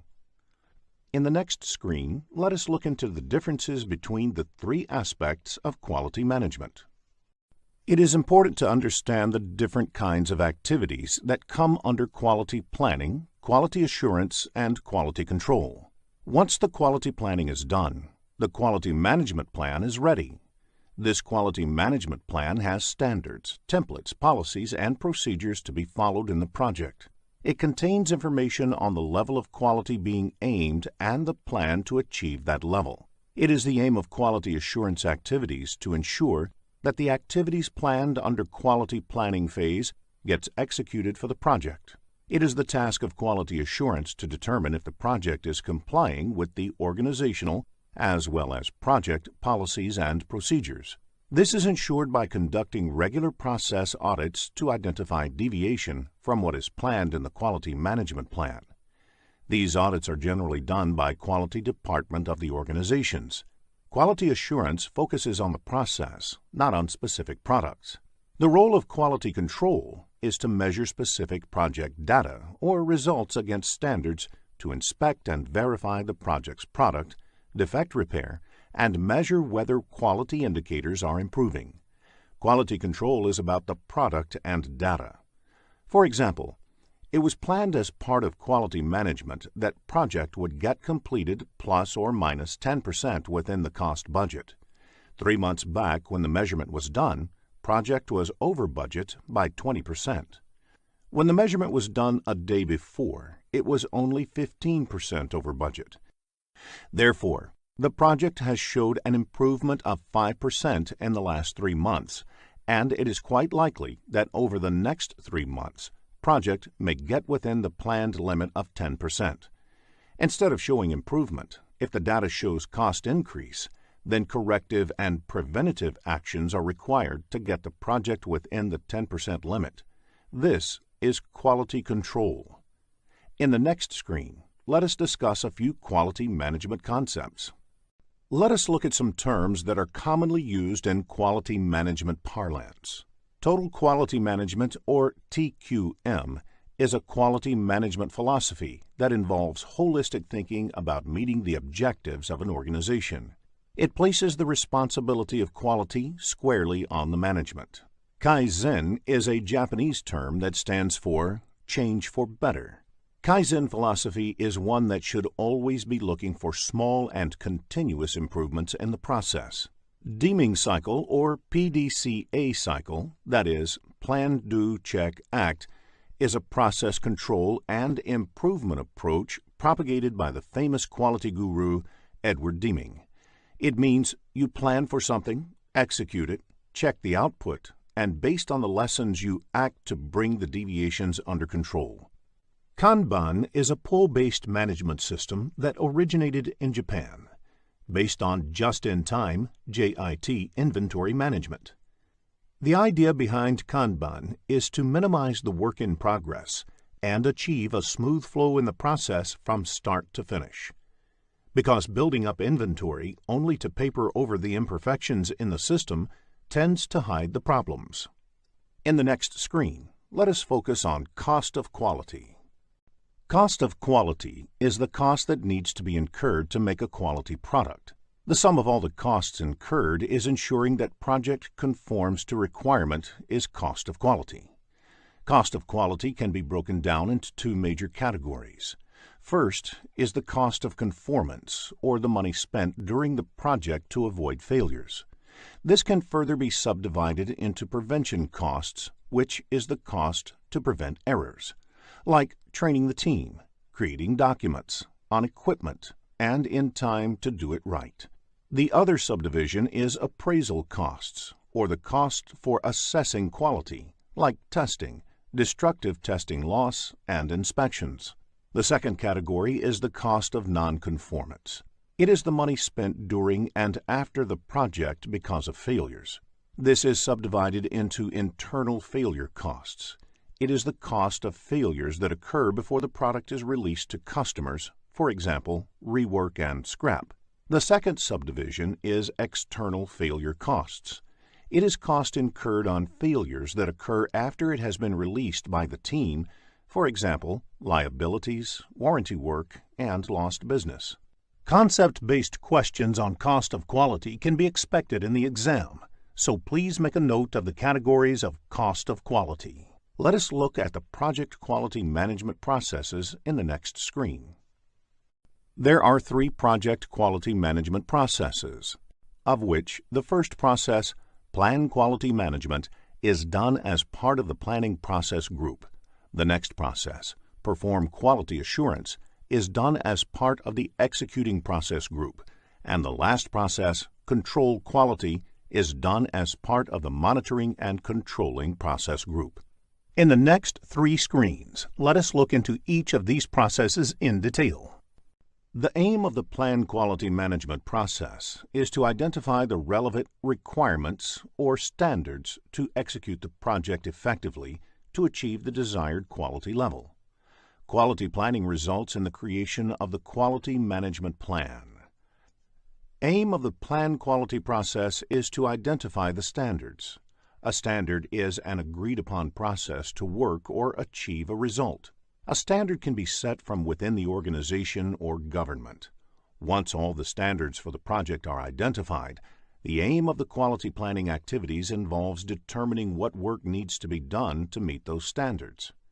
Before adhering to the standards, you should question their relevance with the project. Implementing all possible standards applicable to the project in random will have cost and time implications. Let us look at the inputs to this process. The project management plan provides the scope, schedule, and cost baseline, all of which have an implication on the quality management plan. Quality plan has a direct correlation with these. It might also have an impact on and be impacted by other subsidiary management plans, such as risk management. The stakeholders of the project may have specific requirements and views about the quality parameters of the project, and these have to be considered. The risk register gives an indication about the kind of risks that are inherent in the project, and also those which must be considered while planning the activities to ensure quality. The requirements for the project need to be considered for planning quality-related activities, because quality is all about meeting the requirements. In addition to these, enterprise environmental factors and organization process assets are also listed as inputs, because the standards can be either from within the organization or from government or other external bodies. Standards from within the organizations are usually the best practices learned over a period while executing numerous projects. An example of government standards can be standards to control air pollution by the motor vehicles, which vehicle manufacturers must adhere to. To accomplish quality planning, first, analyze the benefits versus the costs of meeting quality requirements. Next, identify the cost of quality and confirm if that kind of investment in quality is justified. In addition to these two, benchmarking helps in analyzing the quality of activities of similar projects executed in the past. This helps in identifying the particular quality of output of the previous project, which in turn acts as a basis for the current project's quality planning. Design of experiments can also be used for quality planning. This is a statistical way to determine what variables will improve quality the most. For example, in case of manufacturing doors, it can be determined that increasing the quality of the wood can have maximum impact on improving the quality of the door. In addition, the 7 basic quality tools, also known as the 7 QC tools, are used to determine the plan to achieve the desired level of quality. Statistical sampling as a tool becomes relevant whenever the quality plan cannot be applied to all the artifacts produced. For example, if destructive testing is a requirement, then it can be carried out only on a sample, not on the entire population. Statistical sampling helps in arriving at a representative sample that can give useful information. Other additional tools, such as brainstorming, force field analysis, etc., may be used to determine the quality management plan for the project. Conducting regular meetings is another important tool. The quality management plan has to be determined in a collaborative manner by consulting the team members and other stakeholders. Quality management plan is a key output of this process. Checklist is a list of items to inspect. For example, many of the office buildings have housekeeping checklists to ensure that all floors, cabins, etc. are cleaned. Checklists are created during quality planning and used in quality control. Metrics are project-specific data that need to be measured to check the status of the project. The simplest project metrics can be cost and schedule. Metrics are also decided during quality planning and used in quality control. One of the roles of the project manager is to not only manage the project, but also improve processes in the project to decrease the instances of defects, which in turn saves time and money. Such activities are listed in the Process Improvement Plan, which eventually becomes part of Project Management Plan. As a result of the planning activities, other project documents may also get updated. For example, the Quality Management Plan may result in updates to the cost or resource requirements. There may be questions in the PMP exam based on the Plan Quality Management process, so please ensure you have a fair understanding of the concept before you take the exam. In the next screen, let us discuss the second quality management process. Once the quality planning is over, the next process in project quality management is quality assurance, which involves determining whether the standards are being met and the processes are being followed. Therefore, the input for this process is the work that has been completed during the quality planning stage. They are project documents, quality management plan, process improvement plan, quality metrics, and quality control measurements. Let us look at the tools and techniques used in this process. Quality audit is the process to check whether the project is complying with the organization policies, standards, and procedures, and determine whether these policies, standards, and procedures used are efficient and effective. So a good audit not only looks at this compliance, but also for the new lessons learned from the current project that can help make the future projects better. Process analysis involves using the lessons learned from doing the initial few work to make the remaining work more efficient. For example, if the project involves installing a software package, Then the lesson learned from the first few installations can be used to improve the process on remaining installations. Apart from these, all the quality management and control tools, such as the 7 basic quality tools, will be relevant to this process. The key output of this process is project documents updates to ensure that if there is any deviation from agreed standards, it is corrected. Also, if there are any lessons learned that can help improve the future projects, the organization process assets get updated. This quality assurance may result in improvement suggestions, change requests may be generated, and the project management plan may need to be updated. Understanding characteristics of quality assurance tools and techniques may be useful while answering the exam, so prepare this topic well before you take the exam. In the next screen, let us discuss the last process of quality management. The key focus of the quality control activities is on the correctness of the work. Quality control helps answer questions like, is everything okay with the project? Does the project plan require changes to successfully execute the project? Will the project succeed, etc.? Let us look at the inputs to this process. The quality metrics measurements are done continuously to see whether the project quality is improving. The project deliverables are inspected against the planned checklists. Quality control acts upon the deliverables and work performance data produced in execution. It also refers to the project management plan for understanding deviations from the plan. It also considers the approved change requests, information from other project documents, and organizational process assets. There are 7 popular tools and techniques used in doing the quality control activities. They are collectively known as 7 basic tools of quality. Other relevant tools are statistical sampling, inspection or testing, and review of the approved changes.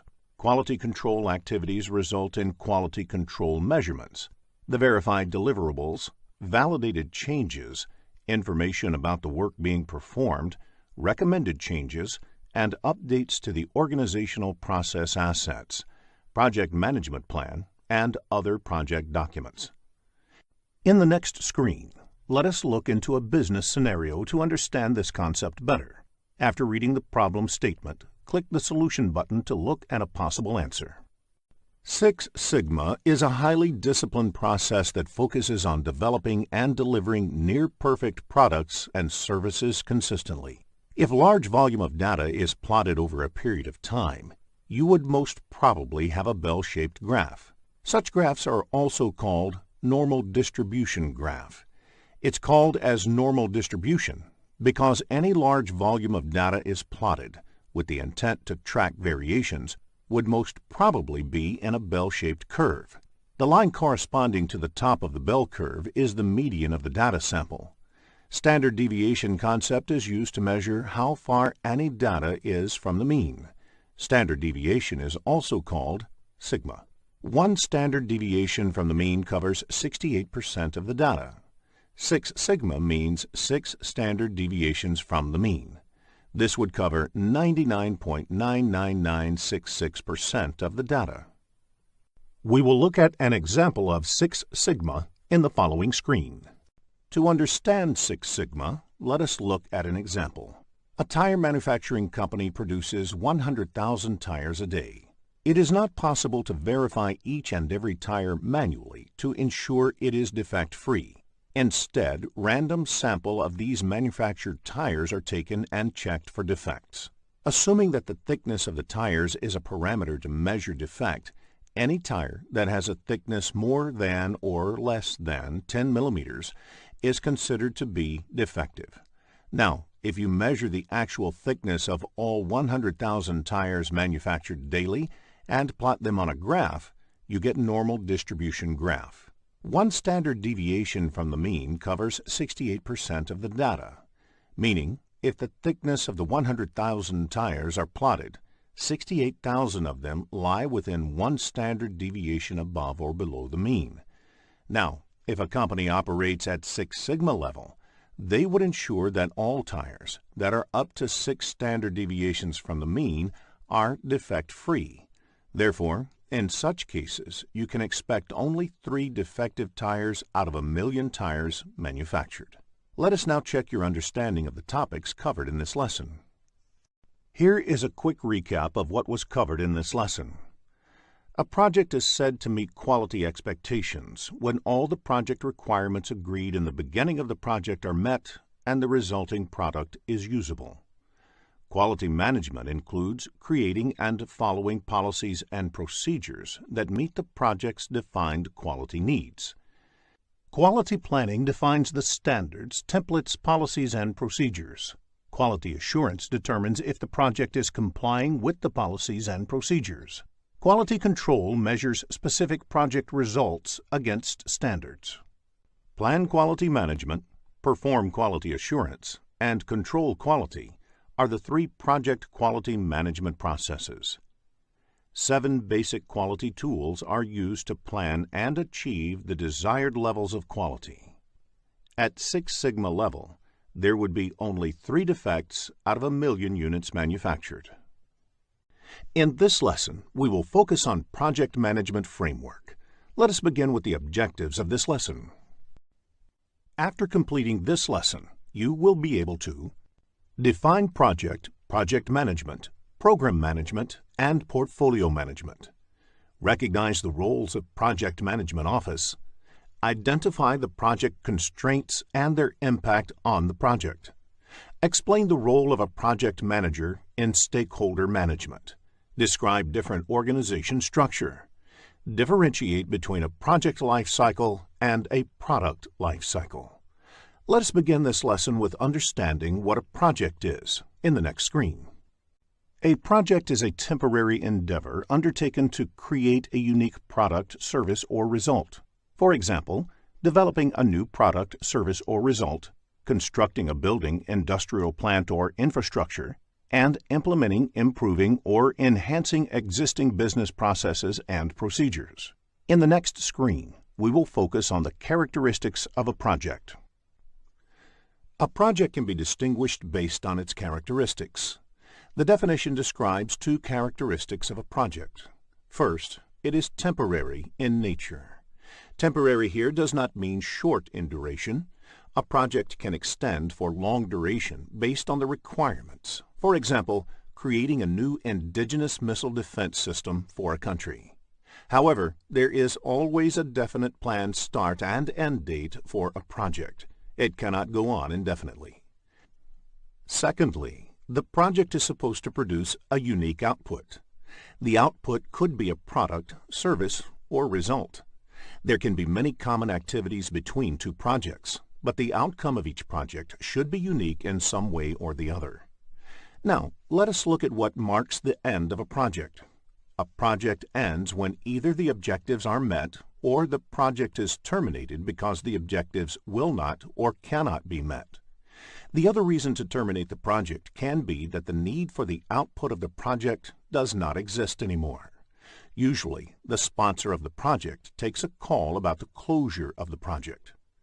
It is important to differentiate project work from regular operational work.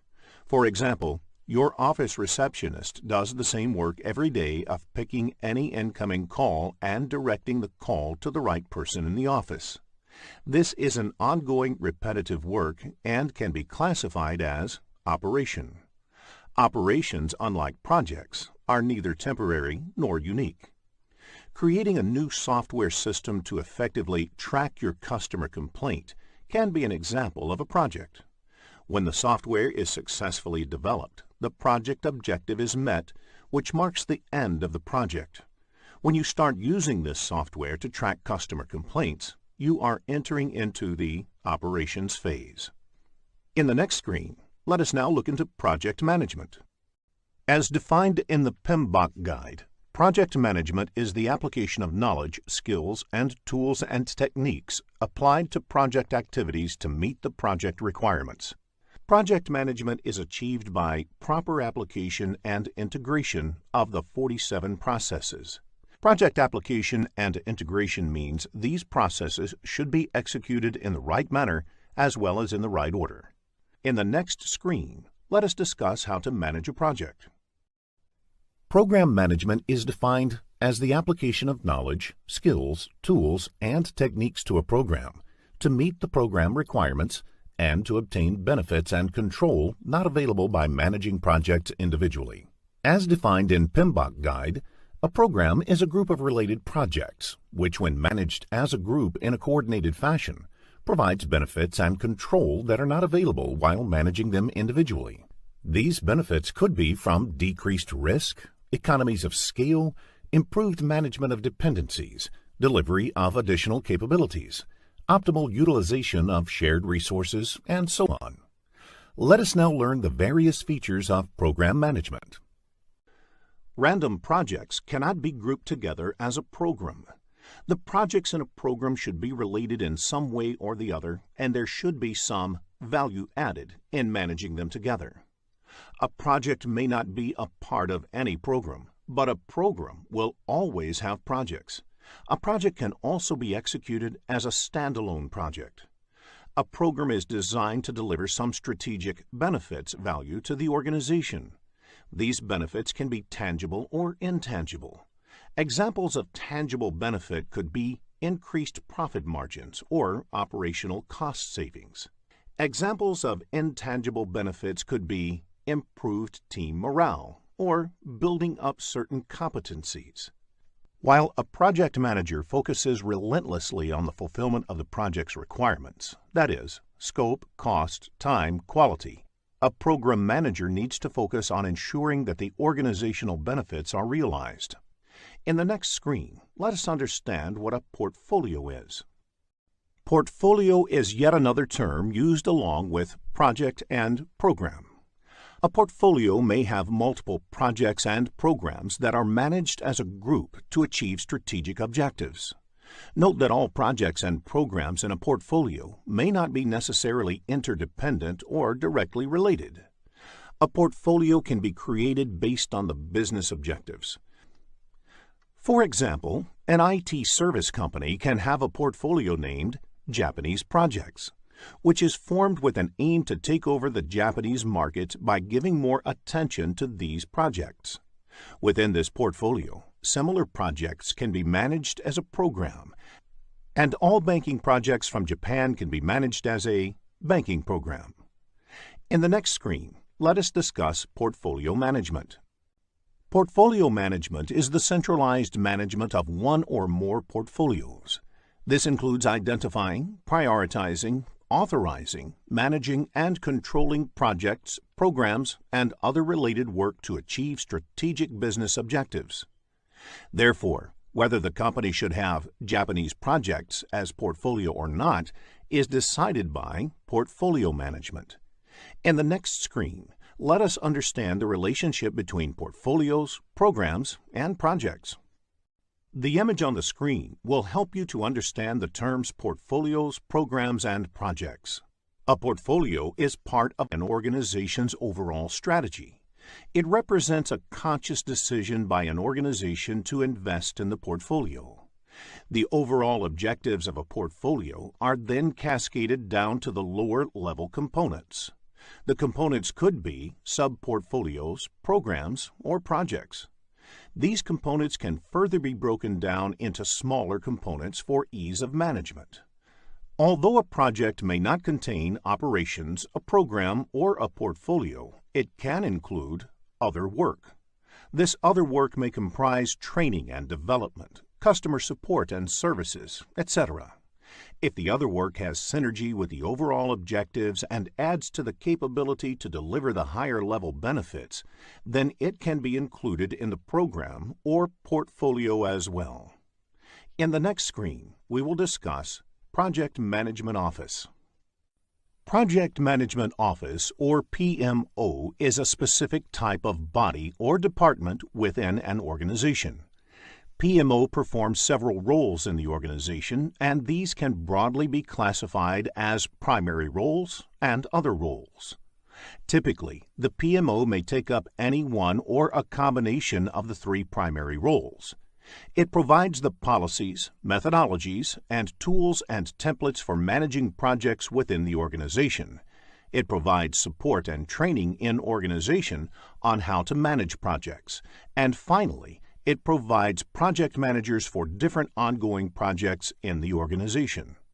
PMO may also help in managing interdependencies between the projects, selecting, managing, and deploying shared or dedicated project resources, if need be, terminating a project, and organizing lessons learnt sessions and maintaining the project management knowledge base for an organization.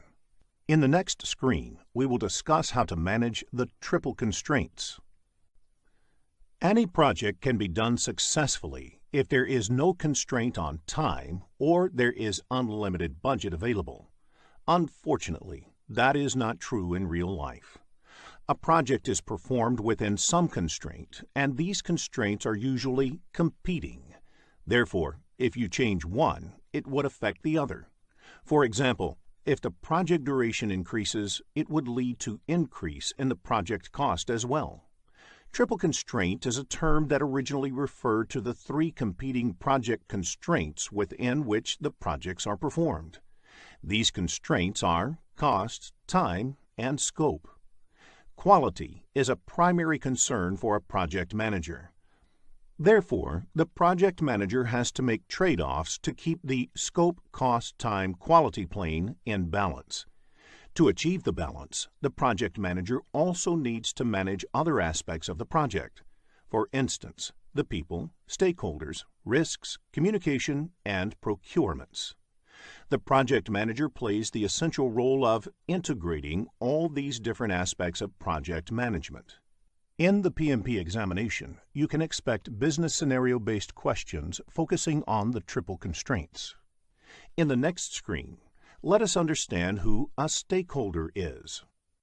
A stakeholder can be defined as the one whose interests may positively or negatively be affected or perceived to be affected by the decision, activity, or outcome of the project.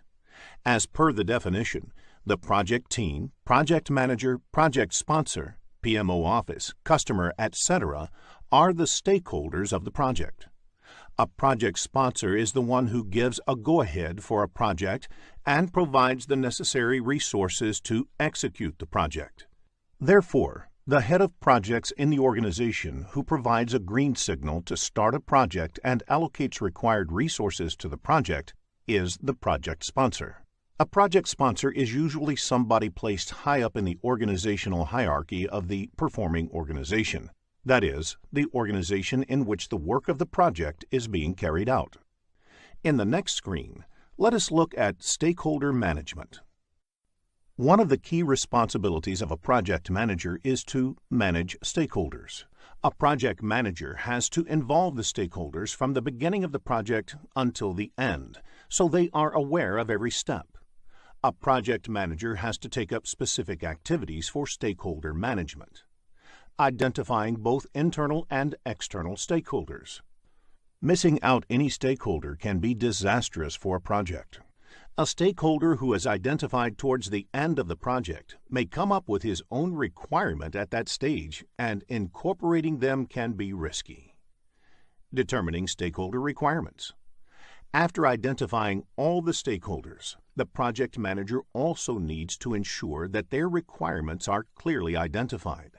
Sometimes, stakeholders might themselves not know of their requirement, and it is the job of the project manager to get them right by doing a proper stakeholder requirement analysis. Determining stakeholder expectations. Stakeholders might also have some unstated expectations, which need to be clarified to see if it can become a project requirement. It is again the role of the project manager to determine the stakeholder's expectation. Communicating with stakeholders. Once all the stated and unstated stakeholder requirements are known, the project manager, as part of stakeholder analysis, should focus on communicating them regularly to keep stakeholders involved in the project. Once you understand the practices of stakeholder management, it will be easier for you to answer scenario-based questions in the examination. In the next screen, let us look at the various organization structure. Projects are performed in an organization, and the functioning of the organization might affect the project. The different organization structure types explained here are based on the level of authority that a project manager gets into in those organizations. In a functional type of organization, the organization is grouped by the area of specialization within different functional areas. For instance, marketing, accounting, engineering, etc. are departments within the organization. Each employee typically reports to a functional manager. In such types of organization, normally projects are undertaken within the department itself. If a project requires any assistance from another department, the request moves from the head of the requesting department to the head of the concerned department. The team members do their normal departmental work in addition to the project work. The next type of organization is projectized organization. In such organizations, there are no departments. The organization's resources mostly work on projects. Team members report to a project manager. The project manager has complete control over the resources. When the project is completed, either they move on to another project or they look for some job outside the company. They do not have a department for themselves. The third type of organization is a matrix organization, which is a blend of functional and projectized organizational structure. A team member belongs to a department as well as they are part of a project team. In such organization, team members have two bosses. One, their department head, and the second, their project manager. Since there are two bosses here, this type of organization is further classified into three different types. They are weak, strong, and balanced matrix organization. So out of the two bosses that team members have in matrix organization, if the project manager has more authority over the team member, such organizations are called strong matrix. Where the functional manager has more authority, it's a weak matrix organization. If they both share equal authority, then it is a balanced organization. There is another term that you might find in the exam called tight matrix. This generally refers to a co-located team, that is, a team that has been placed in the same location to enhance their performance. In the PMP exam, if there is no mention of the organization type, you can assume it to be a matrix organization. Let us look at each of these organization structures in detail. In the next screen, let us look at functional organization. In a functional organization, the resources of the organization are grouped by functions, sometimes called departments. Examples of functions could be sales, finance, administration, manufacturing, etc. Each function plays a definite role in the organization and is headed by a functional head or supervisor. All the resources in such an organization report directly into their functions. Therefore, a salesperson would report into the sales organizational hierarchy, a purchase executive would report into procurement, and so on. You would notice that in a functional organization, the project manager's role is not explicitly called out. When a functional organization embarks on a project, each of the functions that are involved may volunteer some resources to work on the project. One of these resources may end up playing the project manager's role. The resource assignments may not even be full-time, and sometimes even the project manager is part-time. Since the project manager has no authority over any of the resources, they are dependent on the functional heads. This makes it more challenging for the project manager to coordinate in the team. However, functional organizations provide an opportunity for specialization. For example, if a purchase executive was reporting into the purchase department, that executive would have exposure to all the purchasing that happens within the organization and has a well-defined career path. In functional organizations, project management happens at the functional head level. Next, let us look at the projectized organization in the next screen. The projectized organization has all the resources aligned around projects. The project managers have complete control over the resources working on their projects. The biggest advantage of the projectized organization is that the resources have loyalty to their projects and project execution becomes easier. This kind of structure is suitable for organizations whose work is in the nature of projects. There are few disadvantages in this structure as well. Firstly, the role of the resource is over once the project is completed. Secondly, highly specialized roles within a project may not be fully occupied all the time. For example, a purchase executive may have work for selected periods on a project while purchase activities are going on. However, for the rest of the period, their capability may not be optimally utilized. There is less scope for functional specialization as the project boundaries limit the kind of work for the resources. Each project manager is in charge of a project and its resources. Next, let us look at the matrix organization. In a matrix organization, the resources report to the functional managers and are managed by the project managers as well. There might even be a function that represents all the project managers in the organization, which provides project management expertise. The matrix structure has three variants, commonly referred to as weak, balanced, and strong. In a weak matrix, the authority of the project manager is the weakest and strongest in a strong matrix structure. The titles given to project managers in functional or weak matrix organizations are project expediter or project coordinator. They would be called project managers in a balanced or strong matrix structure and have slightly more authority over the time of the team members. The advantage of the matrix structure is that resources can be optimally utilized while preserving the capacity of the project managers to get projects executed efficiently. Resources can specialize in their functions and have stability in their careers, also contribute to the projects at the same time potentially. The disadvantage of matrix organization is that the communication overhead increases significantly. This is because every resource in the organization belongs into a project and into a function, leading to a dual reporting structure. In a matrix organization, project management happens at project resource level. In the next screen, let us summarize the advantages and disadvantages of different organizational structures. Each organization structure has its own set of advantages and disadvantages. The advantage of functional organizations is that resources may find clearly defined career paths and achieve specialization and skill development in their respective fields. It will be a flexible workforce since only one manager will be responsible, avoiding confusion.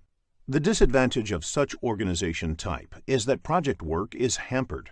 Department work is always given higher priority than the project work. In addition, there is no career path in project management, which leads to lower interest in projects. In the case of the projectized organization, one of the clear advantages is better communication within the projects. Since project work is the only work team members are doing, it also leads to loyalty towards the project goals. The disadvantage of such organization type is the inefficient use of resources, because every project team has their own support function. Therefore, this might lead to the duplication of effort. It also leads to the resources being left with no work, since their roles are over once the project is completed. It also hampers skill development, because the project requirements dictate what kind of work team members perform at different stages on a project. Now, let us look at the matrix organization.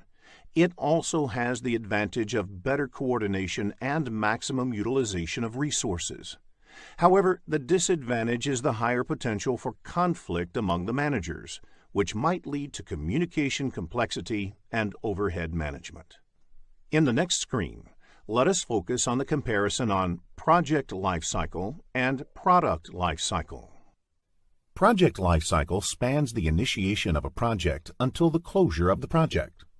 The product lifecycle, on the other hand, also encompasses the operational and maintenance phases. A typical product lifecycle starts with conception of the product and goes until its withdrawal from the market. The withdrawal might be because it becomes obsolete, or there is no further need for the product in the market. A product has a long life cycle. A product can require or spawn many projects over its life. For example, a project in product conception phase could be to determine customer needs, whereas a project during product maturity phase could be used to perform competitive analysis. Typically, a product lifecycle is longer than the project lifecycle. A project also has its own lifecycle, and this lifecycle depends upon the industry and the organization within which the project is being executed. Sometimes different organizations within the same industry use different lifecycles. There can be questions in the exam based on the comparison of project lifecycle and product lifecycle, so understanding the differences will be useful in answering such questions. In the next screen, let us discuss more on project lifecycle. A life cycle is composed of phases. Each phase represents a discrete unit of work required to be done on the project. There are different ways of classifying project life cycles. Let us first discuss the sequential versus overlapping life cycle. In sequential phases, the subsequent phase starts only after the previous phase has been completed, whereas in overlapping phases, two or more phases may run in parallel for some time. This could help fast-tracking and compressing the amount of time required. The other way of classifying life cycles is how they go about the process of planning. In predictive life cycles, there is a large upfront planning phase, where all the details of scope, cost, time are planned before beginning the subsequent phases. These phases then are executed in either sequential or overlapping modes. They are suitable for large projects where all the requirements are likely to be known in advance and where upfront planning effort is required to get the necessary approvals. Another feature of predictive life cycles is that each phase may potentially be different in the nature of activities and may require people with different skill sets. For example, traditional software development life cycle has phases like requirements, feasibility, planning, design, construction, testing, and transition. We will continue project life cycles in the next screen. Incremental and iterative life cycles have a short upfront high-level definition and planning phase. The product is then developed through a series of iterations, where iteration increments or adds to the functionality by a little. All the activities are intentionally repeated in iterations. Adaptive or agile life cycles are variants of incremental and iterative life cycles where iteration is very short, typically 2 to 4 weeks. Agile methodologies are becoming very popular in the software development industry and in other industries where the requirements are highly changeable and frequent feedback is beneficial. Let us now check your understanding of the topics covered in this lesson. Here is a quick recap of what was covered in this lesson. Project management is the application of knowledge, skills, and tools and techniques applied to project activities to meet the project requirements. PMO provides the policies, methodologies, and tools and templates for managing projects within the organization. Project manager has to integrate various project aspects, like the people, stakeholders, risks, communication, and procurements with the project constraints: time, scope, cost, and quality. Identifying internal and external stakeholders, determining their requirements, and communicating with them regularly is an important role of a project manager. Functional, projectized, and matrix are the three types of organization structures based on the level of authority given to the project manager. Project lifecycle spans the initiation of a project until the closure, while product lifecycle also encompasses the operational and maintenance phases. If getting your learning started is half the battle, what if you could do that for free? Visit SkillUp by Simplilearn. Click on the link in the description to know more. In this lesson, we will focus on project communications management. Let us begin with the objectives of this lesson. After completing this lesson, you will be able to define communication and project communications management, Identify the different communication methods, technology, and channels. Explain the elements of a basic communication model. Describe the project communications management processes. In the next screen, let us take a quick look at the project management process map. There are 47 processes in project management grouped into 10 knowledge areas and mapped into 5 process groups. In this lesson, we will look at the 7th knowledge area, that is, project communications management and its processes. In the next screen, let us understand communication. Communication can be best defined as a two-way process of exchanging information between two entities. As you can see on the screen, if project is an entity, the project needs to communicate with other entities in the organization, like project managers, senior management of the organization, and any other stakeholder of the project. Similarly, these entities may also have to communicate with the projects. The communication between project and the stakeholders is always two-sided. Project manager is responsible for ensuring proper communication to and from the project. In fact, a project manager spends almost 90% of his or her time on communication. You can now understand how important it is for a project manager to plan this activity well. In the next screen, let us discuss communication methods. Communication can be done in two ways. It can be done written or verbal. Both written as well as verbal communication can either be formal or informal. Formal means communicating by following some basic rules, whereas informal means taking a casual approach. These two combinations result in 4 different communication methods. They are formal written, formal verbal, informal written, and informal verbal. Formal written method is used for project management plans, project charter, and over long-distance communication. Formal verbal method is used during presentations, whereas informal written method is applicable while writing notes or emails. Informal verbal, on the other hand, is applied during conversations. You can expect questions in the PMP exam which require choosing a communication method for a given situation, so a fair understanding of the communication methods can help you score higher. In the next screen, let us look at the various communication technologies. Communication technology refers to the different media used for communicating. A few such technologies are listed on screen, among which email, fax, and telephone are a few popular communication technologies. In the next screen, let us understand the communication channel with the help of an example. Communication takes place between 4 people in a team. The lines across the members represent there can be 6 unique channels of communication existing within the team. Now, if the team comprises 10 members, how many unique channels of communication will be calculated? You can use the formula n multiplied with n minus 1 and the resulting sum divided by 2. N is the total number of people involved in communication. In this case, n equals to 10. If this is put into the formula, you will get 45 as the result. Therefore, 45 unique communication channels exist in a team of 10 people. It is difficult to manage such a large number of communication channels. Therefore, it is important to structure communication. Otherwise, everyone starts communicating everything to everyone, and it can become a real chaos in the project. In the PMP exam, you may be asked to calculate the number of communication channels in a scenario-based question, so please make a note of the formula to answer the question correctly. In the next screen, let us discuss the basic communication model.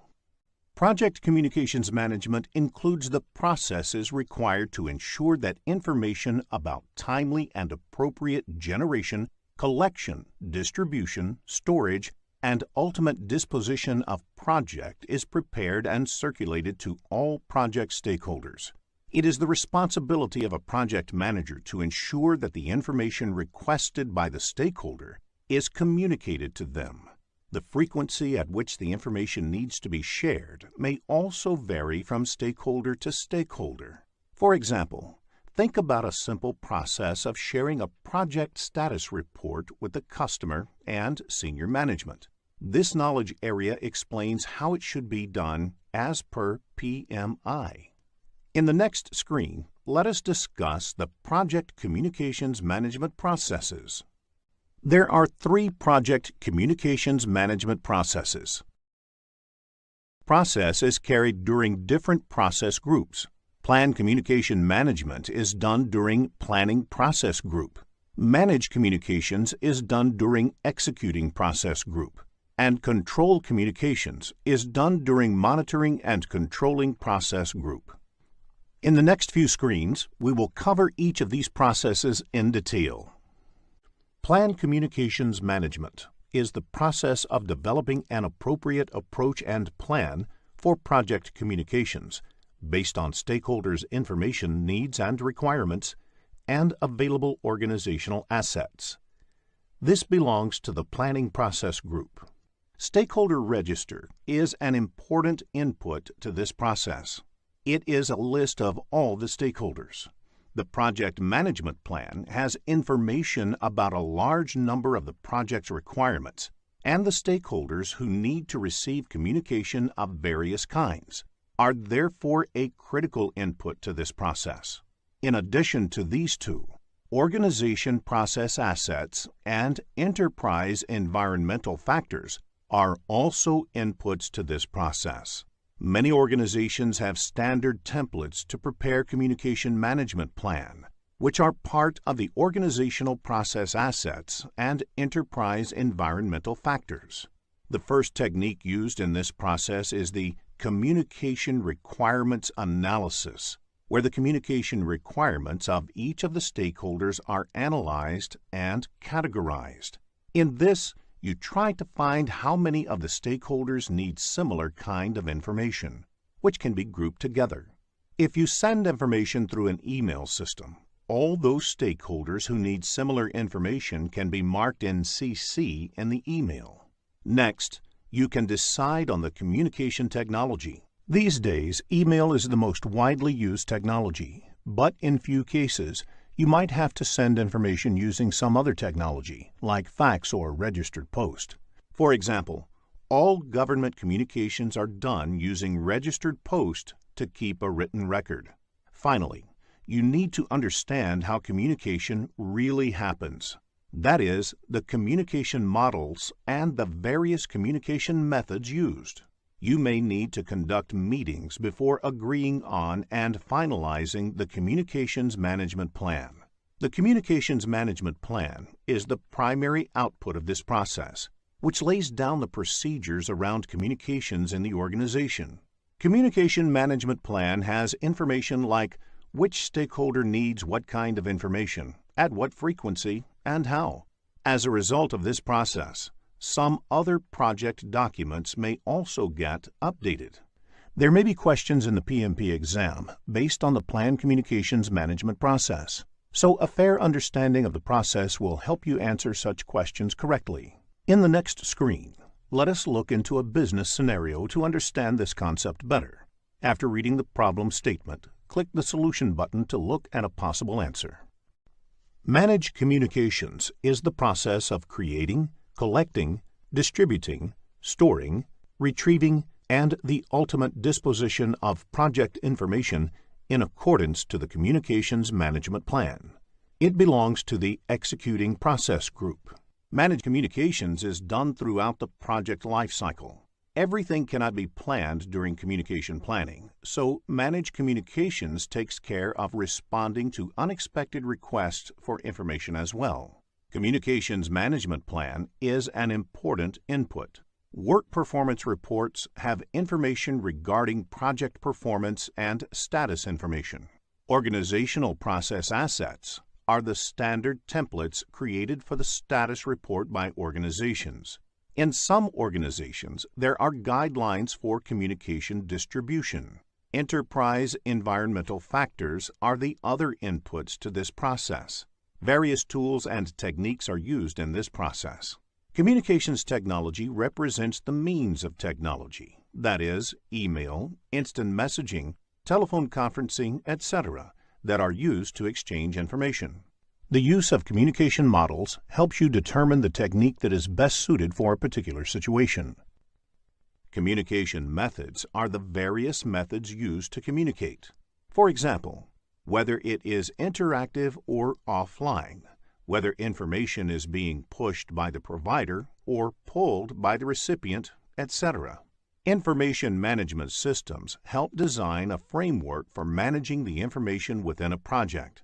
That is, how it is acquired, where it is stored, and how it is distributed and destroyed. In performance reporting, all the information is synthesized in the form of performance reports that are later distributed to the appropriate stakeholders and forms an important part of the communications strategy on a project. The first and primary output of this process is the communications messages that are generated during the project. The other outputs include project management plan updates, project document updates, and organizational process assets updates. In the next screen, let us discuss controlled communications process.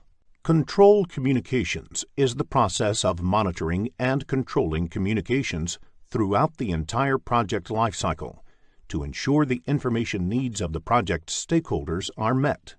It is part of the monitoring and controlling process group.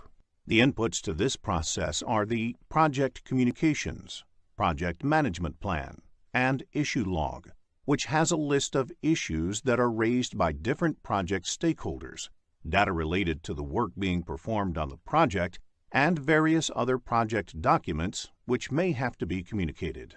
Other inputs include work performance data and organizational process assets.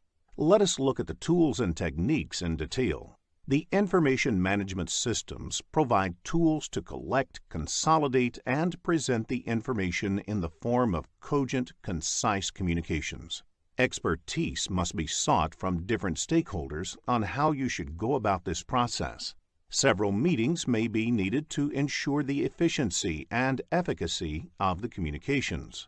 The major outputs of this process is the work performance information, which indicates that the work performance data has been analyzed, interpreted, and presented in an easily comprehensible form. This process may also give rise to change requests, updates to the project management plan, project documents, and organizational process assets. In the next screen, let us look into a business scenario to understand this concept better.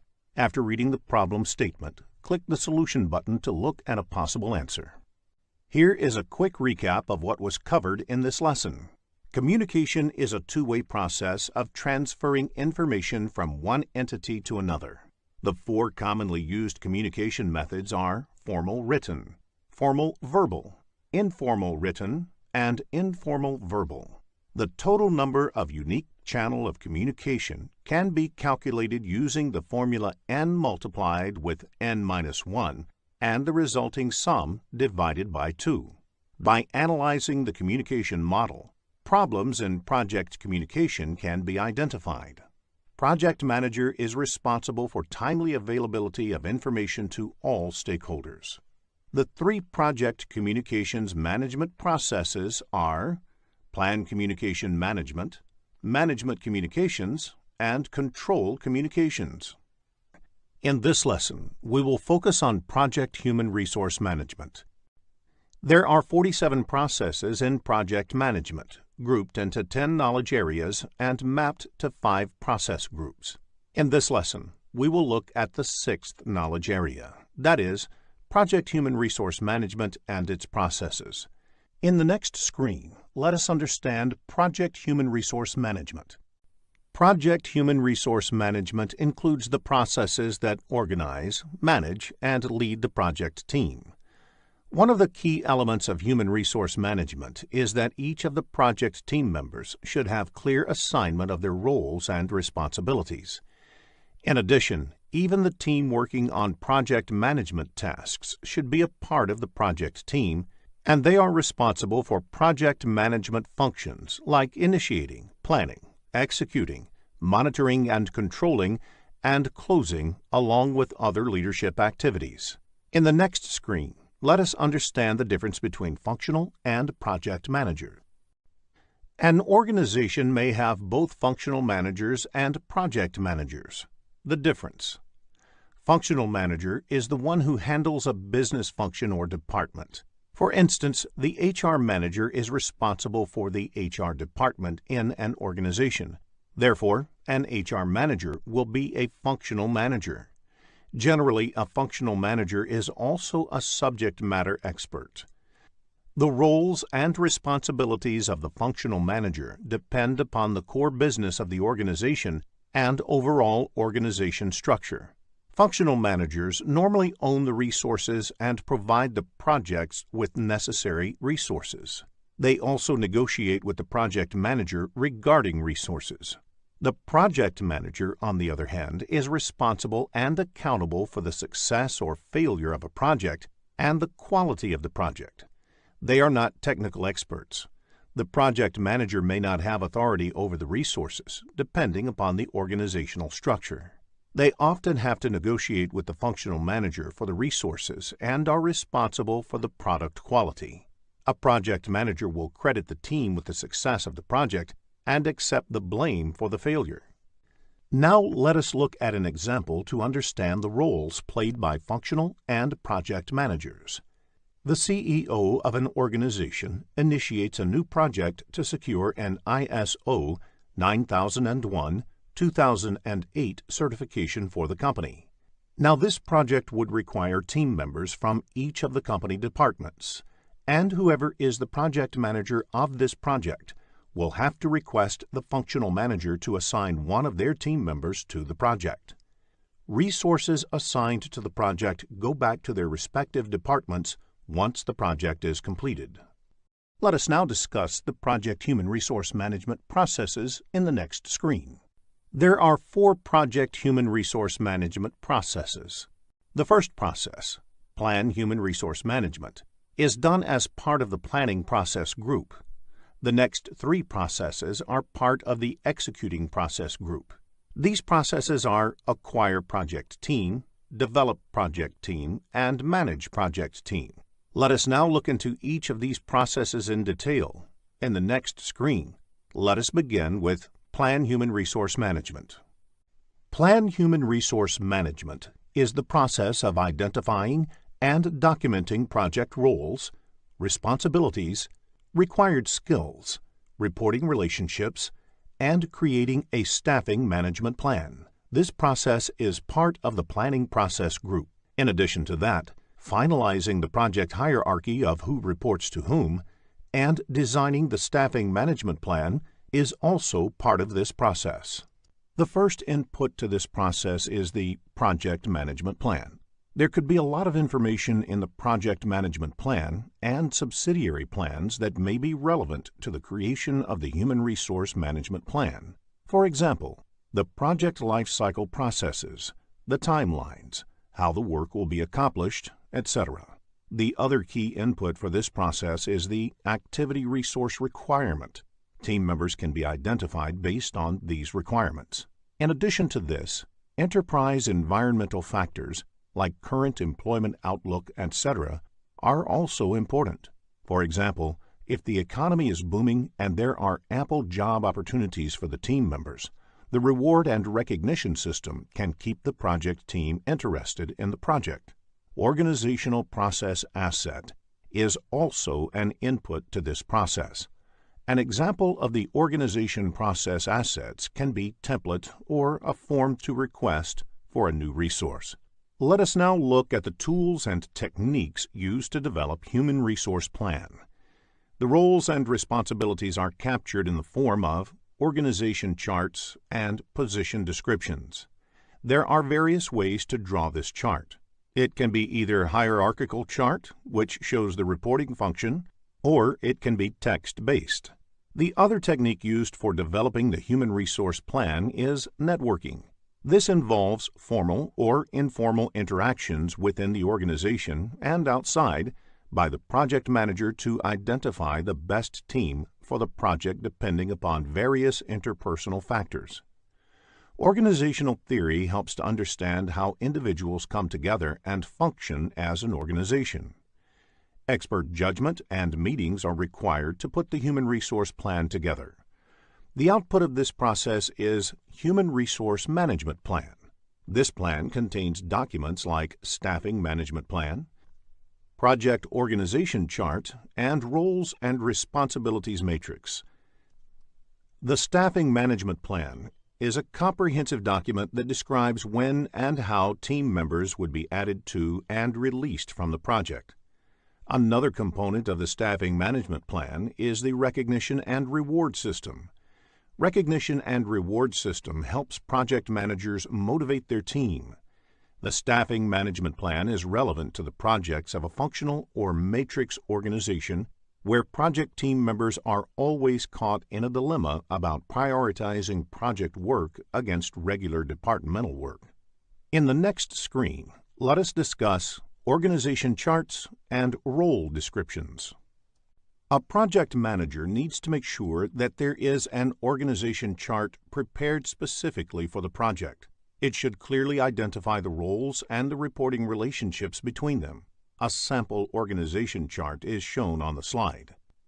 Another way of clearly delineating responsibilities among team members is by using a responsibility assignment matrix. One form of responsibility assignment matrix is the RACI chart. In the RACI chart, R stands for responsible, A for accountable, C for concerned or consulted, and I for informed. For each important activity or deliverable on the project, it needs to be clearly identified who is responsible or contributes to it, who is ultimately accountable, who is merely concerned about the success, and who needs to be informed or kept in the loop. An example of the RACI chart is shown on the screen. In this case, Project Manager John is accountable for the project plan, and the other team members, Chris, Sally, and Ting, are responsible for completing the plan. Similarly, you can note the roles of each resource in the other activities. In the next screen, let us understand resource histogram. Resource histogram is a method of depicting how many resources are required for the life of a project. If you observe the chart shown on the screen, it indicates that the number of staff hours required on the project increases to a peak in 2014 and then slowly tapers off. Especially for long-running projects, the level of staffing needed may vary considerably over a period. This has implications for other parts of the plan as well. For example, the cost will vary as the number of resources change. This piece of information helps a project manager to understand at what time they need to onboard and offboard resources on a project. In the next screen, let us look into the second human resource management process, that is, Acquire Project Team. Acquire Project Team is the process of confirming human resource availability and obtaining the team necessary to complete project activities. This process belongs to the Executing Process Group. Acquiring resources may not be required in the planning phase. Therefore, it is done in execution phase. Though you may plan to acquire few in the planning phase, major acquisition is done in execution phase. This may be true where large projects are run spanning over many years with several detailed activities. The key input is the Human Resource Management Plan. Enterprise environmental factors help understand which team members will be available to work on the project, how much they will cost, etc. Organizational process assets will help understand the hiring procedure of the company, the policies that govern the use of team members on the project, etc. The key technique for acquiring the project team is negotiation. As a project manager, you have to negotiate with the company's senior management, resource manager, or with prospective candidates to secure the most suitable resources on the project. Sometimes the resources may be pre-assigned to a project. This typically happens when they are the key resources, without which the project cannot take off. Sometimes the project team is acquired by getting required resources through external vendors. Most of the bigger organizations have approved a list of vendors who provide resources on a contractual basis. Nowadays, the concept of virtual team is also quite popular to get a project team. So even though the project is being conceived in one country, a big part of the team can be in another country. For example, if the project is conceived in the USA, majority of the team can be in Germany and both the teams can coordinate over the phone, email, chat, etc. Multi-criteria decision analysis is also an important tool to achieve the objectives. While acquiring the human resources for the project, it is important to consider a number of factors, such as availability, cost, skill set, experience, attitude, relocation needs, etc. These criteria have to be considered in totality and balanced out against the project's requirements. The output of this process is project staff assignments, resource calendars, and updates on project management plan. Let us now discuss the next process, develop project team. Once the project team is acquired, the next step is developing the project team. Develop project team is the process of improving competencies, team member interaction, and overall team environment to enhance project performance. This process belongs to the executing process group. The inputs to this process include project staff assignments, resource calendars, and human resource management plan. One of the techniques used in developing project team is interpersonal skills. It is more of an art than a science, and this is where individual characteristics of project managers matter a lot. If the project manager genuinely commands trust and respects the team members, developing the team becomes easy. Team members look up to the project manager not only for getting project-specific instructions, but also for their career advancement as well. Social activities like celebrating a team member's birthday, going for parties outside the office, etc., helps in team building. Training is also an important tool for developing the project team, as it helps in increasing the knowledge of competencies of the team members. Sometimes, co-locating the team members at a single place also helps in developing team bonding. This is especially important if team members work from different geographical locations. Knowing a person face-to-face does help in reducing conflict. Project managers can also encourage the team members by providing recognition and rewards.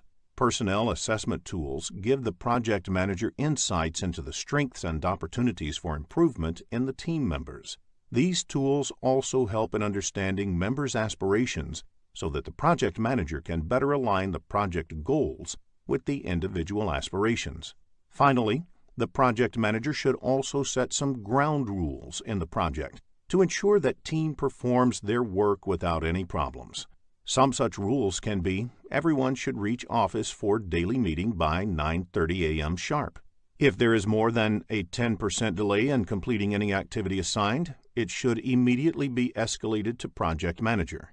If there are any unforeseen circumstances, it should be immediately brought to the notice of the project manager, etc. The output of this process is team performance assessments. This is done by the project manager to evaluate and enhance the effectiveness of the team as a whole. This is a document which explains team effectiveness. As information about the team evolves, the enterprise environmental factors may also be updated. Questions that test a project manager's role in developing a project team can be expected in the PMP exam, so ensure that you have a fair understanding of the role before you take the exam. In the next screen, let us discuss the Manage Project Team process. Managing the project team is different from developing the project team, though it is also done during the execution process group. It relates to measuring team members' performance, providing feedback, resolving issues, and managing changes to optimize project performance.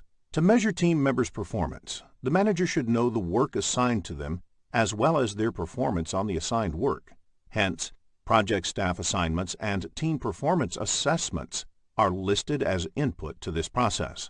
The Human Resource Management Plan serves as a guideline for managing project teams. Some organizations have template and procedures to do such assessment, and that being the reason why Organization Process Asset is also one of the inputs to this process. The work performance reports, as well as issue logs, will be inputs because the team management activities have to be performed in this context. Observation and conversation is a technique where the project manager monitors and discusses the tasks done by the team. This does not imply formal project status reports, but having an informal interaction with the team before documenting the project status report. Knowing about the issue early helps in resolving them early. Formal performance appraisals are helpful in evaluating the team members' performance on the project. The project manager creates these with the help of the team supervisors. It is an established practice in most organizations to evaluate team members for their work. This may have a bearing on their future assignments, salary, promotions, etc. Since the power of appraising lies within the project manager, the project manager can use this as an effective tool for managing the team. Since multiple resources work on a single project, it is quite natural to expect conflicts. It is the responsibility of project manager to resolve conflicts. Conflict management has been discussed in detail later in the lesson. You can expect questions on conflict management in the exam. The other tool is interpersonal skills. The output of managing a project team includes corrective action recommendations, like which team members to be changed, implementing some reward system to motivate the team, etc. Updating the project management plans, documents, organization process asset, and enterprise environmental factors are the other outputs of this process. There can be questions in the PMP exam that test a project manager's skill in managing a project team. So ensure that you are aware of the inputs, tools and techniques, and outputs of managing a project team. Let us discuss team dynamics in the next screen. Any team naturally goes through several stages as it gets together. These stages are forming, storming, norming, performing, and adjourning. In forming stage, a team formally comes together for the first time. In storming stage, disagreements start to surface. This is followed by norming, when the teams start working together and trusting each other. In performing stage, they are able to deliver results as a team. Finally, the team is adjourned when the work of the project is completed or the project is terminated. In the next screen, let us discuss conflict management. Many organizations look for people with diverse background to get different perspectives about work. If people with diverse backgrounds and culture work on a project, it is quite natural to expect conflict. Conflict often results in opportunities for improvement. The root causes of conflict can be scarce resources, scheduling priorities, and personal work styles. While the popular belief is that personality or ego can be the key reason for conflict, it is the least possible reason for conflict. As a project manager, if you find yourself in between a conflict with a team member, sit across the table and resolve it. If not, they should get their immediate managers involved and try to resolve it. To avoid conflicts, a project manager should let everyone involved have complete clarity about the project. Assign the roles and responsibilities to each of the team members clearly. Ensure that there are no overlapping responsibilities, which could be a possible cause for conflict. Sometimes boredom at work can also lead to conflict. So one of the responsibilities of project manager is to keep motivating the team members and let them work on interesting and challenging assignments. Business scenarios-based questions on conflict management can be expected in the PMP exam, so it is essential to have a fair understanding of the topic. In the next screen, let us look at conflict resolution techniques. There are 5 techniques of resolving conflict. They are withdraw or avoid, smooth or accommodate, compromise or reconcile, force or direct, collaborate, or problem solve. In withdraw or avoid, one retreats from a potential conflict situation or defers the resolution to a later date. This does not resolve the conflict, but allows for more time. In smooth or accommodate, areas of agreement are emphasized to reduce the intensity of the conflict. Again, this does not on its own result in a resolution, but it may succeed in changing the perceptions about the situation. In compromise or reconcile, there is some give and take in order to bring some satisfaction to all parties. Depending on how the process went, this may be perceived as a win-win or a lose-lose situation, because none of the parties really get what they want. In force or direct, a person in a position of authority directs how the matter should be resolved. It may be necessary to do this when the matter has to be resolved immediately. However, this may result in upsetting one or more of the conflicting parties. In collaborate or problem solving, the parties in the conflict are asked to come together to collaborate and look for a resolution to the problem. This offers the greatest likelihood of a satisfactory and permanent resolution, and should be resorted to whenever possible. Business scenario-based problems, where a resolution technique has to be selected, can be expected in the PMP exam. So understanding the conflict resolution techniques is essential. In the next screen, let us look into a business scenario to understand this concept better. After reading the problem statement, click the Solution button to look at a possible answer. One of the key responsibilities of a project manager is to get work done by the team. There are certain powers that a project manager can use to get the work done. A project manager has to use a combination of techniques to get this accomplished. Various powers of a project manager are legitimate or formal, reward, penalty, expert, and referent. In legitimate or formal, project manager can formally assign a work to a team member that he or she has to do. Project manager can reward and recognize the team members. The reward could be as simple as assigning challenging or sought-after work to a team member. This can motivate good performers on the project. Sometimes project manager can penalize the team members for poor performance. Some project managers are able to command authority because of their expertise in a certain field. Project manager can be considered as a reference of higher authority to get the work done. Sometimes referent authority also arises from the personal charm or charisma of the project manager.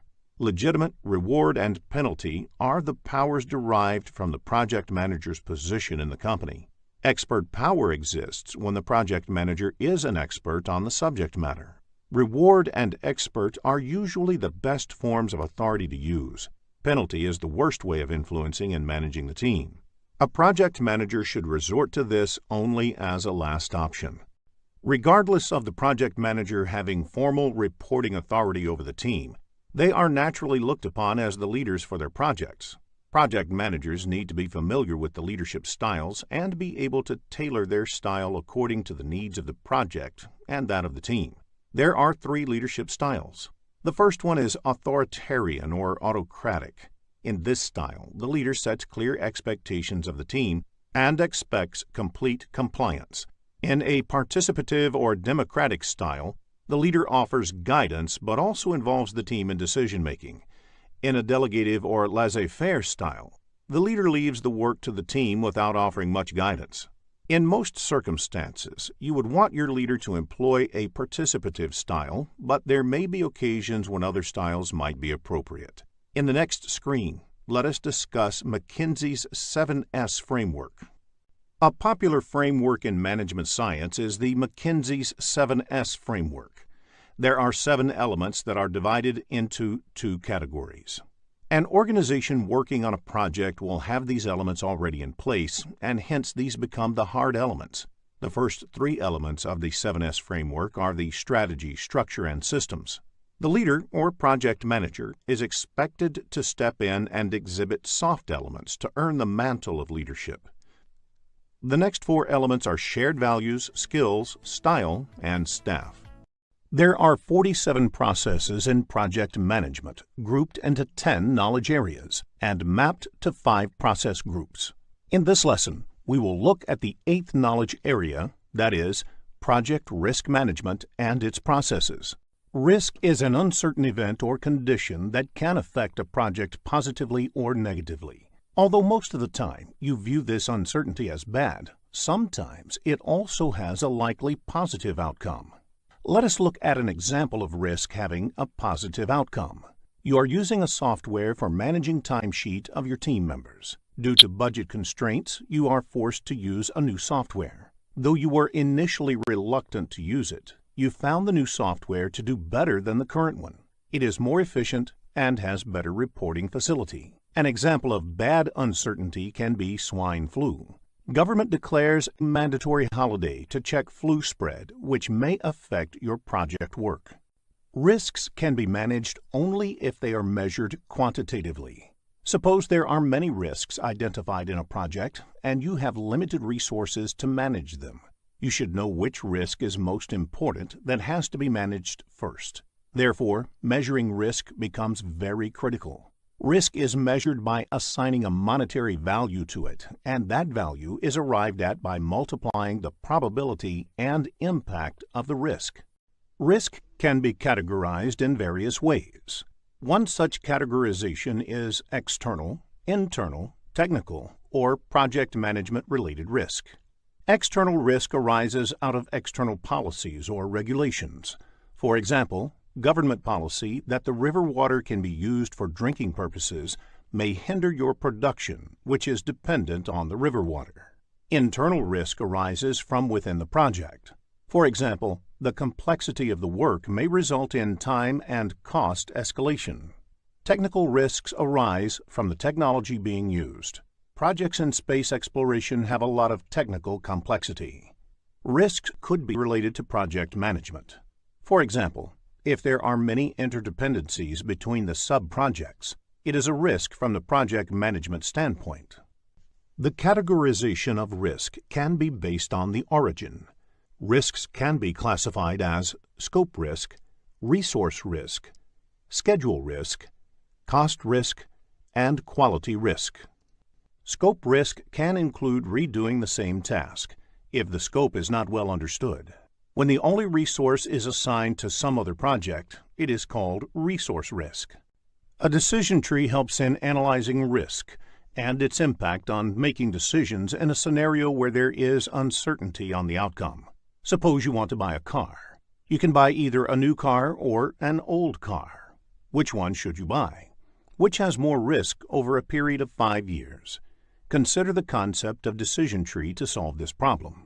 The initial cost of buying a new car is $20,000, and the cost of buying an old car is $15,000. For a new car, the probability of it having any problem, fail scenario, is only 10%. That is, there is a 90% likelihood that it will just work without any problems, pass scenario, and if it does have any at all, the impact of the problem is $15,000. The reason is that it was bought at a higher cost. An old car has 70% probability of having a problem. The reason being the probability is high because the car was already used by someone else in the past. However, the impact here is low, say $10,000. If you add probability multiplied by impact of both the options at the decision nodes, you will find buying an old car over a period more risky than buying a new car. The project cost will be arrived at after considering the risk reserves of both the known risks and unknown risks. There is a specific order in which these reserves are calculated in the project cost. First, the cost of all activities is identified. Activities are the smallest unique project tasks. All the activity costs add up to the cost of the work packages. Work packages are the last level of classification in a work breakdown structure. Work packages cost adds up to the control account cost. One or more work packages are clubbed together to create a control account and manage the cost of the work packages. Next, the project costs are identified. There can be multiple control accounts in a project. Now, once the project cost is calculated, some reserve is added to take care of any uncertainties. You may have made some assumptions to calculate the cost of the activities, and by adding some reserve, you would want to take care of those uncertainties. In this case, make a note that you are accounting for the assumptions made, and it can be said that this reserve takes care of known uncertainties. This reserve is also called contingency reserve. At this point, you have arrived at the cost baseline, that is, the cost for the project that will be used for budgeting and tracking purposes. Once the planned cost is arrived, there is another reserve that gets added, called management reserve. Note that management reserves are not part of the cost baseline and are used during emergencies only. By adding contingency reserve, you have taken care of known uncertainties, And by adding management reserve, you take care of unknown uncertainties. That is, those risks that perhaps have not yet been identified. Unknown uncertainties are added based on experience or expert judgment. Project risk management includes the processes of conducting risk management planning, identification, analysis, response planning, and controlling risk on a project. The key objective of risk management is to increase the probability and/or impact of positive events and decrease the probability and/or impact of negative events. There are 6 risk management processes. Plan risk management, identify risks, perform qualitative risk analysis, perform quantitative risk analysis, and plan risk responses belong to the project planning group, and control risks belong to the monitoring and controlling process group. In this lesson, we will focus on project stakeholder management. There are 47 processes in project management grouped into 10 knowledge areas and mapped to 5 process groups. In this lesson, we will look at the 10th knowledge area, that is, project stakeholder management and its processes. In the next screen, let us understand who stakeholders are. A stakeholder is anybody who has a stake in the project. A stakeholder may be an individual, a group, or an organization who may affect or be affected by or perceived to be affected by a decision, activity, or outcome of a project. Further, the nature of the impact can be positive or negative, thus giving rise to the notion of positive or negative stakeholders. Irrespective of whether a stakeholder is positive or negative, it is important to engage with the stakeholders and get them involved in the project. This can make a critical difference to the success or failure of the project. A single disgruntled stakeholder can bring the entire project to its knees, whereas an actively engaged and influential stakeholder can have the opposite effect. Let us understand who the common stakeholders of a project are. There are several categorizations of stakeholders. The project managers themselves are important stakeholders. The project team members represent stakeholders in the project.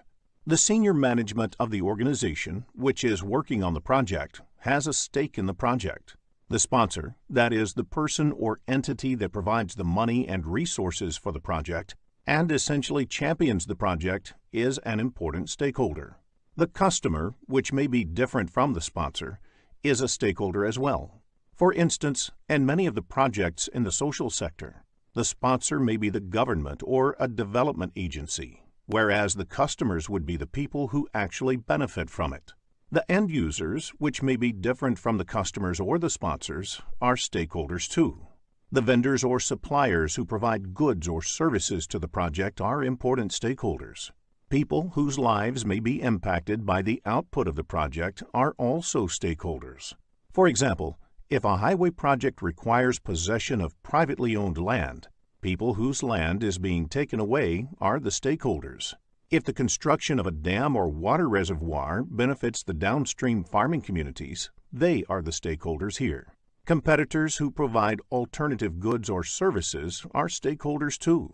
Sometimes environmentalists or other social groups may become stakeholders. The government or political leadership may become stakeholders for projects in the public domain. It is sufficient to state that there could potentially be hundreds of stakeholders for a large project. It is in the interest of the project manager and the project team to clearly identify all such stakeholders up front and then actively manage them throughout the project. In the next screen, let us discuss the classification models for stakeholder analysis. Not all the stakeholders have the same amount of influence or power over the project. Therefore, the way to manage each stakeholder needs to be calibrated based on a proper classification of the stakeholders. This is the role of the classification model. You can come up with a grid that maps the power of the stakeholders, the interest they have, the influence they may have, or the impact that they can have on the project through the power interest, power influence, or influence impact grids. It can be represented by mapping stakeholders to a power or interest grid. The diagram on the screen has x-axis, which represents interest level, and y-axis, which represents the power level. Based on the various combinations of power levels and interest levels, the grid can be divided into 4 quadrants. The stakeholders on the top right quadrant, with high power and high interest, need to be managed closely. That is, you have to monitor their involvement and engagement very closely. The stakeholders on the bottom right quadrant, with high interest but low power, need to be kept in the loop. That is, you should share information with them and keep them regularly informed. The stakeholders on the top left quadrant, with high power but low interest, can be managed by keeping them happy, for example, by making sure that their interests and opinions are taken into consideration. The stakeholders on the left bottom quadrant, with low power and low interest, may be managed less actively by simply monitoring how things are going with them. The salience model describes classes of stakeholders based on their power, ability to impose their will, urgency, need for immediate attention, and legitimacy, appropriateness of their involvement level. This is a useful framework to guide the stakeholder management strategy on a project. Practice creating power grids for business scenarios. This will help in understanding the level of engagement a project manager needs to maintain with various stakeholders. In the next screen, let us discuss the Stakeholder Engagement Assessment Matrix. The Stakeholder Engagement Assessment Matrix allows visualizing the current and desired states of a stakeholder's involvement in the project. The 5 levels of involvement are as unaware, resistant, neutral, supportive, and leading. Unaware is where the stakeholder is not aware of the project or its impact. Resistant is where the stakeholder is aware of the impacts and is resistant to change.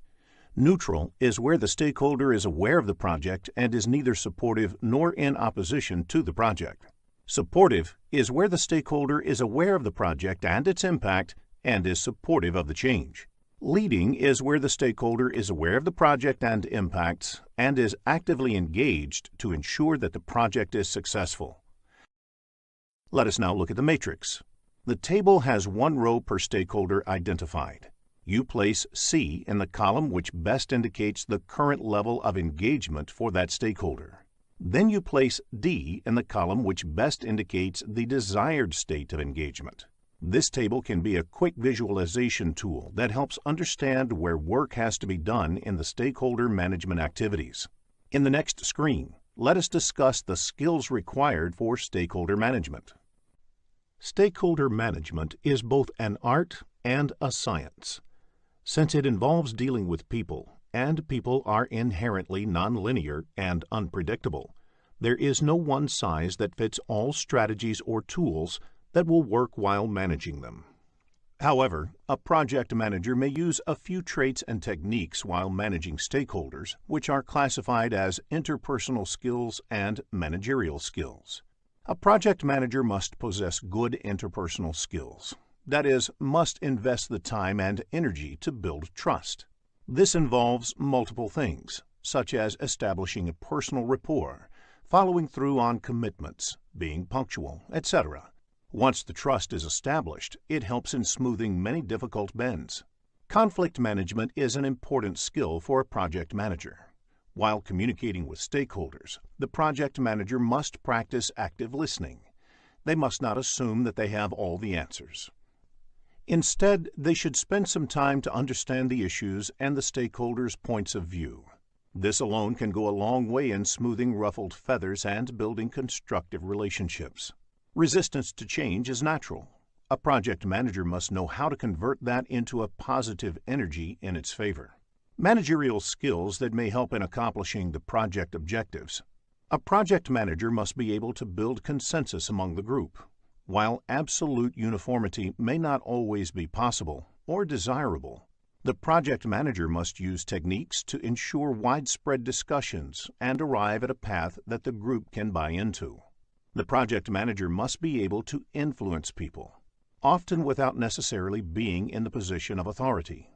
The project manager must be skillful to negotiate agreements. The project manager must be able to understand and modify organizational behavior in order to move the project in a certain direction. Network diagram is extensively used in the project time management knowledge area to plot the activity dependencies. This is a graphical representation of the project activities in the form of a network. There are two ways to draw a network diagram. In Precedence Diagramming Model, PDM, or Activity on Node, AON, boxes represent activities and the arrows indicate the dependency. This type of network can have all four types of relationships between the activities. In Arrow Diagramming Model, ADM, or Activity on Arrow, AOA, the arrows represent activities. The relationships and sequences can be inferred from the direction of the arrows and linkages between the activities. In such types of network, only finish-to-start relationships can be shown. Such diagrams may need to make use of dummy activities to indicate some dependency between the activities. There may be questions in the PMP exam based on the network diagram, so create and work with the diagram. This will make answering network diagram-based questions easy and fun.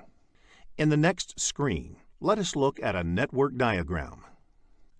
A sample network diagram is shown on the screen. Activities A and C can happen in parallel. B and D require both A and C to complete, whereas E requires both B and D to complete. Activity on Arrow network diagram makes use of hammock activities. They are used to show a comprehensive summary activity combining several other activities underneath for control and reporting purposes. In this lesson, we will focus on project scope management. There are 47 processes in project management grouped into 10 knowledge areas and mapped to 5 process groups. In this lesson, we will look at the second knowledge area, that is, project scope management and its processes. Let us begin with the first topic of this lesson, that is, project scope management. Project scope management includes the processes required to ensure that a project comprises all and only the work required to complete the project successfully. The project scope management is concerned about the scope. What is not there in the scope is also clearly identified. In the next screen, let us look at the key activities performed under project scope management. Let us look at a few of the typical activities that happen as part of the project scope management. Constant monitoring is essential to make sure that all the project work is being completed. The gradual, uncontrolled increase in scope of the project is referred as scope creep. It is necessary to define the project scope boundaries and not let people randomly add to the project scope. Gold plating is doing more than what is required as part of the project scope. This has to be avoided in projects. As per the published statistics about projects done globally, less than 40% of projects can be considered successful. Therefore, the focus should be on what is required rather than squandering around with what is not required. 40% might be considered less, but a project is classified as successful only if it meets all its objectives and is done within time and cost budgets. In the next screen, let us understand the differences between product scope and project scope. Project scope management deals with managing both the product scope as well as the project scope. Product scope refers to the features and functions that characterize a product, service, or result. The word product may also include creation of a service. For example, in the banking industry, each of their services is called a product. Likewise, a savings account is one of their products. Mutual fund is another. On the other hand, project scope is the work that needs to be accomplished to deliver the output of the project, which could be a product, service, or result with the specific features and functions. For instance, to deliver a product, you may also need to produce a requirements document or a design document. These are not part of the product scope, but it may very well be part of the project scope. In the next screen, let us discuss a few key terms used in the project scope management. WBS stands for Work Breakdown Structure. It means breaking the project deliverables into smaller and more manageable components called work packages. The last level of work in such subdivision is called work packages, and the whole structure is called WBS. For example, a typical software development project would have various activities like finalizing requirements, designing the new system, coding, testing, and going live with the new system. Each of these translates into high-level deliverables, which can be further subdivided into smaller activities which are more predictable. WBS Dictionary, like any dictionary, contains the explanation of the terms used in WBS.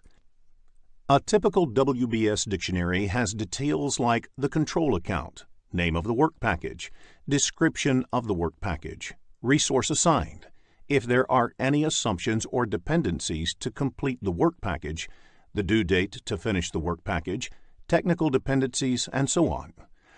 WBS Dictionary is useful for the person or group working on the work packages as it further elaborates the decomposed work package. Control account is a level within WBS at which management wishes to exercise control.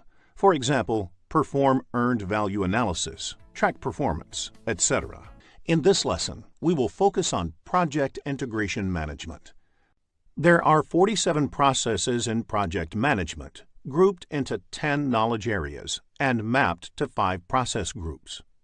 In this lesson, we will look at the first knowledge area, that is, project integration management and its processes. In the next screen, let us understand the concept of project integration management. Project integration management involves unification, consolidation, articulation, and integrative actions that are crucial for successfully completing the project. The project integration management is high-level work that project manager does, and it involves managing interdependencies among the other knowledge areas. The other 9 knowledge areas involve detailed work in a specific direction. For example, project cost management deals only with how to manage cost in a project. The project management processes do not happen independently. For example, a new resource added to the project may require changes in cost or schedule or both. In dealing with such situations, the project manager integrates the processes of project management. The need for integration drives much of the communication and the work of the project manager. Let us discuss the key role of project manager, sponsor, and team in the next screen. Project manager, team members, and project sponsors have different roles to play in a project. The project manager is supposed to play multiple roles in the project. The key role is to perform integration. The project manager puts all the pieces of the project together into a cohesive whole. In doing so, the project manager tries to ensure that the project is done faster, cheaper, and utilizes resources optimally while meeting the project objectives. As the project progresses, the team members work on completing the project activities. The role of the project sponsor is to protect project from any unnecessary changes and to ensure that it has the required resources for completion. The project sponsor is the champion for the project within the performing organization, that is, the organization in which the work is being performed. In the next screen, we will cover the project selection methods. An organization can undertake a project under contract with an external organization or take up a project driven by internal business needs. There should be a formal process of selecting project in all organizations to ensure that it is making the best possible use of limited corporate resources. For example, if the organization has an option to take up any one out of the 2 projects, both of which use the same corporate resources, the organization would naturally select the one which is more profitable. There are 2 broad ways to select a project.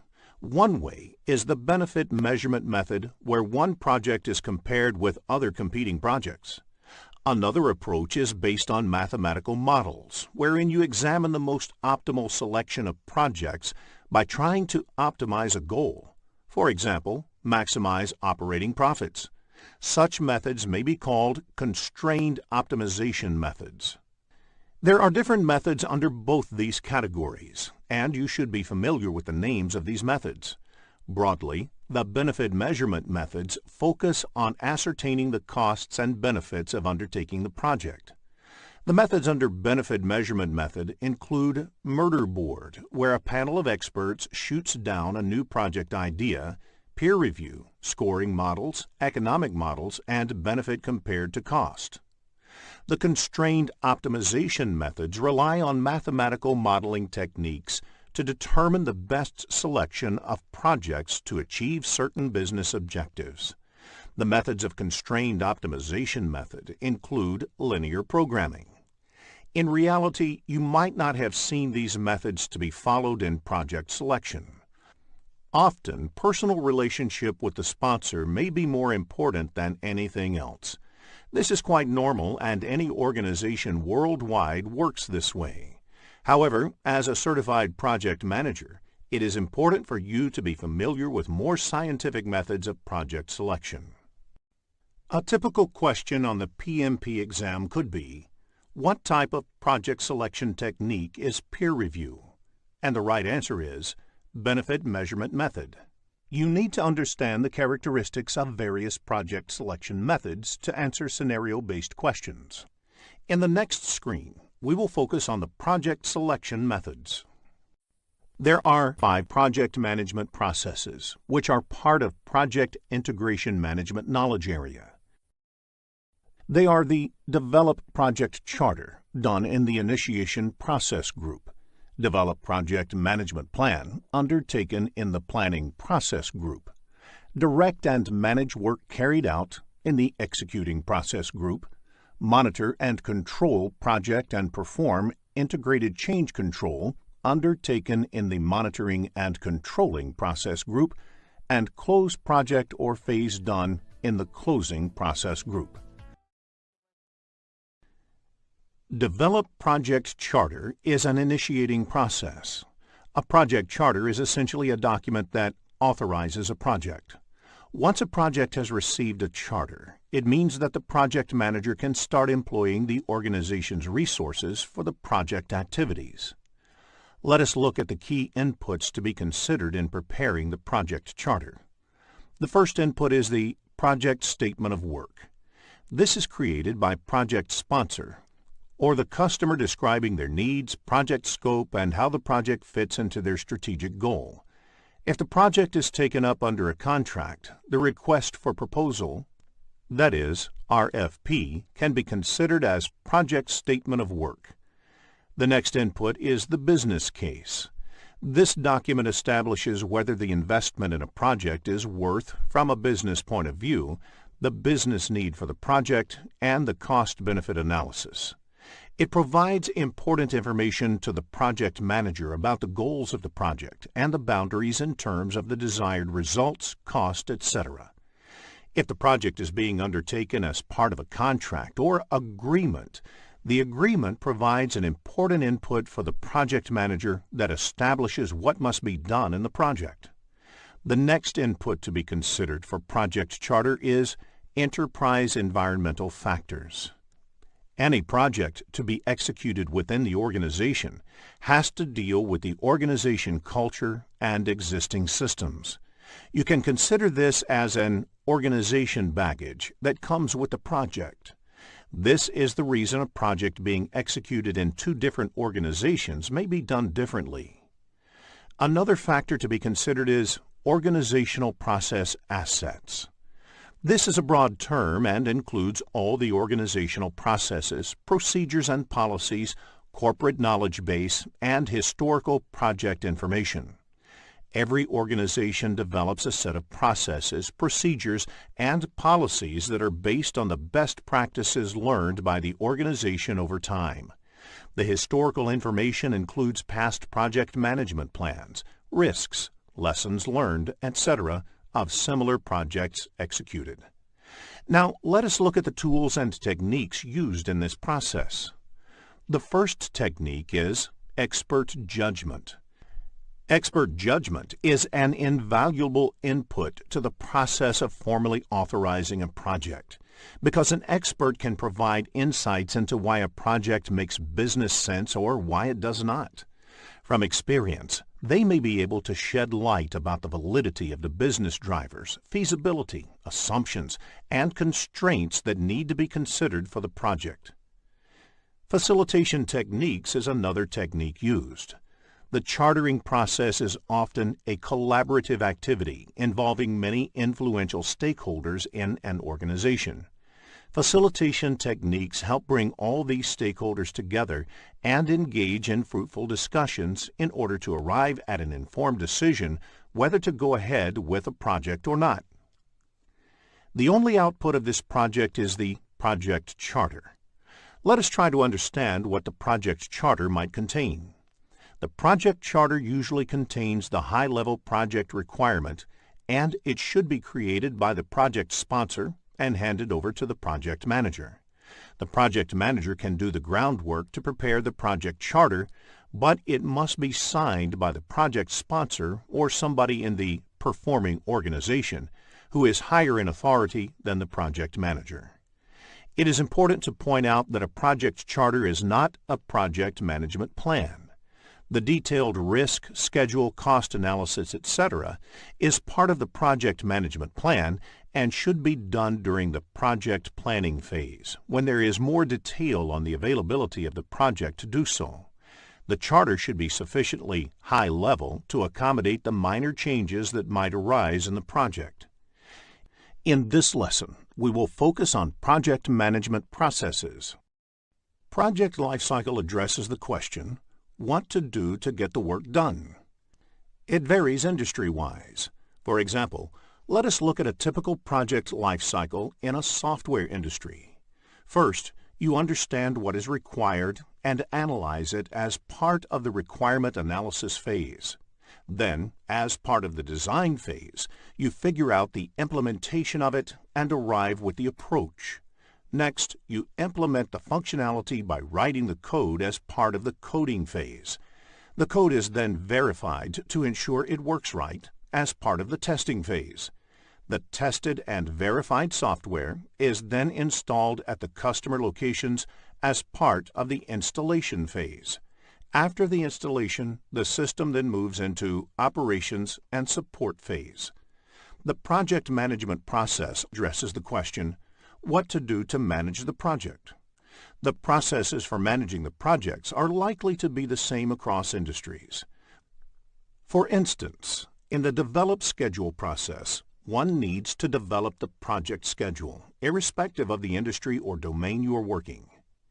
In the next screen, let us understand the project management process groups. The project management processes are divided into 5 process groups. They are Initiating Process Group, Planning Process Group, Executing Process Group, Monitoring and Controlling Process Group, and Closing Process Group. The initiating process happens at the beginning of the project or a phase. The planning, executing, and monitoring and controlling processes go together. Therefore, you plan, execute, and replan based on the execution result. The project closing processes are performed when the project work or a phase within the project is completed. The typical project management process in the closing phase releases resources back to the resource pool so the team members can be assigned to another project.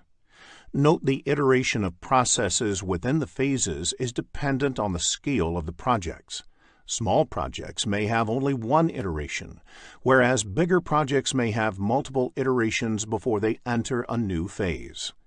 Project management processes are overlapping activities. Let us look at the interaction between these activities in the next screen. Process groups have overlapping activities that occur throughout the project lifecycle. The output of one process group is generally the input to another or a deliverable of the project.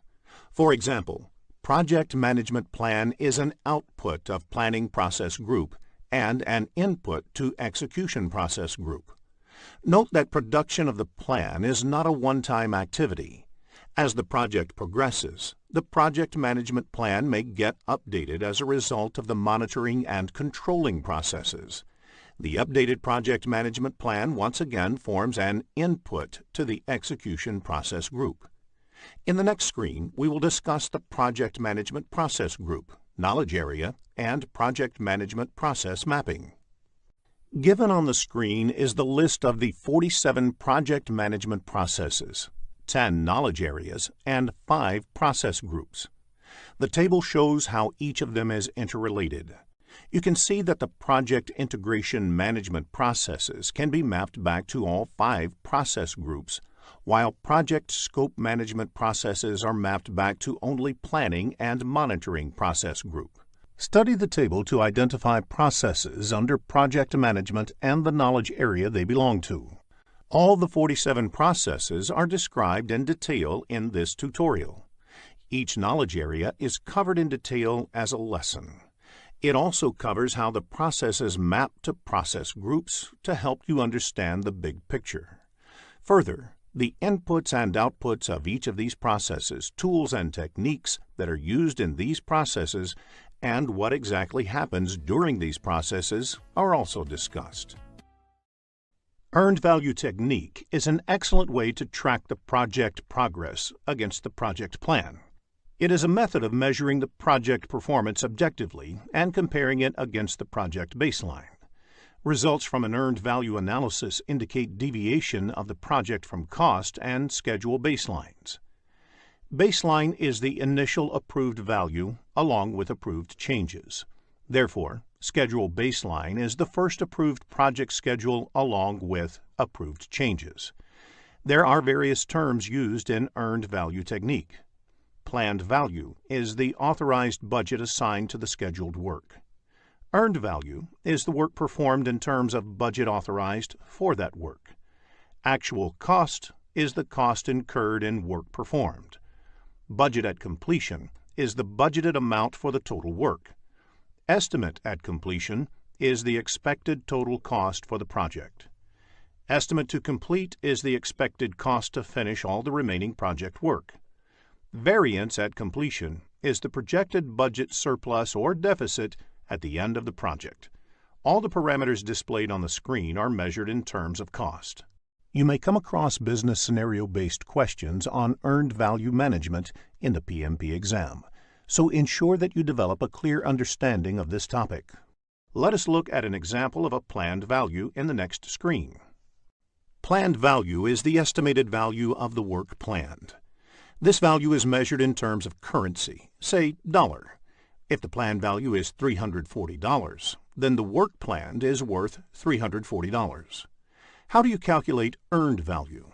The solution is add the budget allocated to each of the activities that have been completed at the point of time. The resulting value is the earned value. In the next screen, let us look at the formula used to calculate earned value. In cost variance, negative means the project is over budget. Positive means the project is under budget. Similarly, in schedule variance, negative means the project is behind schedule, whereas positive means the project is ahead of schedule. The value of the next two parameters, Cost Performance Index, CPI, and Schedule Performance Index, SPI, values vary between 0 and 1. For example, a CPI of 0.8 implies that 80 cents of work is obtained for every dollar spent in the project. Similarly, if SPI is 0.9, it implies that project is progressing at only 90% of the speed originally planned. The next parameter is Estimate at Completion, or EAC. There are different ways of calculating the EAC value. The method used depends on how the cost and schedule variances are expected to play for the rest of the project. BAC by CPI is used if you expect that the current cost performance will continue until the end of the project. AC plus BAC minus EV is used if you expect that the rest of the project will be managed at the budgeted rate. AC plus BAC minus EV by the product of CPI and SPI is used if you want to factor in the impact of the cost as well as schedule variances. AC plus ETC is used if you want to re-evaluate the project based on a forecast value for the estimated cost of the remainder of the project. The next parameter is estimate to complete, or ETC, which is the cost of project from this point to the end. This is calculated by subtracting the actual cost from the estimate at completion. In addition, variance at completion can be calculated by subtracting the estimate at completion from the budget at completion. Variance at completion is the cost estimation whether it is over or under budget. Another parameter is the To Complete Performance Index, or TCPI. This is the cost performance needed to achieve a desired outcome. For example, if the project needs to be managed to the original budget, BAC, then TCPI, that is, the CPI that must be maintained for the rest of the project, is calculated as BAC minus EV by BAC minus AC. Similarly, if it has to be managed within a revised target, say EAC, then TCPI is calculated as BAC minus EV by EAC minus AC. Before the start of the PMP exam, please make a note of the formulas of earned value technique. In the next screen, let us look into a business scenario to understand this concept better. After reading the problem statement, click the Solution button to look at a possible answer. Let us take the example of a software development project. There are 4 phases, and each phase takes a month to complete and is expected to cost $10,000. The phases are planned to be completed one after the other. The status of the project at the end of the month 3 is summarized in the table. Requirements definition is completed and actual spending on this is $10,000. Architecture and design is done and actual spending on this is $12,000.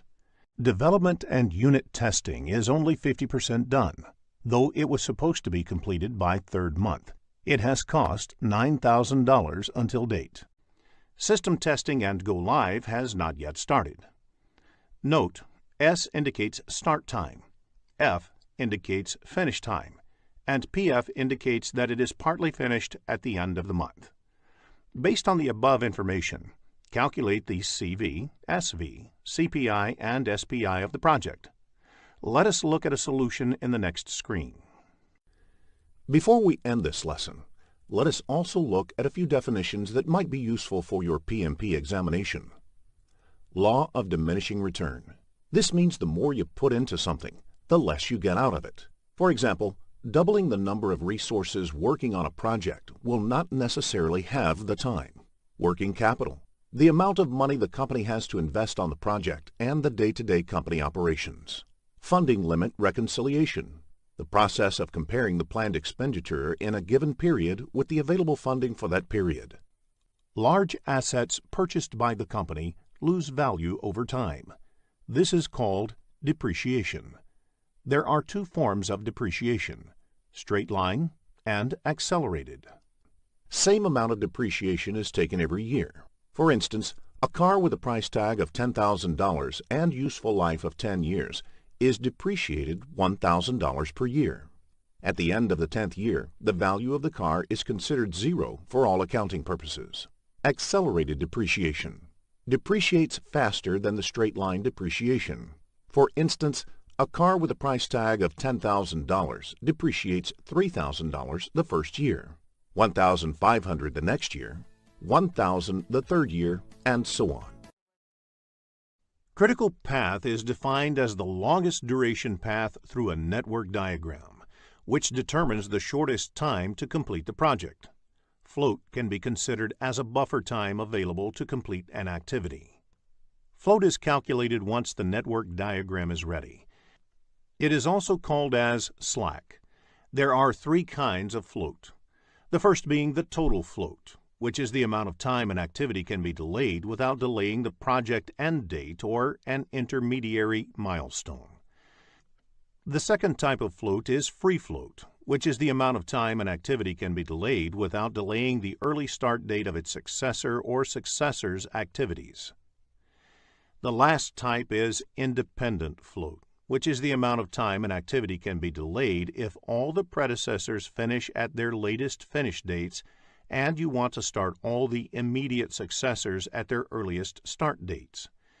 The slack of the activities on the critical path is 0, because there is no scope to delay activities on the critical path.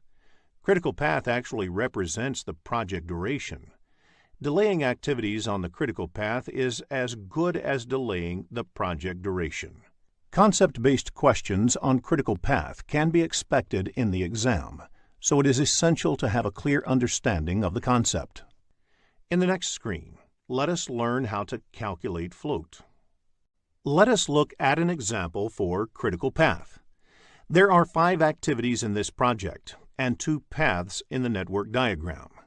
Start, 1, 2, 4, 5, end is one path, and start, 1, 3, 5, end is the second path. Since the duration of the path start 1, 2, 4, 5, end is 18 days, which is more than the duration of the path start 1, 3, 5, end, the critical path of the project is start 1, 2, 4, 5, end. Let us take activity 3 as an example. First, calculate the early start and early finish dates. Activity 3 can start only after activity 1. Since the early finish of activity 1 is 3, it becomes the early start of activity 3. Activity 3 cannot start earlier than 3 because activity 1 can be completed only by then. Therefore, early start of activity 3 is 3, since the duration of the activity is 4 days. The early finish of activity 3 is 3 plus 4 equals 7 days. Now, let us calculate the late start and late finish of activity 3. Late start of activity 5 is 14 days. The activity 3 happens just before activity 5, so the late finish of activity 3 is 14 days. To calculate the late start, you can subtract the duration from late finish. Therefore, the late start of activity 3 is 14 minus 4 equals 10. In the next screen, let us focus on schedule compression. Hi, welcome to Project Management Tools tutorial from Simplilearn.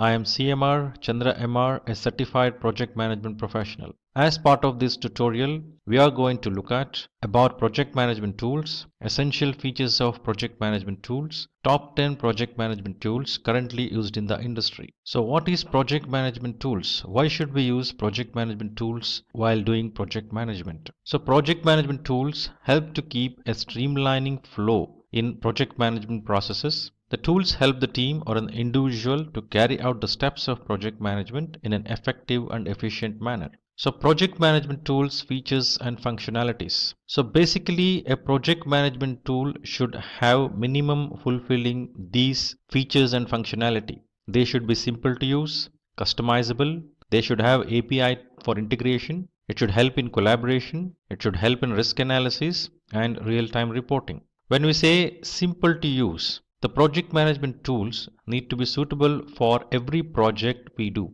One needs to find a tool that will have a pleasant interface and increase work productivity. The project management tool must be easy to configure according to the organization needs. Every project management approach, every project management templates, every artifact needs tailoring and adaptation before adopting as part of the practice. There are business patterns that change every day, so having customizable tool is an added advantage. API or application programming interface enables the sharing of data and application between devices. The tools with API integration allow seamless connectivity amongst the team.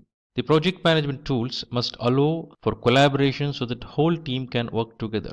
Collaboration not only makes the task easier but also increases the productivity of the project. Risk analysis helps to identify, analyze and respond to the risk quickly and efficiently. It needs to capture all the details of the risks, their impacts, the probability of occurrence of the risk and risk responses and tracking them throughout the project lifecycle. The real-time reporting enables the access of data at different locations of the project management. One can assess or access data at any time about the project's current status. This will help in having a real-time update about the project status to the stakeholders of the project. The top 10 project management tools what we have today in the market are Monday.com, Rick, Jira Software, Trello, Asana, Teamwork, Meister Task, Basecamp, Oracle's Primavera, and Microsoft Project Management Tool.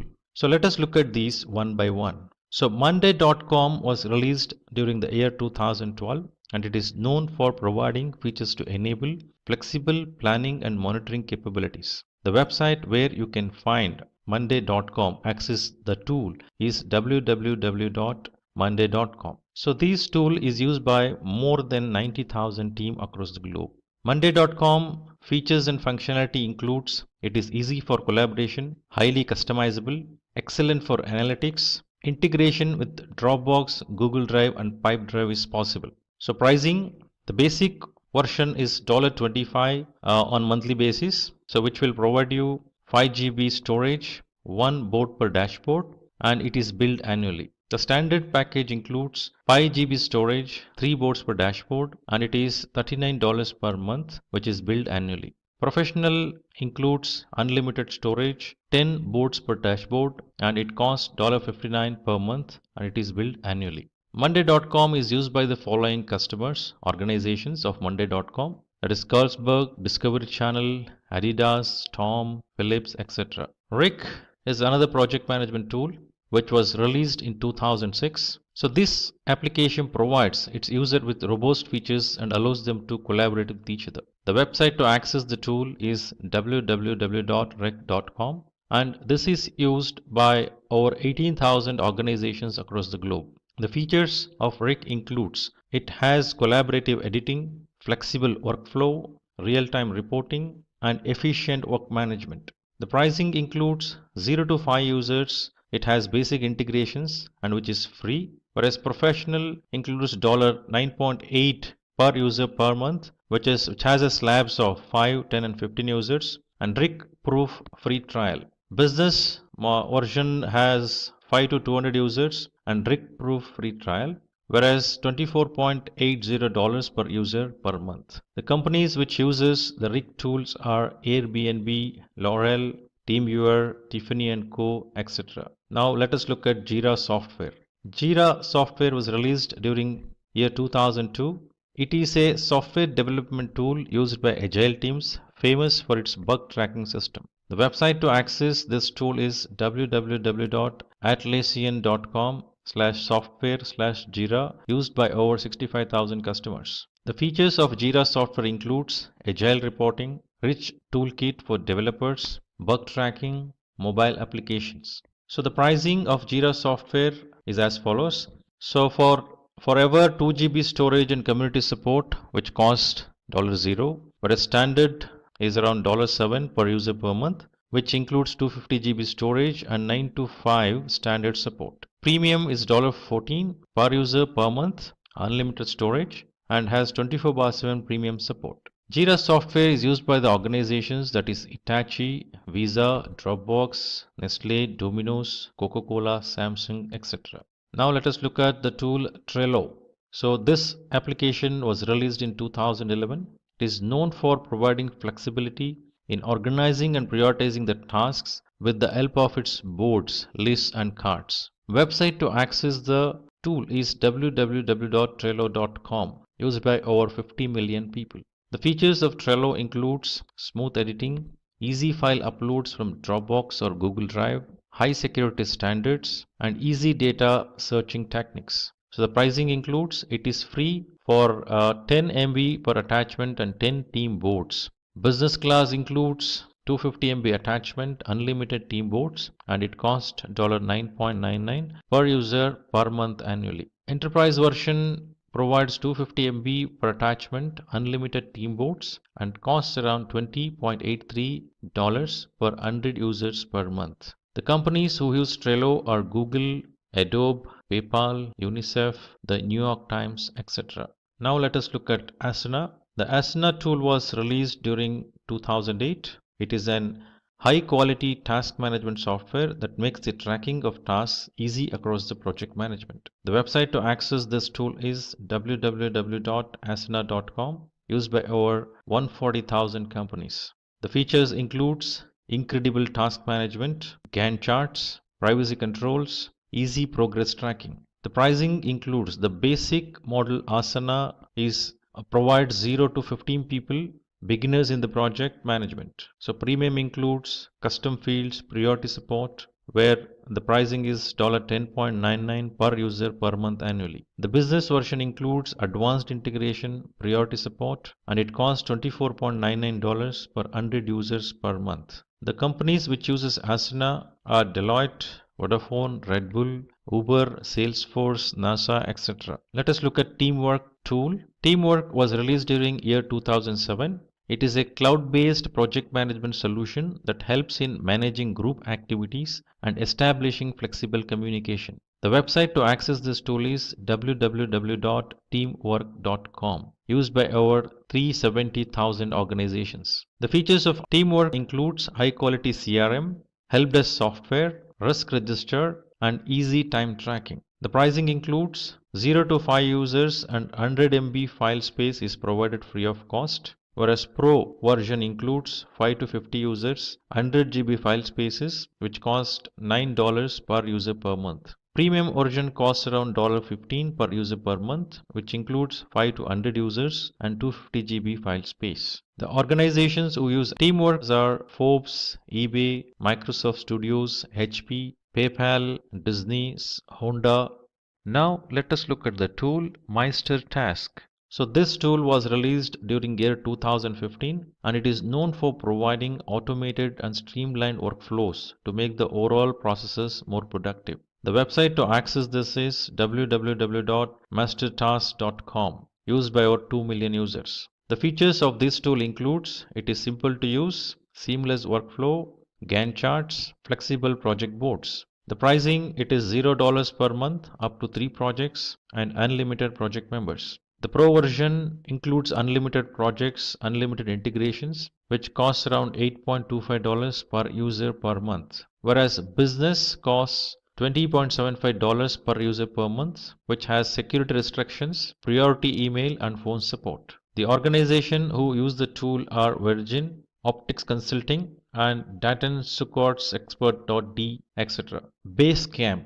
The Basecamp tool was released during the year 1999. It is a real-time communication tool that allows users to keep track of priorities and actionable tasks. The website to access this tool is www.basecamp.com, used by over 3 million users. The features of Basecamp includes easy to use, various third-party integrations, daily backups, and comprehensive project calendar. The personal version is free and 0 to 20 users and 1 GB store space is provided. In business version it is $99 per month for unlimited users having 500 GB storage space. The companies who use Basecamp is ThoughtPod, Harvest, WLB, Groupon, etc. Oracle Primavera. So this tool was released during the year 1983, which is acquired by Oracle Corporation in the year 2008. Primavera helps project manager to handle a vast number of tasks with the help of its unlimited resources and target plans. Website to access this tool is www.primavera.com, which is used by over 7,143 companies.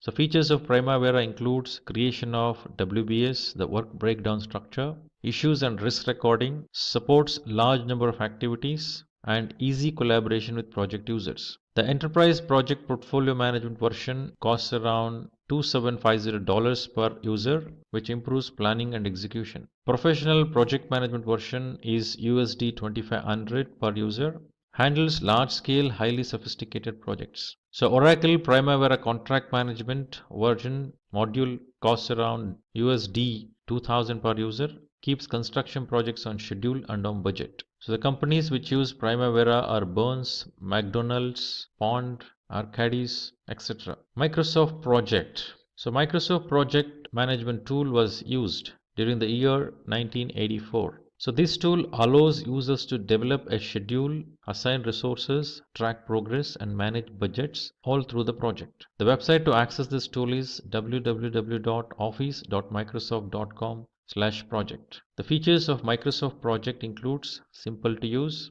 effective monitoring, easy communication, enhanced decision making. So this is a cloud-based solution and the pricing is Project Plan 1 costs around $10 per user per month on an annual commitment. Managing projects via web browser is the feature. Project Plan 3, which costs around $30 per user per month with annual commitment, which is fully updated project desktop application. Project Plan 5, which costs around $55 per user per month with annual commitment. Evaluating project ideas from anywhere in the organization is possible through this. Project Standard 2019 version costs around $620 per PC per user for those who don't need collaboration tools and advanced features. Project Professional version 2019 costs around $1,030 per PC per user, syncing with Project Online and Project Server. The organization which uses Microsoft projects are Comptel, Airbus, Intel, Volvo, Xerox, etc. Hey guys, welcome to this Trello tutorial by Simplilearn.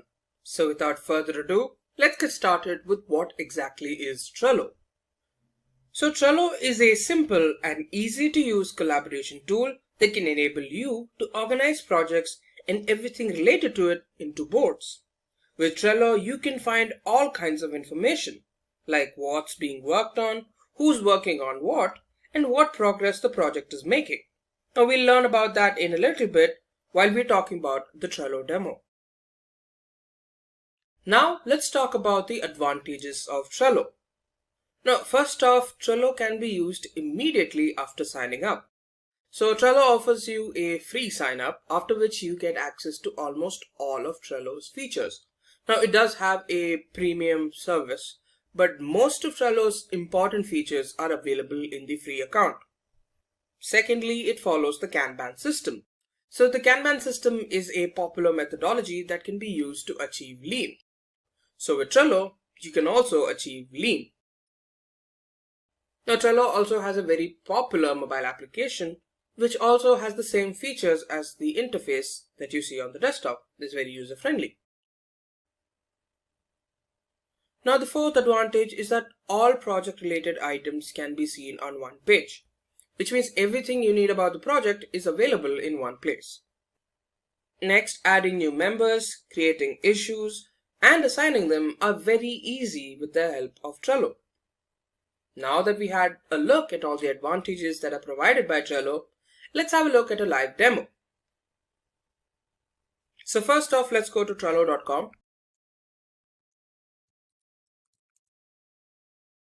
So here you can see two options to log in or sign up. So first of all, if you've never used the website before, go to sign up.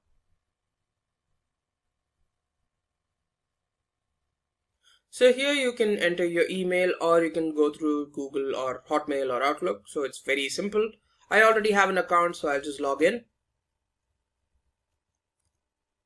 Right, so I'm just going to log in.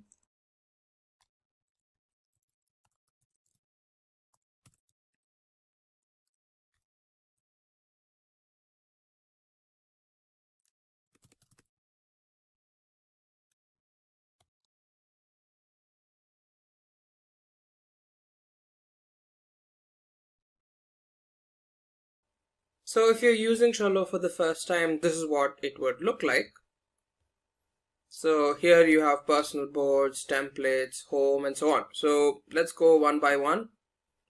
Firstly, the most important thing that you need to know about is boards, which is right here. So let's assume you're using this for a team, which means that you need people to share the board along with. So first of all, let's create a team.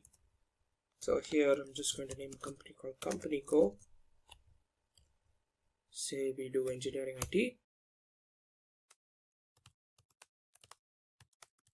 So let's write a brief team description and continue. So here, say I have 4 members. So I have Bob. I'm adding them here. So depending on what your team is like, you can add those team members. So this is important so that you can connect with them while you're on the board. So this is company.com. So we'll just add them. So the team members that you're going to invite will get an invite email very soon, as soon as you're done by clicking the invite to team button. I'll also add Bill, who also works at my company. And there's technician 1. and this technician1 who works at company.com. We'll add anybody who's required later. So invite to team. And there you go. There's some details here about the team and all that. Let's go back to home.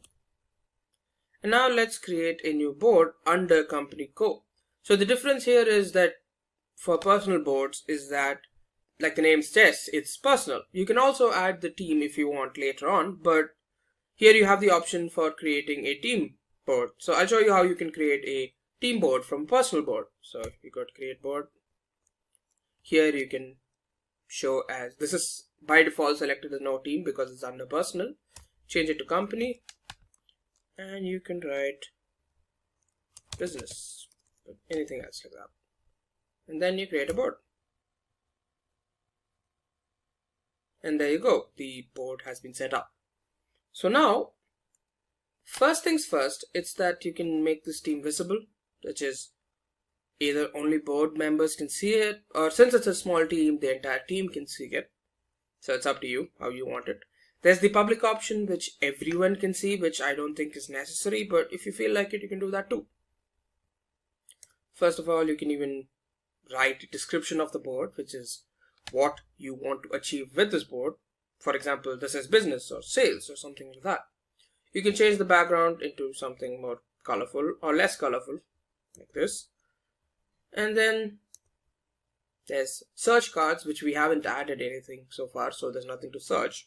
There's stickers, which again is, I feel, unnecessary at the moment. You can also see something called Butler. So based on your usage or how you're using Trello, Butler can provide you suggestions like what you can add here. Like you can see here, the tips haven't been added so far because we haven't used Trello so far. So based on your usage, it'll give you suggestions. Now let's go back. So here you see power-ups. So power-ups are basically additional features that you can add to your board. So there are features that are connected to a number of different fields. There's analytics, automation, utilities, tools, and so on.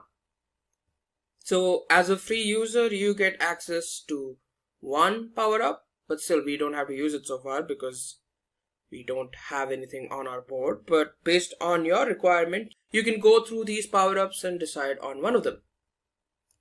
So now let's get back to business or our board.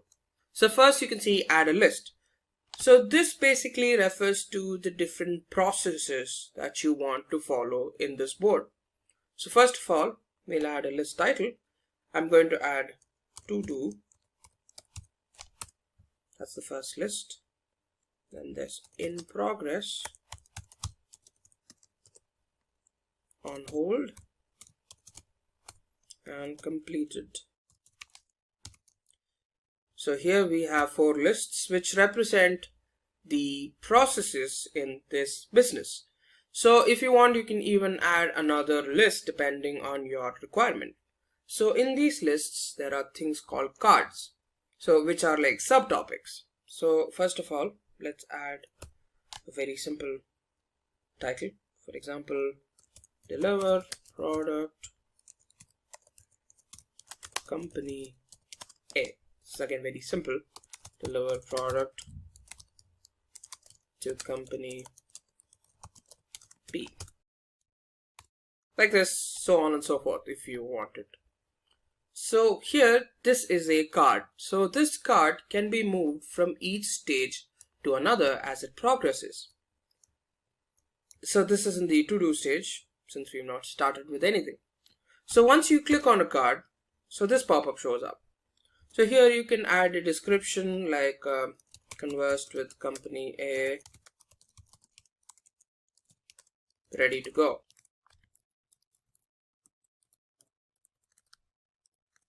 Just some details that you want to add. You save. Now one thing you can see, add to card. So there are a number of different things you can add to this card. So members, now I have 4 team members. I can add Bob here. I want Bob in on this. I want Bob to see the activities as it happens. I want Bill to also see as things proceed. Right, so the Bob and Bill are in on this right now. Next, you have labels. So depending on what you want to use this for example, I want to use this to represent that it's important or immediate. Put it as red, save. So I can select this label to indicate that this is now very important. So depending on your company's, style, or depending on your requirements, you can add the labels. Then you have a checklist. So different steps can be focused on with this checklist. For example, I'm just going to write steps. So we're delivering a product, for example. So let's just use steps, requirement gathering. I'm just going to write the software lifecycle steps: analysis, design, implementation, testing, deployment, and maintenance. So yeah, we have all the steps. So one thing is that once each of these steps are done, you tick it, so a percentage increases. So until you're done with 100%, you can just keep ticking. Finally, it will show 100% and you're done. So another thing is a due date. So this is basically by when you want it completed. So this is basically a reminder that we need to complete it or before a particular date is done. So I'm not adding a due date as of now, but that's up to you. Next, you have something called attachment. So say for example, all your requirements have been gathered into one PDF. So where all the requirements that are required by the company are shown in that PDF. You can attach it here so that everyone has access to it. Then a cover can also be added to your card, which is just basically beautifying it. So we can find one. So for example, this. And there you go. There's a pretty good looking cover here. Now we have all the information. So let's get started. So to officially mark the beginning of the project, we'll just go and put this to in progress. So at the same time, you can do the same thing with this card as well about company B. So let's just focus on company A now. So say the steps have already started, requirement gathering is done, designing is done, implementation is also done. So depending on the person, the technician, so the technician could respond that, we've already started. So before that, we need to add the technician. He's already on this, but if you had to add him, you search for members and you have board members who's already in the board. You can add the technician. Now you can also, add activity details like technician 1.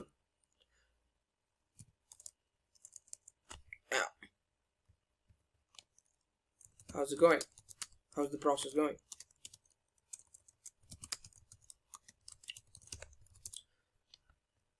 Now he could respond here with it's fine. So each time one of us, adds the other or says something to the other, they get notifications so that, they get to respond as well. They get to know what's happening. Now say for example, the technician is not able to complete the project or complete his work. So it's put on hold. So here I could say, so testing isn't done. So you can say tech, why the delay or what's going on? And he would give an appropriate response. And once he's ready, he can finish the testing and put it back to in progress. Then eventually all of it is done, deployment and maintenance. So here you have an option to hide complete items. That's up to you. You can also delete them if you feel like it. You can close this. And then after everything is done and you feel that everything of the process is done, you can put it on completed. So if this is a recurring process, you can, make a copy of this, which you can find by doing this copy, or you could just put this on archive, indicating that it's done. You can even get it back by just going to more, archived items, and then there you have it. You can send it back to board. That's up to you. And there you go. That's most of everything you need to know about Trello. One another thing is that right now you can only add 10 boards on this feed as of now because you're using a free membership. Also, depending on the intensity or the difficulty of the board, you can also have different boards for different projects. I've just used one for multiple projects, but it's entirely possible for you to have one board per project. You can also, favorite this, indicating that this is a very important one that you need to focus on every day. So this is where you get all the notifications that X has changed. There you go. All kinds of responses, everything that you need is available on this home screen, which is basically like a home feed. You can also find templates depending on your requirement. So you can choose a template from a wide variety of options. So I'm just going to show you the Kanban template. So here you have details about the template. You have an example of what the template looks like and so on.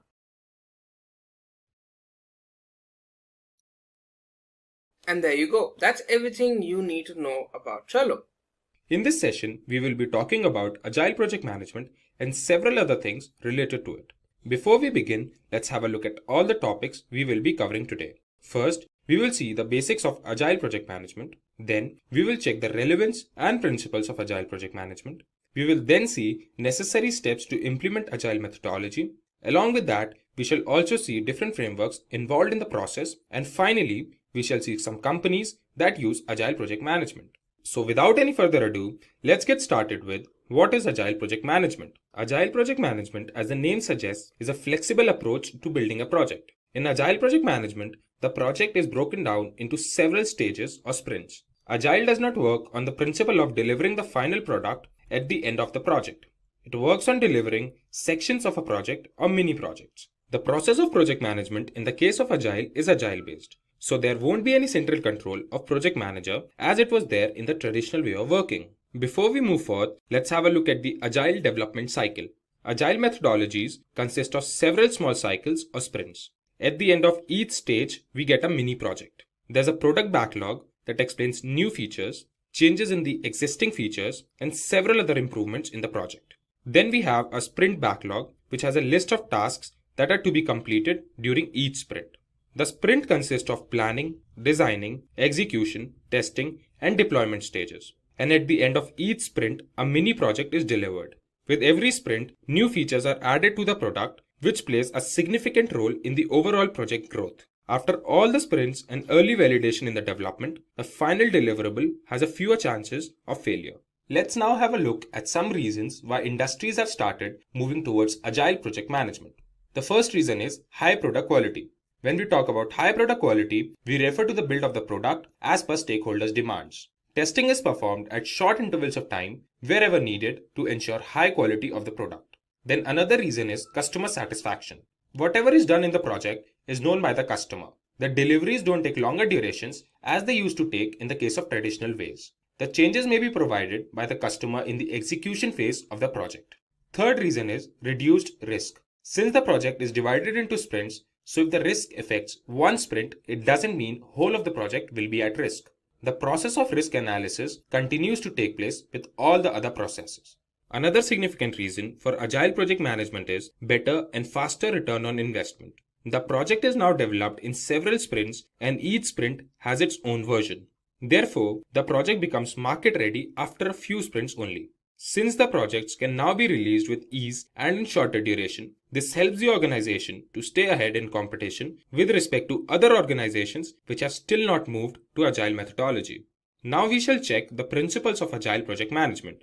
There are 10 principles for successful Agile project management. The first principle is the satisfaction of the customer by delivering the project fast and with least number of errors. The next principle refers to decreasing the amount of time between the phase of planning and delivery. The third principle states that the team of managers and developers work together and increase the productivity of their work. The next principle states that the changes requested by the stakeholders can be taken into consideration and worked upon during the development phase as well. The fifth principle pays attention to the factor of coordination among the team members. Then the sixth principle refers to the process of monitoring and tracking the progress of the project at the end of each sprint and making amendments wherever needed. Moving on, the next principle states that there must be a feeling of trust and support towards the team to complete the project's objectives.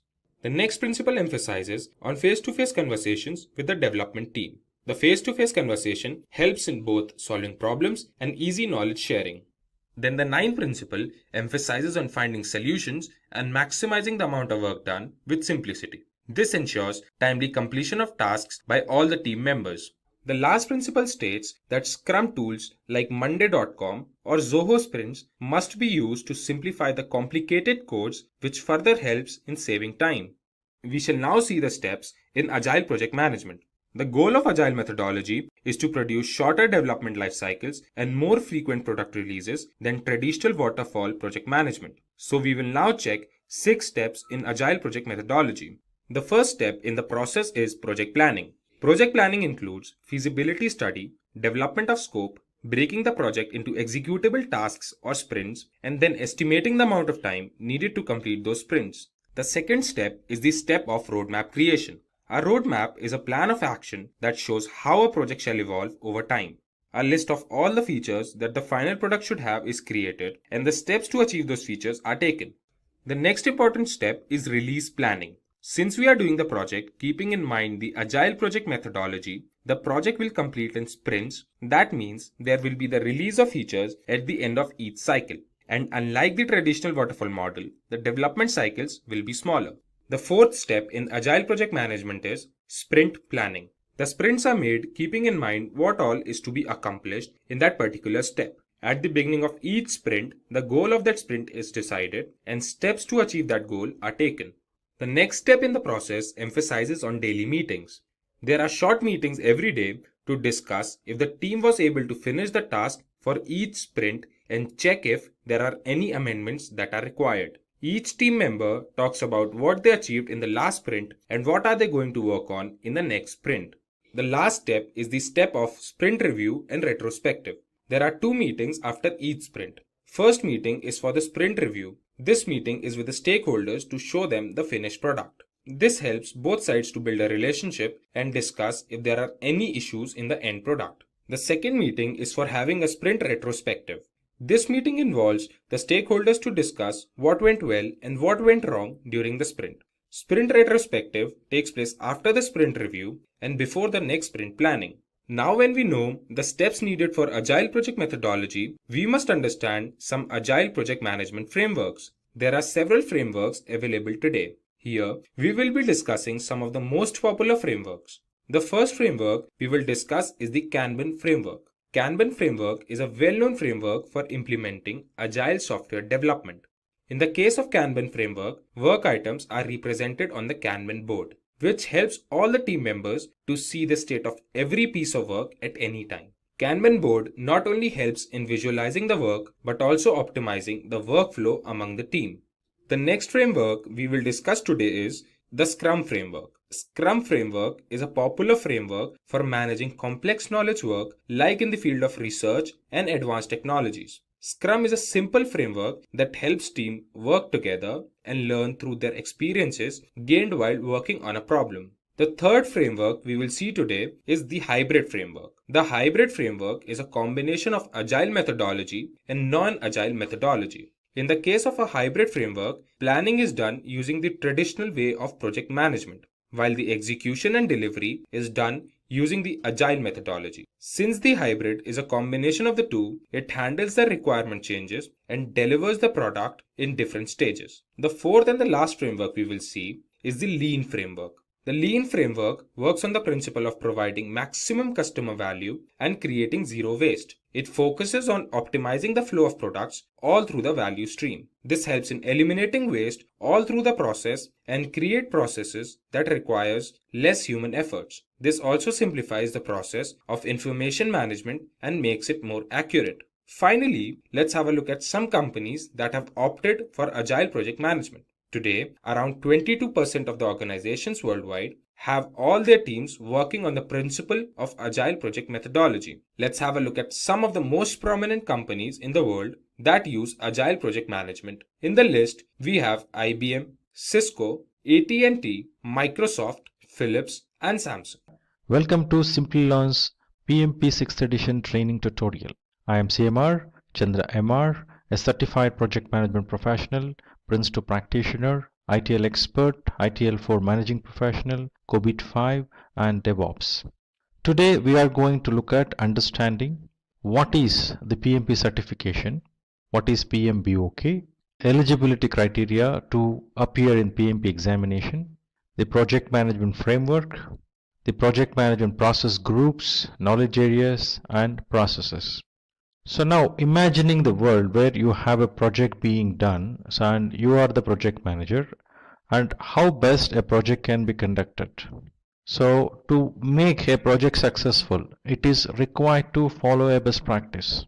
So if you have a certification, just imagine having a certification that lets the world know that you know what you are doing in project management. So PMP certification gives you all.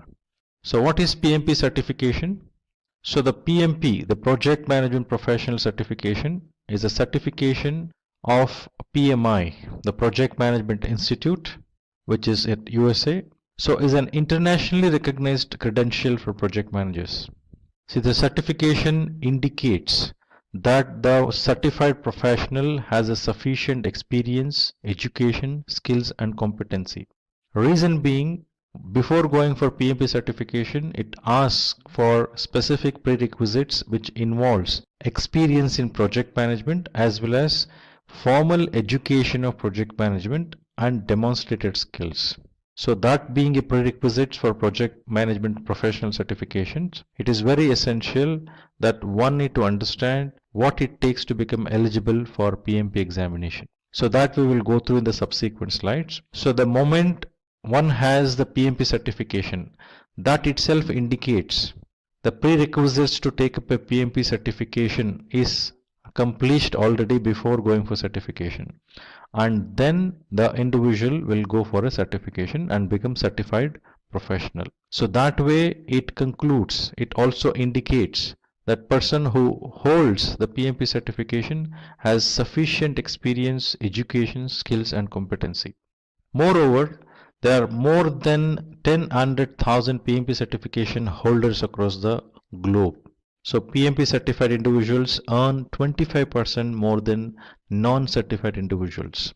So now PMP certification also has the advantages which are given here, like helps the project manager to practice the project management better, create the results better, demonstrate the project management capability better. So this also helps project manager to show the commitment towards the project management profession, and having PMP certification provides the recognition across the globe, which helps in getting better salary compared with people, the professionals who are not certified, and also helps in increasing the network, project management network, who actually practices project management, the fellow practice project managers who are practicing the project management.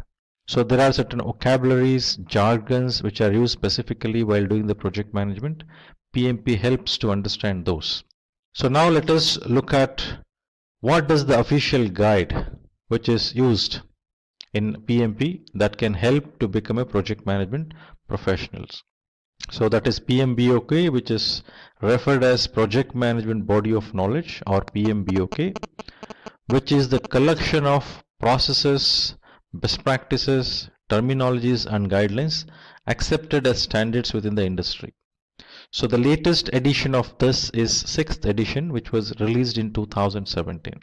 The first edition of PMBOK guide was published in 1996, and the 6th edition, as I mentioned, was released in 2017, and the exam format was revised from 26th March 2018. So PMBOK guide will become the basic reference to appear in the PMP examination. So one needs to go through the training based on PMBOK guidelines, so that will help them to pass the examination easily. So eligibility criteria for appearing for PMP certification examinations. So you can have two types of eligibilities which PMI defines. So option 1 includes someone who has secondary degree should have 7500 hours of leading and directing project. That is an experience, what it is asking, as a prerequisite before the professional go for examination. plus 35 hours of project management education formally from a registered education provider like Simplilearn. Option 2, someone who has 4-year degree, project management experience, leading and directing project. This experience will be 4500 hours, whereas as we saw in option 1, in option 2, 35 hours of project management education is required, and that is from registered education provider like Simplilearn, as I mentioned earlier. So this training, which is conducted by registered education provider, will have their trainings aligned with PMBOK, the latest edition. So Simplilearn enables people to learn what are the topics in PMP framework, plus make the professionals ready to appear the examination and become successful. The project management framework, which is defined in PMBOK, includes 5 process groups, 10 knowledge areas, and 49 processes. So when we say 5 process groups, this indicates the way the project flows, how each of these process groups are connected while project happens in the project lifecycle. Whereas 10 knowledge areas are the one which needs to be looked up to, demonstrated up to, considered while doing the project management. And the 49 processes distributed across 5 process groups and 10 knowledge areas has the activities, the objectives, the inputs, outputs, tools and techniques clearly defined so that those can be applied while doing the project management. So those are aligned the way it is shown in the table. So 5 process group, that is initiating, planning, executing, monitoring and control and closing. These are the process groups. Whereas 10 knowledge areas includes project integration management, project scope management, project schedule management, project cost management, project quality management, project resource management, project communication management, project risk management, project procurement management, and project stakeholder management. So each of these knowledge areas and process groups are aligned in such a way where the processes aligned with a specific process group and knowledge area can be demonstrated accordingly. If you look at a process which goes from initiating to planning, planning to executing, and then monitoring and control, while you do monitoring and control, if there is anything found as a deviation, it may come back to planning or executing for necessary corrections. Once the necessary corrections happens, again it moves to monitoring and control to check whether it is completely done as expected or not. If it is confirmed everything is done as per the requirements defined, then it moves to closing. This is how the project flows in the project life cycle. Whereas all the 10 knowledge areas happens in parallel. So now if you look at initiating process group, you can see 2 processes, that is develop project charter and identify stakeholders. So develop project charter and identify stakeholders basically defines project charter required for the project as well as initial identified stakeholders who are required to move forward in the project. Similarly, if you look at planning process group, you have 24 processes which are distributed across all the 10 knowledge areas. So these processes creates a plan for the project which involves scope baseline, schedule baseline, cost baseline, quality management approach, then resource management approach. Means the plan, I mean to say. When I say approach, I am speaking about the plan. Similarly, communication management plan, risk management plan, procurement management plan, stakeholder management plan, and all of these will get consolidated into project management plan in the integration management knowledge area. Once this plan is done and approved, then it moves for execution. All that project manager do during execution is directing and managing project work and managing the project knowledge. At the same time, project manager would take responsibility of managing quality, acquiring resources, developing team, managing team, then communications which are planned as per the communication management plan. Communication should happen during execution. So similarly, implementation of risk responses defined while doing the planning and conducting the procurements as planned and then managing stakeholder engagement. So actual execution of those work packages, execution of those deliverables happens from the team.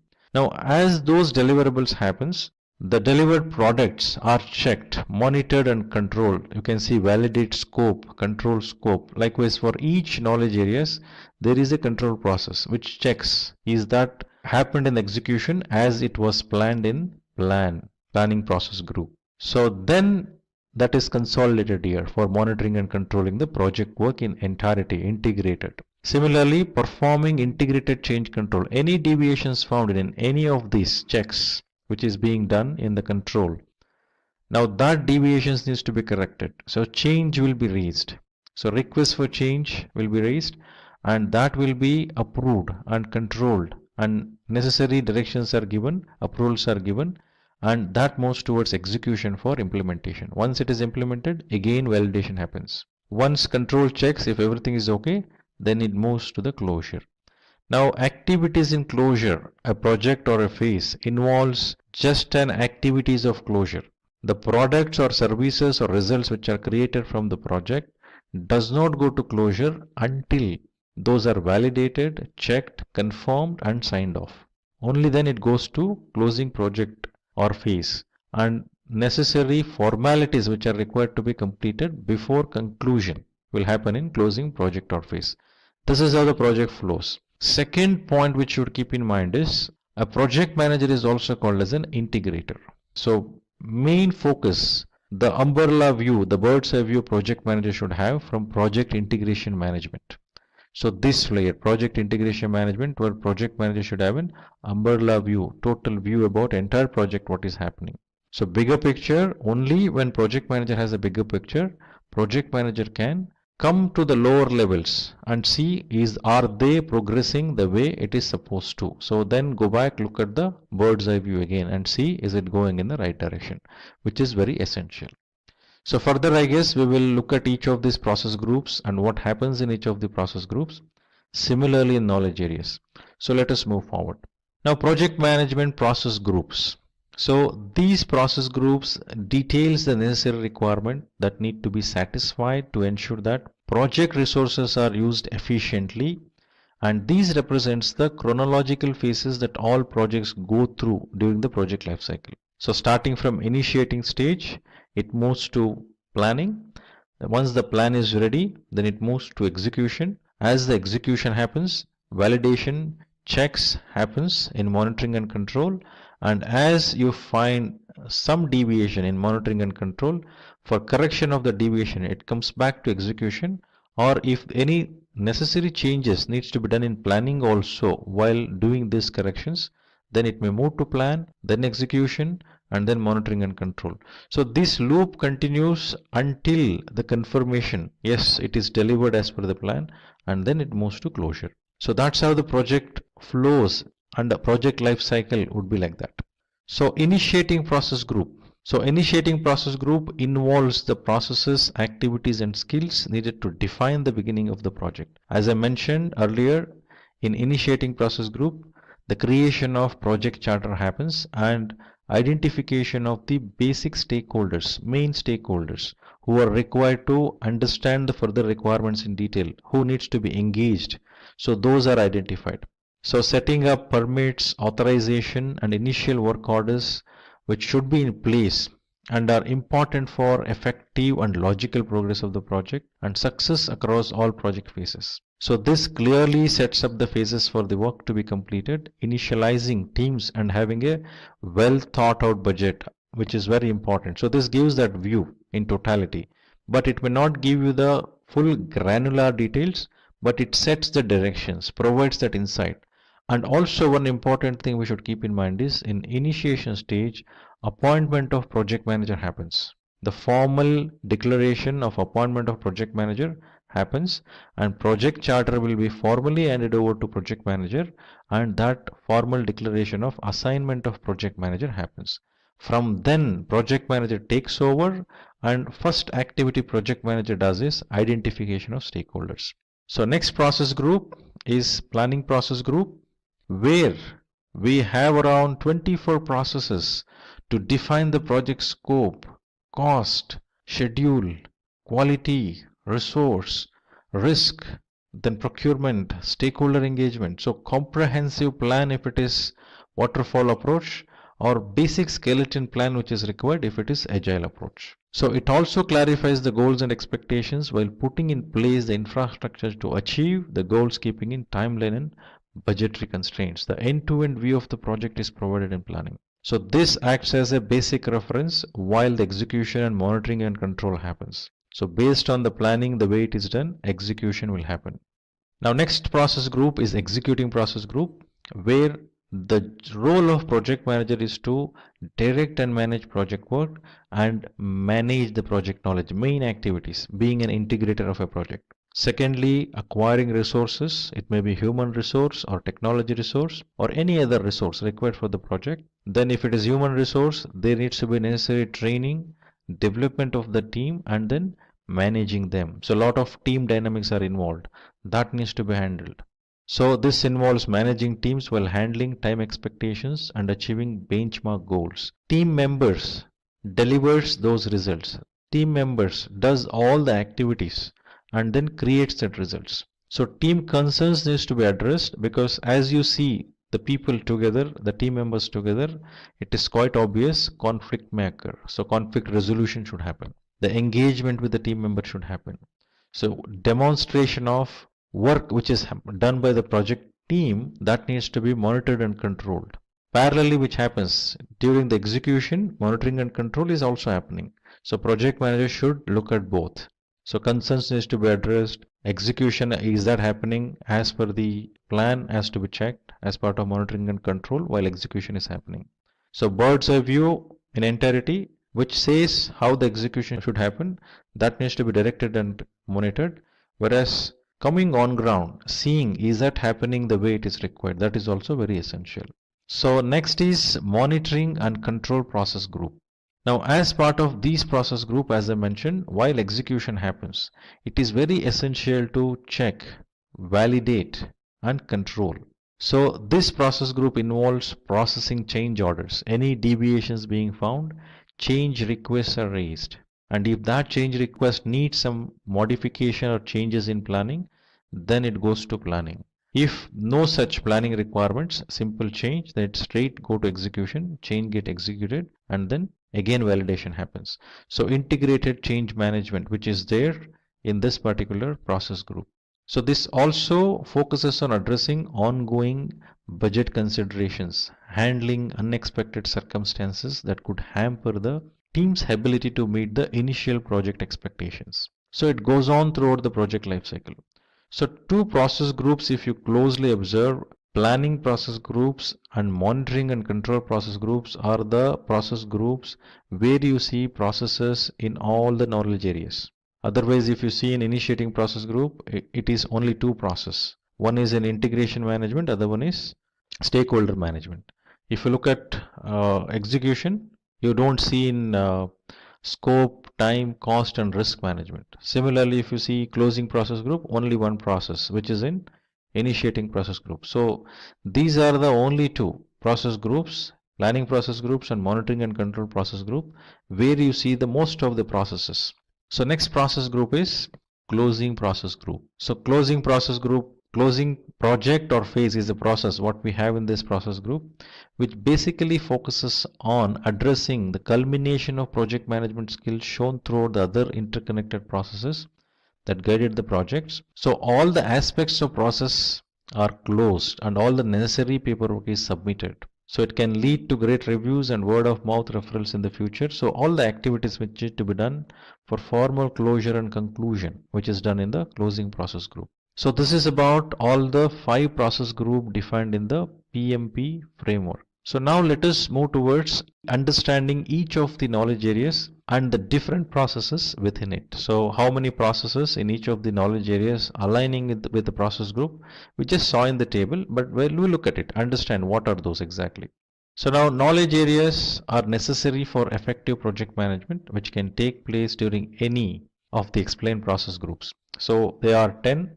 So those are project integration management, project scope management, project schedule management, project cost management, project quality management, project resource management, project communication management, then project risk management, project procurement management, project stakeholder management. So many people ask me, when I train the people, they ask me, how do we remember all of this? So remembering process group will be easy because it's the flow which you can remember, then remembering the process group will be easier. But to remember the knowledge areas. So one thing you should keep in mind is initially when PMBOK were defined, mostly in until third edition or fourth edition, we used to focus on triple constraints. So when we say triple constraints, we used to tell scope, cost, and time. Now later when as the best practices evolved, as the PMBOK evolved, so it did not limit on triple constraints. It actually said 6 constraints. What are the 6 constraints? Scope, cost, time, quality, resources, and risk. So if you can able to remember the 6 constraints, so each of associated with each of these constraints, there is a knowledge area. Like you have project scope management, which is one of the area of constraints. Similarly, schedule management linked to time, cost management, quality management, resource management, and risk management.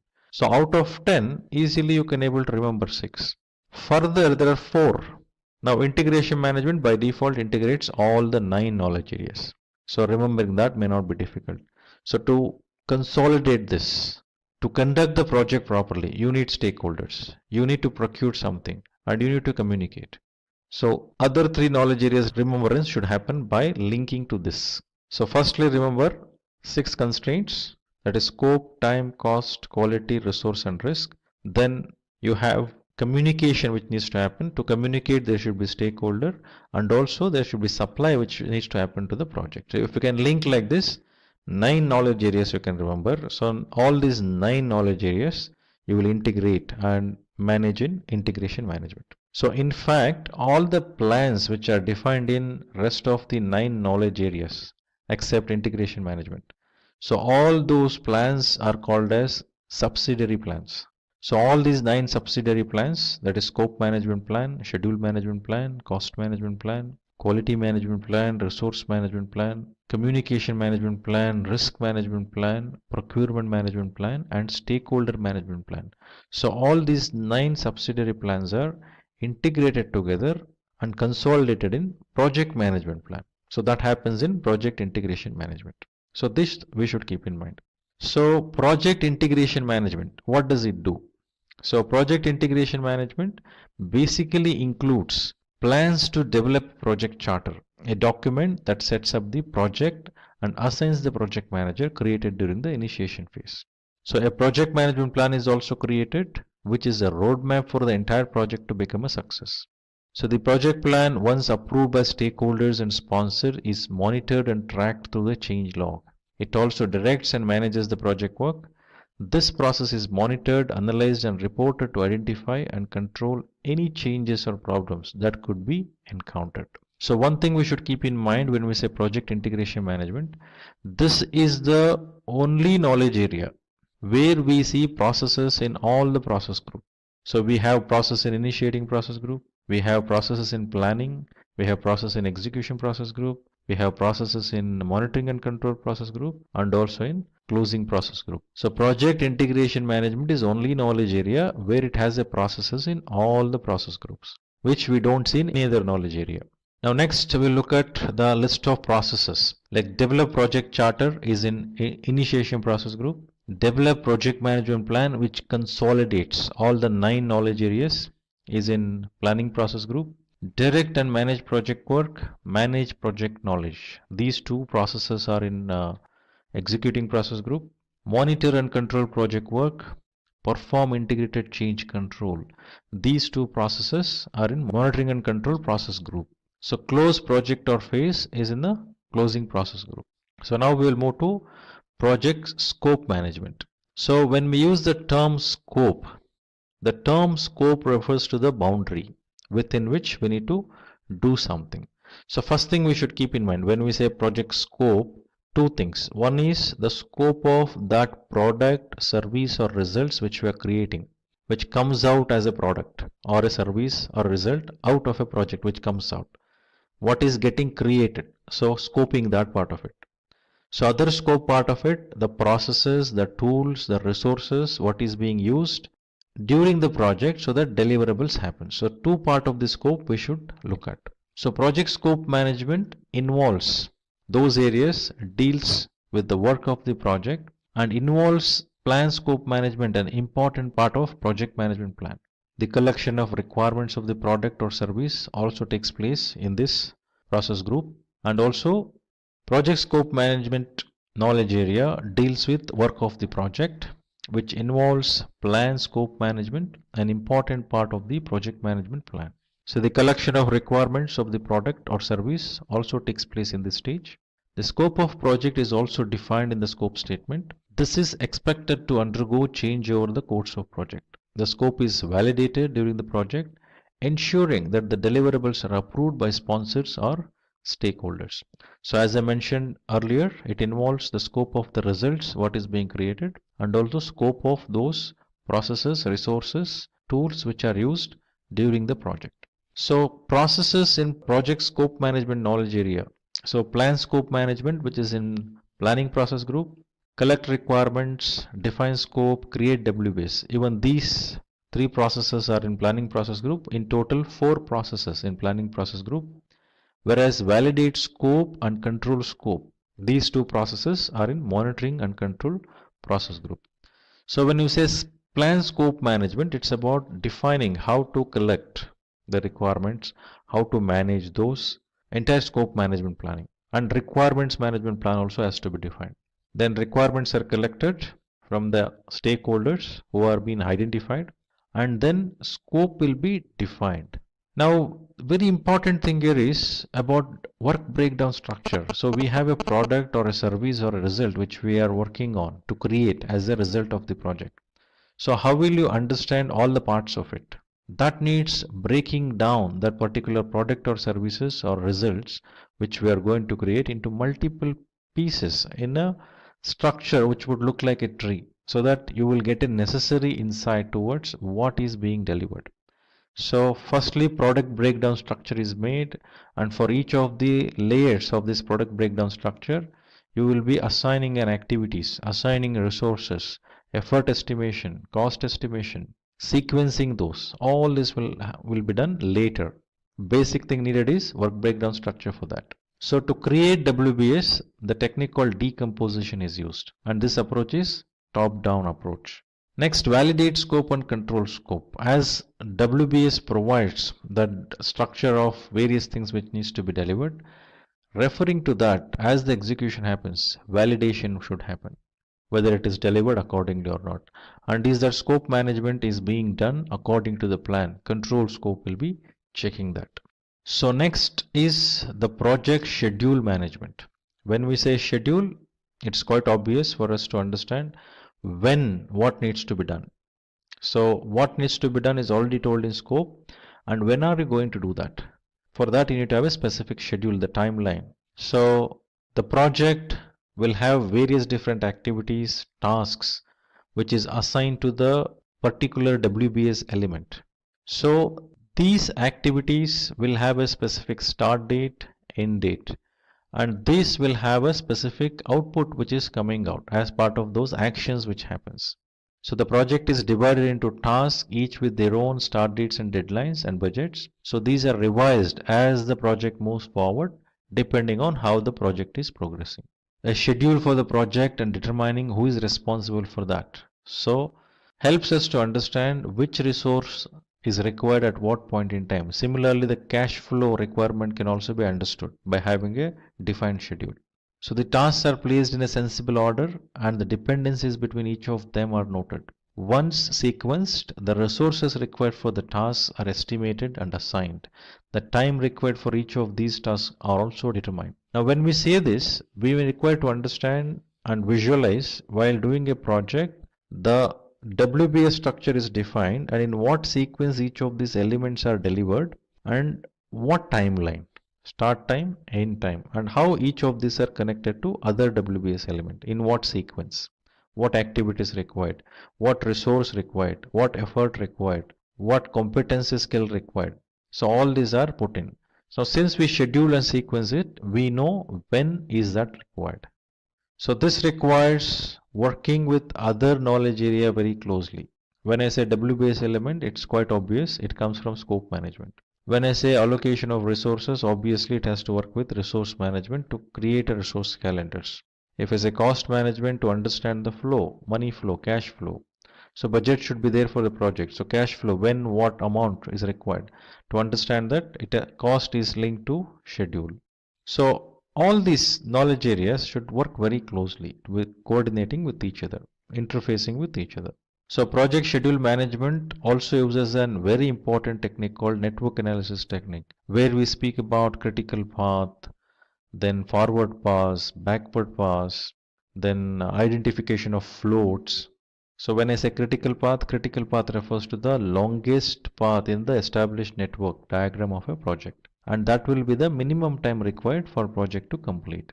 So this critical path needs to be closely monitored as the execution of the project happens, because any delay in this critical path will delay the project itself.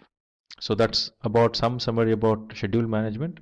Now let us look at the processes which are involved in schedule management. So plan schedule management, define activities, sequence activities, estimate activity durations, develop schedule. So all these 5 processes are in planning process group. So schedule management, how it has to be done, needs to be clearly planned as part of plan schedule management. Then when to define activities, it is quite obvious. We need to know what needs to be delivered. So WBS element helps us. When the scope baseline is provided as an input here, so taking that, activities are defined. Then the sequencing happens. Then when we say estimate activity durations, so we speak about 2 terms like effort and duration.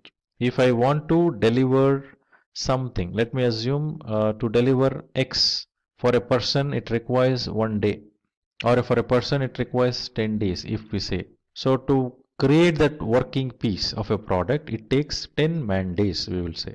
That is an effort. Now if I have 100 pieces of such needs to be created, how many man days I need? So 10 into 100 piece, 10 days into 100 piece, so 1000 man days. Now how many resources I have? I may have around 25 resources. Now 1000 divided by 25, it will be around, I guess, 400 man days. No, I think 1000 divided by it's about 40. So 40 man days of effort means that is duration, whereas effort is 1000 man days. 40 days will become duration. So likewise, looking at how many resources we have, how many, what is that effort is actually required, is involved, and then what is the duration within which we need to complete it. Either you look at how many resources I have, based on that I will look at the duration, or I will look at the target date. Mainly target date is given by customers, as we discussed, when the project needs to be completed. Accordingly, we are required to acquire the resources. So this itself is showing us these knowledge areas now work very closely. Now, without scope, you cannot define activities. Now, without understanding the activities, you don't know what is the effort. So now once you understood the effort, you know what resource, what competency, when. So you need to work with resource management. So to have those resources onboarded or acquired, you need to have money, cost. So what cost it takes. So likewise, it goes one by one elaborating. That's why you see 24 processes in the planning process group distributed across all the 10 knowledge areas. So this is about schedule management. Now I look at the cost management, project cost management. So when we say cost, it is quite obvious. It's all about money. What money? The expenditure, the outgoing money. So project incurs cost. If any individuals, I keep getting these questions in a lot of trainings. So is checking the revenues, the invoice raising and collection of payment, is that a job of a project manager? Now when we say the project management and look at it as a project management activities, now it's all about delivering the results of the project. So when we say I need to collect invoices and to submit invoices, collect payments, when you say that, so that doesn't mean it is part of a project management role. No. Now, if in your organization, if you have a designation of project manager or some manager or something, and invoice submission and collection of payment is also part of your job description, you have to do. You don't have any choice. So designation is totally different when compared with the meaning of the role called project manager. So any other things which are associated with your designation in the organization, it may be project manager also, designation possible. Depending on what job description, what job activities are associated with it, accordingly you need to do. But when you do a project management activity in specific, when you involve in the project, so all these aspects what we are defining, that needs to be taken care 100%. Along with it, raising an invoice, collection of payment, or coordinating with some other department to find out new opportunities in the existing customer, those are all additional things which are given to you as an individual with that designation to justify many things. So as a professionals, I have a position in organization with some designations, and there is a CTC salary which is given, and that needs to be justified. To justify that, various different roles are attached to you for your designation. So that you need to look up to. Accordingly, you need to deal with. Now let us come back to project cost management. So it's about expending money, what we're speaking about, which basically focuses on estimating and allocation of budget to the project. That is first thing. One needs to estimate, approximate what cost it takes for a project. Now, what are those cost components? So where is that cost incurred? So cost is incurred to the resources acquired. Cost is incurred to the tools. Cost is incurred in all that activity what we do, right? So everywhere, the one we create a result for raw material what you acquire, the people, the technology resource what you acquire, the facility what you have. So all this involves money, the cost, expenditure. So approximation of the cost needs to be done, what it takes to complete this project, and confirm, budget it. So this involves project budgeting. So good estimation tools need to make sure that the funds are within the need of the project and stakeholder sponsors are kept informed. So estimation and budgeting cannot happen in isolation. Project manager cannot do alone. That requires to involve the experts, the domain experts, who can determine how the budget can be established, how it can change, how it can be controlled, what are the regulators needs to be kept in mind. So it considers all those processes required to do that. All the tasks which are involved like costs and combining them would determine project budget. So firstly approximation would happen. Based on that approximation, then the approximation of that will be submitted. Then the budget is confirmed after allocation. So this needs to be monitored and controlled throughout the project lifecycle. So initially I also mentioned earlier about triple constraints, scope, time and cost. So it is very important to monitor these three critically. So for that there is a technique which is used, which is very popular, earned value management, which speaks about or provides you the insight towards how the project is progressing in terms of scope, time and cost, which are basically very important ones. Then comes rest of the things, quality, resource, risk, which complements to this, right? So project cost management involves four processes, that is plan cost management, estimate cost, determine budget, which are part of planning process group, and control cost is part of monitoring and control process group. Now next knowledge area is project quality management. So when we say quality, it's all about ensuring that grades are set, requirements are clearly defined, and how are you going to ensure that inherent characteristics what are defined are accomplished. So you need to have a quality management approach, quality management plan in place. Now what quality management I should follow? There are a lot of standards, a lot of best practices. So that is based on the project environment, in which organization are you doing. In any given organization, there will be quality management practices which are followed, an approach that may require to get reflected in the projects which is being done in that environment. Or if project has a specific requirement, that specific quality management standard or practice needs to be followed, then that needs to be defined. Accordingly, the quality management should happen. So quality management is a part of entire project management plan, which speaks about quality specifications, products or service, the artifacts which are used as part of the project. So when we say quality management approach, we speak about many terms like acceptance criteria, quality criteria, customer quality expectations, then quality assurance, quality control. So all these needs to be kept in mind and brought in place. And this in execution, if you look at, there is a process called manage quality. When we looked at scope, schedule and cost, there was no processes defined in execution. But since the accountability of ensuring quality is with project manager, there is a process. Now remember all these 49 processes defined in PMP or project management processes. These are not the processes which are for execution. So these are all project management processes. If any team member is configuring something, creating something, delivering something, none of those activities are defined as part of these processes. As plan, when you make a clear plan, like when I said create WBS, where you have the elements which needs to be delivered are defined. When you're putting an activities into it, adding activities into it, that anyway you have a domain expert to do it. Accordingly, execution happens by team members. But as a project manager, you are not involved in that in entirety. In execution, I'm saying. So project quality management will have the processes like plan quality management, manage quality and control quality. So plan quality management is part of planning process group, manage quality is part of executing process group, whereas control quality is part of monitoring and controlling process group. So the next knowledge area to look at is project resource management.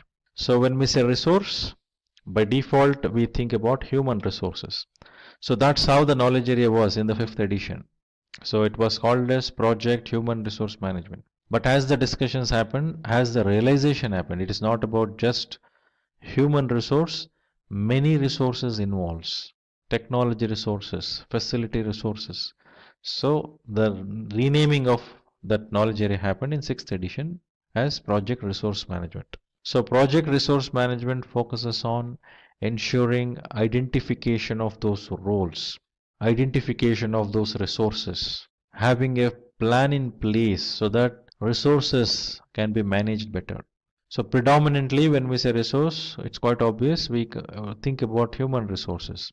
So which is very, very unpredictable kind of resource. Whereas when it comes to technology resource, it is predictable. The nature, the behavior, the configuration, everything is predictable. But only those human resources are the one which requires a special treatment, a special approach to engage with them.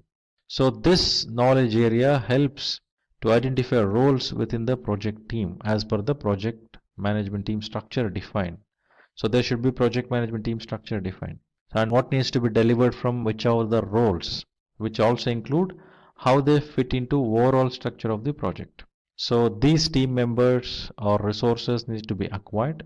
If it is human resources, those needs to be educated, an induction needs to be done about the project, and they needs to become fit into the project. So when I say people, it's quite obvious conflict occurs, various different preferences they come across with. They have their own experience backgrounds and dynamics associated with them. So close monitoring is required, mentoring is required, demonstration of leadership skills are required. So generally we speak about three main ways of demonstrating leadership, which involves authoritarian leadership, then laissez-faire leadership, and participative leadership. So authoritarian is also called as autocratic, which means the project manager will become hold that authority, power. With that power, the project manager demonstrates this is how it should be, makes the decision. So such power demonstration may be required when something needs to be influenced strongly and direction needs to be set and decisions needs to be made. But when it comes to participative leadership, when some problems needs to be resolved, when people's involvement is required, that needs to be encouraged. That is very essential.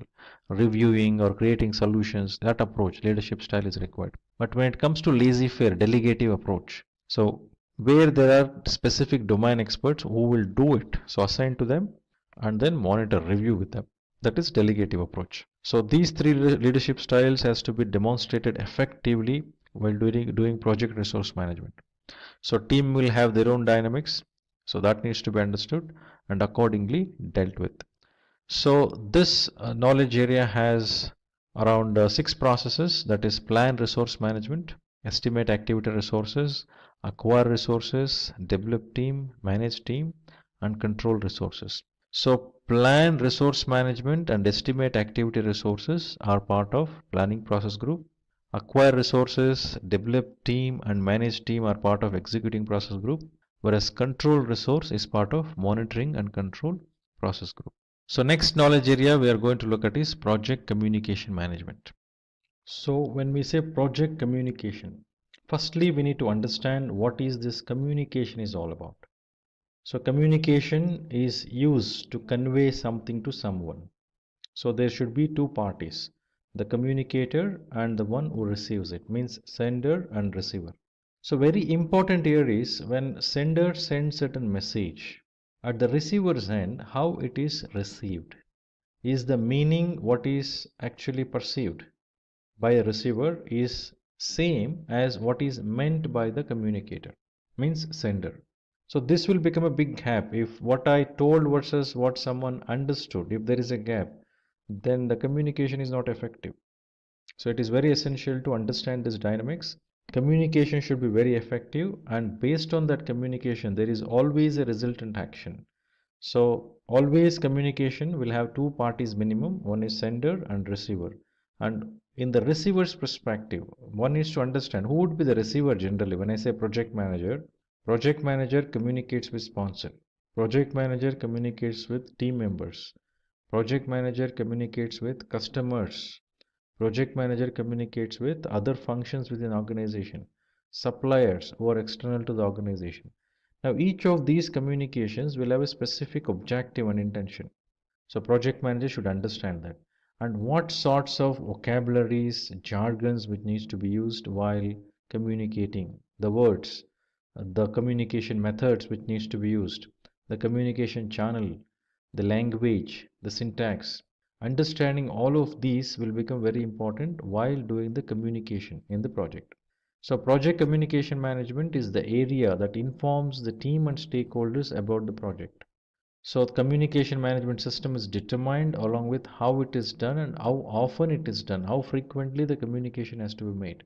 So managing communications should also involve reviewing how effective the communication is and how the regularly the modifications are being done to ensure the communication is actually fulfilling the requirements of communication needs. That needs to be discussed regularly and looked at. Is that helping? So it is very essential as the stakeholders are identified that communication requirement should also identified. And what communication?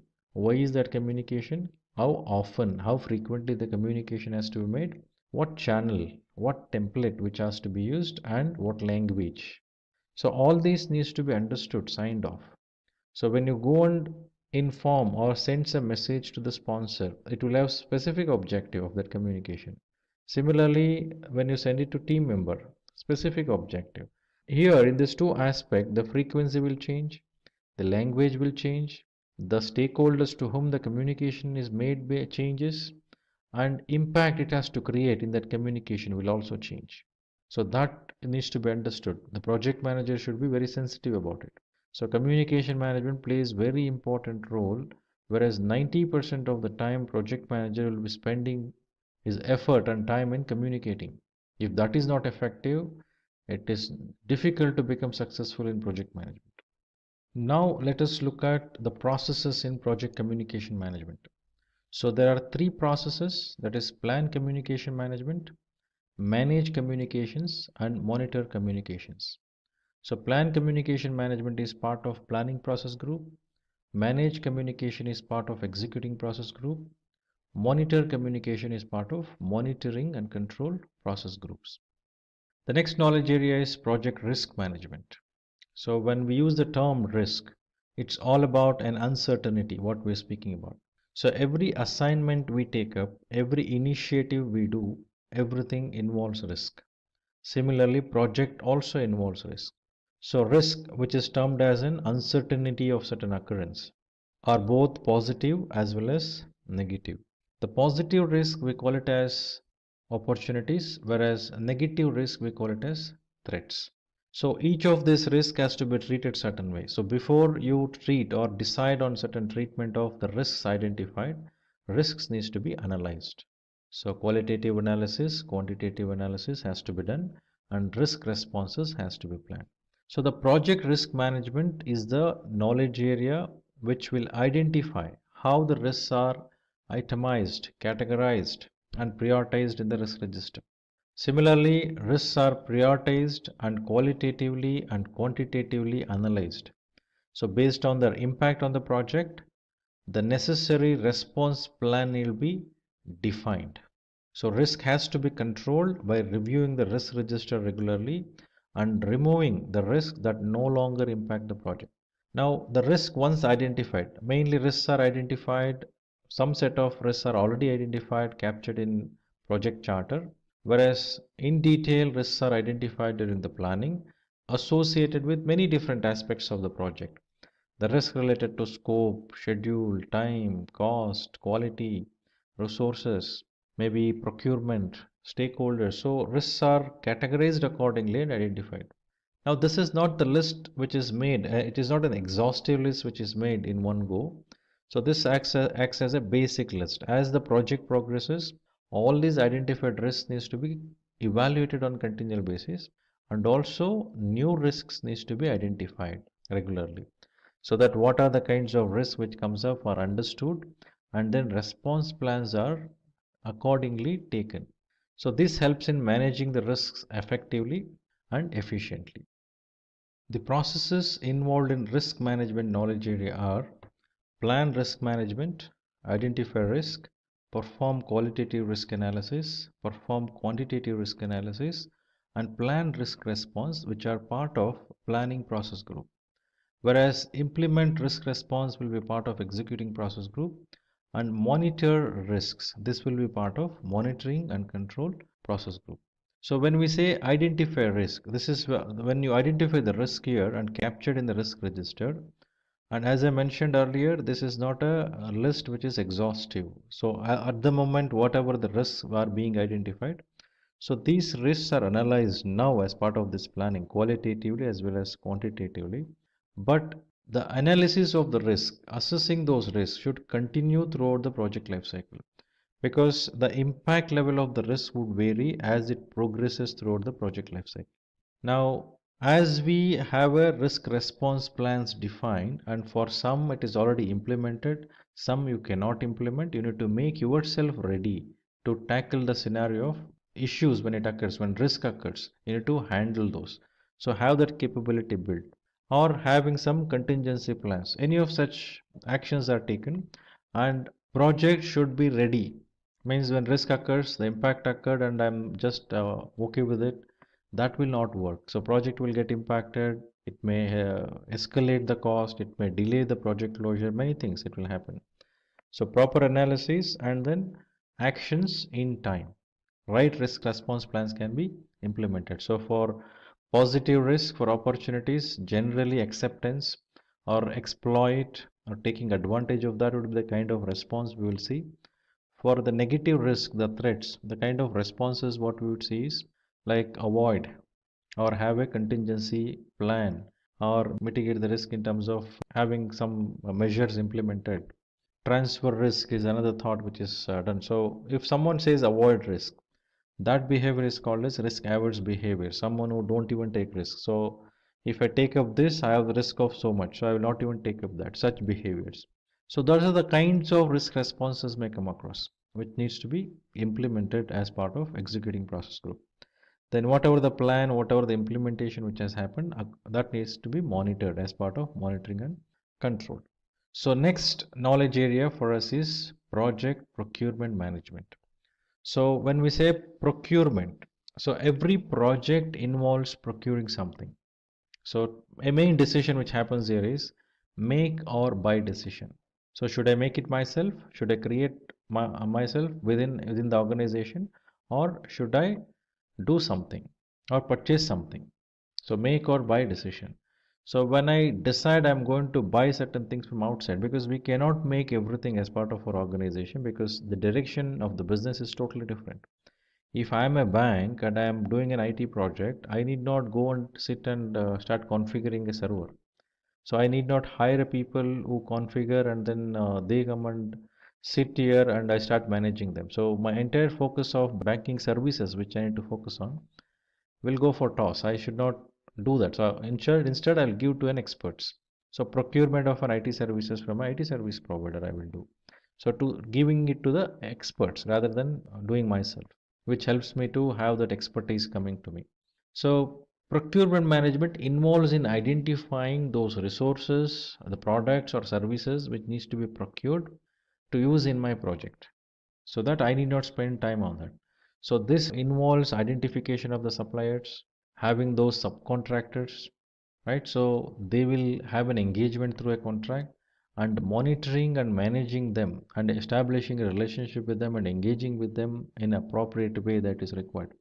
It is very essential to be done in every project. So that way project procurement management would guide in terms of handling all the procurements what we do from outside, external to the organization.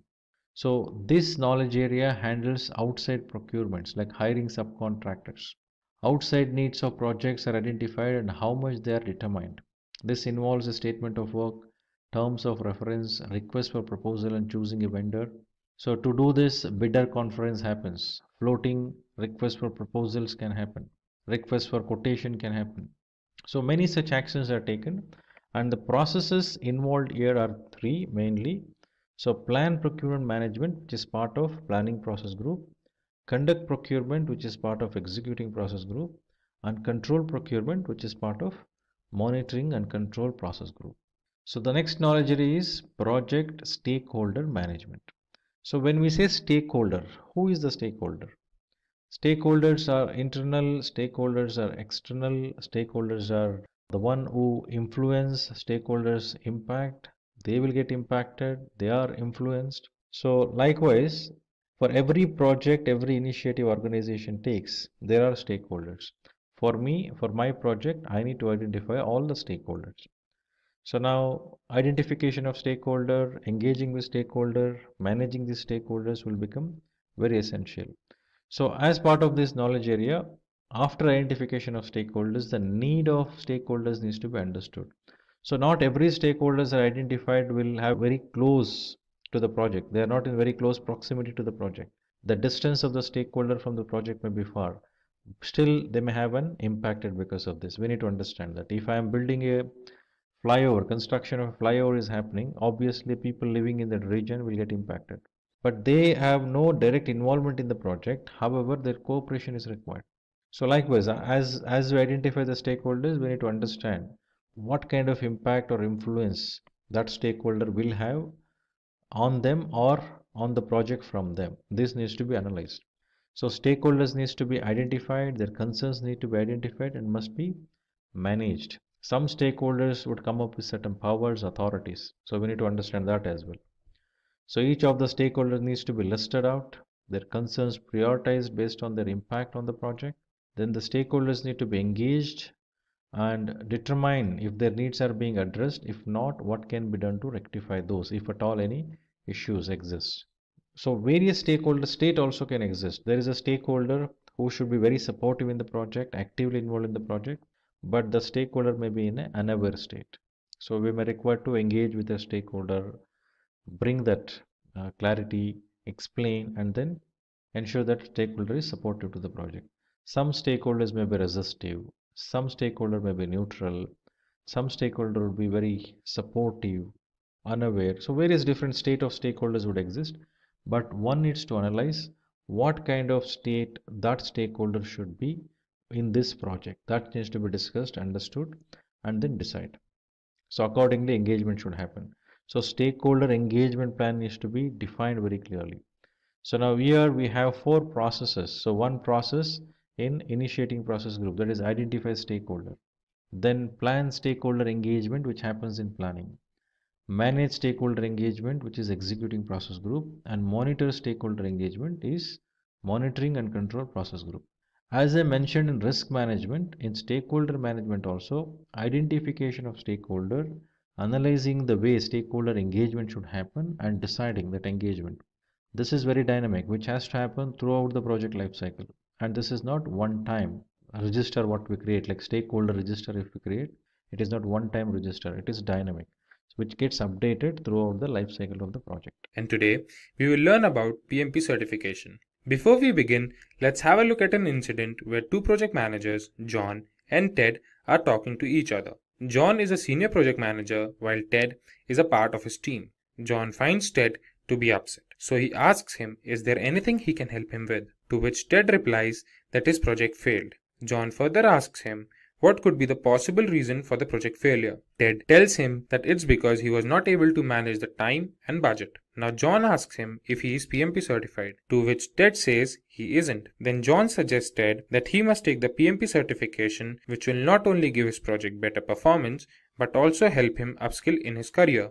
So today we will discuss about PMP certification in detail. Let's first have a look at all the topics we will cover. We will begin with what is PMP, then we will check top 10 reasons to get PMP certified, followed by the basics of PMP. Then after we know the PMP basic concepts, we will check who can get this certification and pattern for the PMP exam. Then we will learn about the PMBOK guide, which is an integral part to prepare for the PMP exam. Finally, we will see the cost and the validity of the certification. So without any further ado, let's begin with what is PMP. PMP, or Project Management Professional, is the world's most renowned project management certification for project managers. This certification is provided by the Project Management Institute. Now, when we know what is Project Management Professional or PMP certification, let's have a look at some reasons why you should get PMP certified. Today, I will give you top 10 reasons to take PMP certification. PMP certification helps you become a better project manager. The process that helps us acquire the certification goes to several phases like gaining project management experience and passing the PMP exam, which helps you in bringing sanity to the project manager. The process helps project managers to learn different industry trends, have practical knowledge, and several other project management constraints. The second reason that we have is project management certification makes a resume more valuable.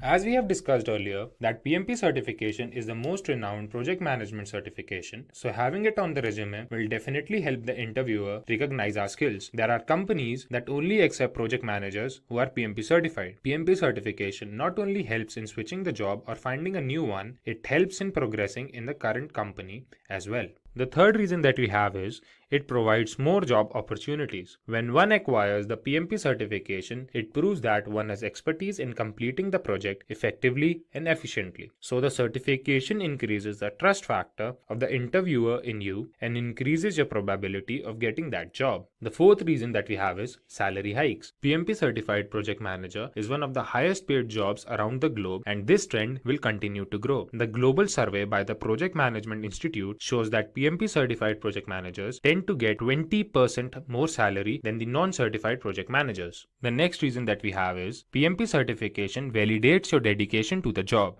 The certification requires several months of training. It requires several hours of project management experience and exposure. This experience and exposure explains the seriousness of a project manager towards its career path. Then, sixth we have is PMP certification is globally acknowledged. PMP certification is the most renowned certification all over the world. It helps project managers to be a part of different types of industries all over the globe. PMP certification is the most renowned certification all over the world. Project managers who are PMP certified may get jobs in different types of industries all over the world. PMP certification not only provides theoretical knowledge but also helps in gaining practical knowledge, which further helps in increasing the confidence of a project manager. The next reason that we have is better project performance. PMP certified project managers tend to deliver better projects than the non-PMP certified project managers. This is because PMP certified project managers are well aware of 5 process groups, 10 knowledge areas, and 49 processes, which helps them have a clear picture of different aspects involved in a project.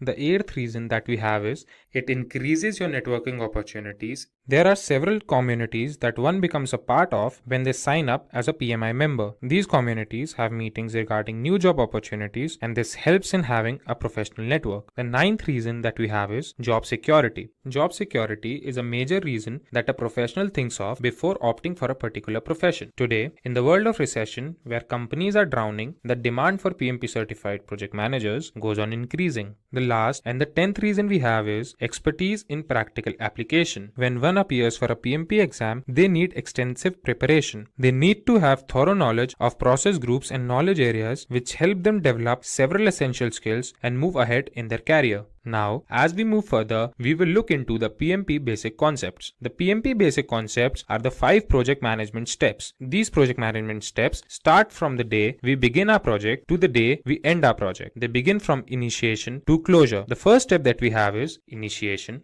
planning, execution, monitoring and controlling, and closure. Now, let's have a look at each of them in detail. The first step we have is initiation. Initiation involves defining the project scope. This is the step where we explain what our project will have. for whom we are making that project. It helps us to identify our stakeholders, who all will be the part of that project, and determine the project feasibility. After the step of initiation, when we have decided the scope of our project, the second step that comes is planning. In the planning phase, we define a flow to all the activities of our project. We define this flow keeping in mind all the constraints of a project like time, resources, and risk. After we have defined the flow of these processes, it is time for us to look at the execution. In the execution phase, we evaluate the plan and the sequence of the tasks we have made. We finally put the plan in action and the project tends to start. After the project building has started and the process of execution has started, it is time for the monitoring and the controlling phase. In monitoring and controlling phase, the progress of the project is tracked and important steps for quality assurance are taken. In monitoring and controlling phase, the work being done is compared with the work as defined in the project plan. In this phase, the progress of the project is tracked and important steps for quality assurance are taken. Finally, we have the closure step. In this step, the deliverables are delivered to the client, the documentation of all that took place during the project lifecycle is done, and project is fully evaluated. Now, when we have seen reasons for getting PMP certified and we know the basic concepts of PMP, it is time for us to know who can get PMP certified. For getting PMP certified, there can be two cases. The first case says you must have a secondary degree. A secondary degree means high school diploma or an associate degree or a degree that is globally equivalent to all of these. Then you need to have 7,500 hours of leading and directing projects and 3,500 hours of project management education. There can be two cases. First case can be you must have a secondary degree. That means a high school diploma, associate's degree or the global equivalent degree. Then you must have 7,500 hours of project management experience and 35 hours of education in project management. The second case can be you must have a 4-year degree along with 4,500 hours of project management experience and 35 hours of education in project management. Now, when we know who can get PMP certified, we will see the PMP exam pattern. The exam comprises of 200 questions, out of which 175 questions are used for evaluation. One can answer these questions if they have thorough knowledge of 5 process groups and 10 knowledge areas. The time provided to complete the exam is 4 hours. The questions that are asked are of different types, the most common type being formula-based, situation-based, and knowledge-based. Now, when we have discussed about the exam pattern, discussing about the PMBOK guide becomes very important. So the next topic that we have is PMBOK guide. PMBOK guide or project management body of knowledge is a book that comprises of several processes and different terminologies needed to crack the PMP exam. The whole syllabus of PMP exam is covered in the PMBOK guide by the project management and 10 knowledge areas. Apart from this, there are 49 processes that are divided amongst 5 process groups, 10 knowledge areas. Finally, let's have a look at the cost and validity of the PMP certification. When we talk about the cost of the certification, there can be two cases. The first case can be if we are not a member of Project Management Institute, the exam fees is $555. The second case can be if we are a member of Project Management Institute, the exam fees is $405. If we talk about the validity of the certification, the certificate is valid for a period of 3 years. After every 3 years, the certificate needs to be renewed. To renew the certificate, one needs to furnish a proof of 60 PDUs of professional development units. After so much information, Ted thanks John for his time and promises to take the PMP certification at the shortest notice. Now, let's have a look at the salary trends of a PMP certified project manager and a sample resume. If we consider the salary of a non-PMP certified project manager, it is approximately $91,000, while if we consider the salary of a PMP certified project manager, it is approximately $111,000, which is approximately 20% higher than the non-certified project manager's salary. Now, let's have a look at the resume of a PMP certified project manager. If you are somebody with PMP certification and looking for a project manager or a senior project manager role, your resume should look something like this. The summary in the beginning would include how much experience you have and anything that supports your claim of being a project manager. Like here, James Brown has written, he has more than 10 years of experience with generating and building projects. Then, when you talk about your experience, you should put something that emphasizes on the responsibilities that you had, your area of expertise, put something that shows your skill set for the desired post, and also something that you learned from your former job role. This shows that you have command over your work and also the determination to skill and upskill yourself. Like here, James Brown has 3 years of experience as an assistant manager training new associates and then more than 3 years of experience as a project manager, where he not only led projects but also learned new project management tools like Trello and Primavera. After this, add relevant information regarding your education. Your resume must include skills that you have or you have gained in your years of experience. Like here, James Brown has divided his skills into 2 parts, where he has written his technical skills and non-technical skills. He has included his skill of Agile and quality assurance software, as well as he has his knowledge of different project management tools. Then putting your certifications play a major role. This proves that you are up to date and updated with current market trends. James Brown has his certifications in C and Java, and more importantly, he has his project management certification, Project Management Professional. In this session, we will discuss about project manager roles and responsibilities. Let's first have a look at all the topics we will be covering today. First, we will see who is a project manager. Then, we will check the roles and responsibilities of a project manager. Moving forth, we will analyze the salary of a project manager and the steps that will help us become a project manager. Finally, we will see a project manager's resume. So without any further ado, let's get started with who is a project manager. Project manager, in simple words, is a professional who manages the project. Project manager plays an integral role from the first phase of the project lifecycle to the last phase of project lifecycle. This individual is a part of all the activities that produce the final deliverables and strive towards the success of the project. Now, let's consider some must-have skills of a project manager. First we have is strong communication skills. The communication skills help the project manager to communicate the organization's mission and vision to the team members in a clear, concise manner. These communication skills help project manager to explain their thoughts and requirements to customers and stakeholders. The next we have is effective leadership skills that helps in forming a team of skilled professionals and lead them in the best possible manner. The next skill that a project manager must have is a team management skill. As a project manager, it is very important to know how to manage your team to achieve a common goal with complete harmony. A project manager must have strong negotiation skills, as project managers have to negotiate at each and every step.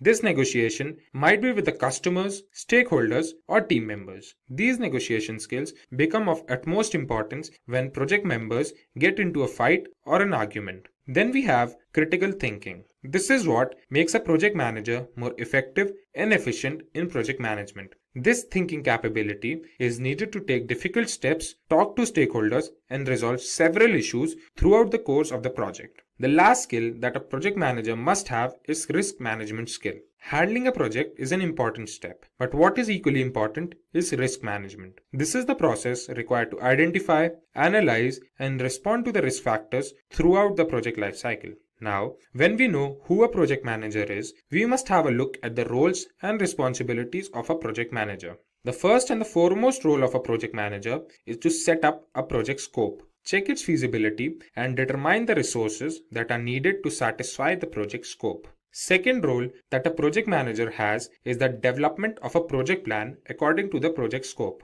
The plan is needed to encourage the team to hard work with all their dedication. Next, a project manager is supposed to set deadlines for the project deliverables. He or she is supposed to manage time as a priority and communicate with the team at regular intervals. Next important role is to analyze, track, and control the budget of the project. Project manager has to make sure that the project does not run out of budget and is optimized as possible. Moving forth, effective communication is one of the most important skills of a project manager. He/she is supposed to maintain communication with all the stakeholders throughout the project. Then we have is the identification and evaluation of risk in a project. Project manager must take steps to minimize the effect of risk in a project. The next role of a project manager is to track and control the performance of the team. This helps in yielding the best outputs with the least number of resources. Last role a project manager must have is to provide reports and documentation of all the steps involved in project management. This helps in future projects and makes sure that the mistakes that happened in the project will not happen again in ongoing projects. Now, it's time for us to check the salary of a project manager. The data shows that an average salary of a project manager in India is approximately 14 lakh rupees per annum. while the average salary of a project manager in United States is $83,215 per year. The next important thing we must learn is how can we get a project manager's job? There are 4 important steps that one must fulfill to become a project manager. The first step is to have a bachelor's degree. It is important for a person to be a graduate. One can hold a bachelor's degree in any area of interest like marketing, computer science, or even engineering. This entirely depends on the type of project manager one wants to be. The second important step is gaining project management experience. This means that a person must have experience in leading and directing projects. Project management experience helps in taking different project management certifications, which further help in having a good paying job. The third essential step is to learn project management tools. There are different project management tools for different area of interest. These tools help in quick and efficient management of work. Project management tools are used widely by organizations now. Learning these tools will increase the chances of getting selected in one of those organizations. The fourth and the last step is getting project management certified. Project management certifications help an individual to increase the value of their certification and validates their dedication to the job. Nowadays, several organizations have made it compulsory for a project manager to be project management certified. There may be several project management certifications, out of which Project Management Professional Certification or PMP certification is one of the most common and widely accepted certifications. The Project Management Institute or the PMI predicts that there will be 22 million new project management jobs by the year 2027. Now, it's time for us to know how a resume of an aspiring project manager looks like. If you are somebody looking for a project manager role or a senior project manager role, then your resume should look something like this. The summary in the beginning would include how much experience you have and anything that supports your claim of being a project manager. Like here, James Brown has written, he has more than 10 years of experience with generating and building projects. Then, when you talk about your experience, you should put something that emphasizes on the responsibilities that you had and your area of expertise. Put something that shows your skill set for the desired post and also something that you learned from your former job role. This shows that you have command over your work and also the determination to upskill yourself. Like here, James Brown has 3 years of experience as an assistant manager where he trained new associates, and then 3 years of experience as a project manager where he not only led projects but also learned new project management tools like Trello and Primavera. After this, add relevant information regarding your education. Your resume must include skills that you have or you have gained in your years of experience. Like here, James Brown has divided his skills in 2 parts where he has written his technical skills and non-technical skills. He has included his skill of Agile and quality assurance software, as well as he has his knowledge of different project management tools like Trello and Primavera. Then putting your certifications play a major role. This proves that you're up to date and updated with current market trends. James Brown has his certifications in C and Java. And more importantly, he has his project management certification in Project Management Professional or PMP. Here, as part of this video, we are going to look at few plausible questions which one would face while going through an interview. This will help them to prepare for interview and also help to understand what kind of questions would come across when they face the interview. In addition to that, these questions also has an insight towards the role of project management itself. So let us look at one by one. Question number 1. How do you define a project? So as per the PMI's PMBOK 6th edition, a project is a temporary endeavor undertaken to create a unique product, service or results. The temporary nature of projects indicates that a project has a definite beginning and end. So when we say this temporary endeavor undertaken to create a unique product, service or results, each project will have a definite start date and end date. Once the project team is formed, once the project objectives are achieved, so the team which is formed, the human resources which are onboarded to a project, so those are disseminated, sent back to their respective functions or departments, and project will be concluded as complete. So project can be simple or complex and may be managed by a single person or a group of them. So every project will have a life cycle. So from beginning to end, it starts and end, where it acquires lot of resources, where it will divide the project lifecycle into multiple stages or phases, where project is being done and deliverables will happen through the milestones during that lifecycle. So projects are often broken into small tasks to utilize team strengths and increase productivity. Question number 2, what is a project charter? So project charter is a short document that explains the entire project. So this will become a basic document which will be given to a project manager so that a project manager can understand what is a project management is all about. So this document would include the objectives of the project, how will they be carried out, who are the stakeholders, identification of risks, advantages of the project and the budget. So project charter plays an integral while planning the project, as a plan is something that is used in all the phases of project lifecycle. It is very essential because it provides all the necessary insights a project manager is needed while taking up the project. After getting the project charter, the first job a project manager is supposed to do is to identify the stakeholders. Even though project charter will have a basic list of stakeholders, so project manager has to contact those stakeholders, establish the list of stakeholders for the project, understand the requirements in detail, and further move towards planning. What is meant by scope of the project? So project scope is most essential part of project planning that helps in determining the list of specific project goals or deliverables. So when we say this, project will have a definite, unique deliverable which has to be created. So this will have a specific description of the specification as well as the features, functionalities of the deliverable. So to accomplish that features functionality of that output, what we're going to create as a result of a project, within a project, lot of activities are done. The processes, the tools, the resources which are utilized for the project all falls under this scope. So when we say the term scope, it is very important for us to understand the scope of a project versus scope of the product. The scope of the project involves all those processes, resources and activities what we do to accomplish the result. Whereas product scope is the one which we speak about that result itself, the features, functionalities of that result itself. So one needs to understand the difference between this project scope and product scope and define accordingly.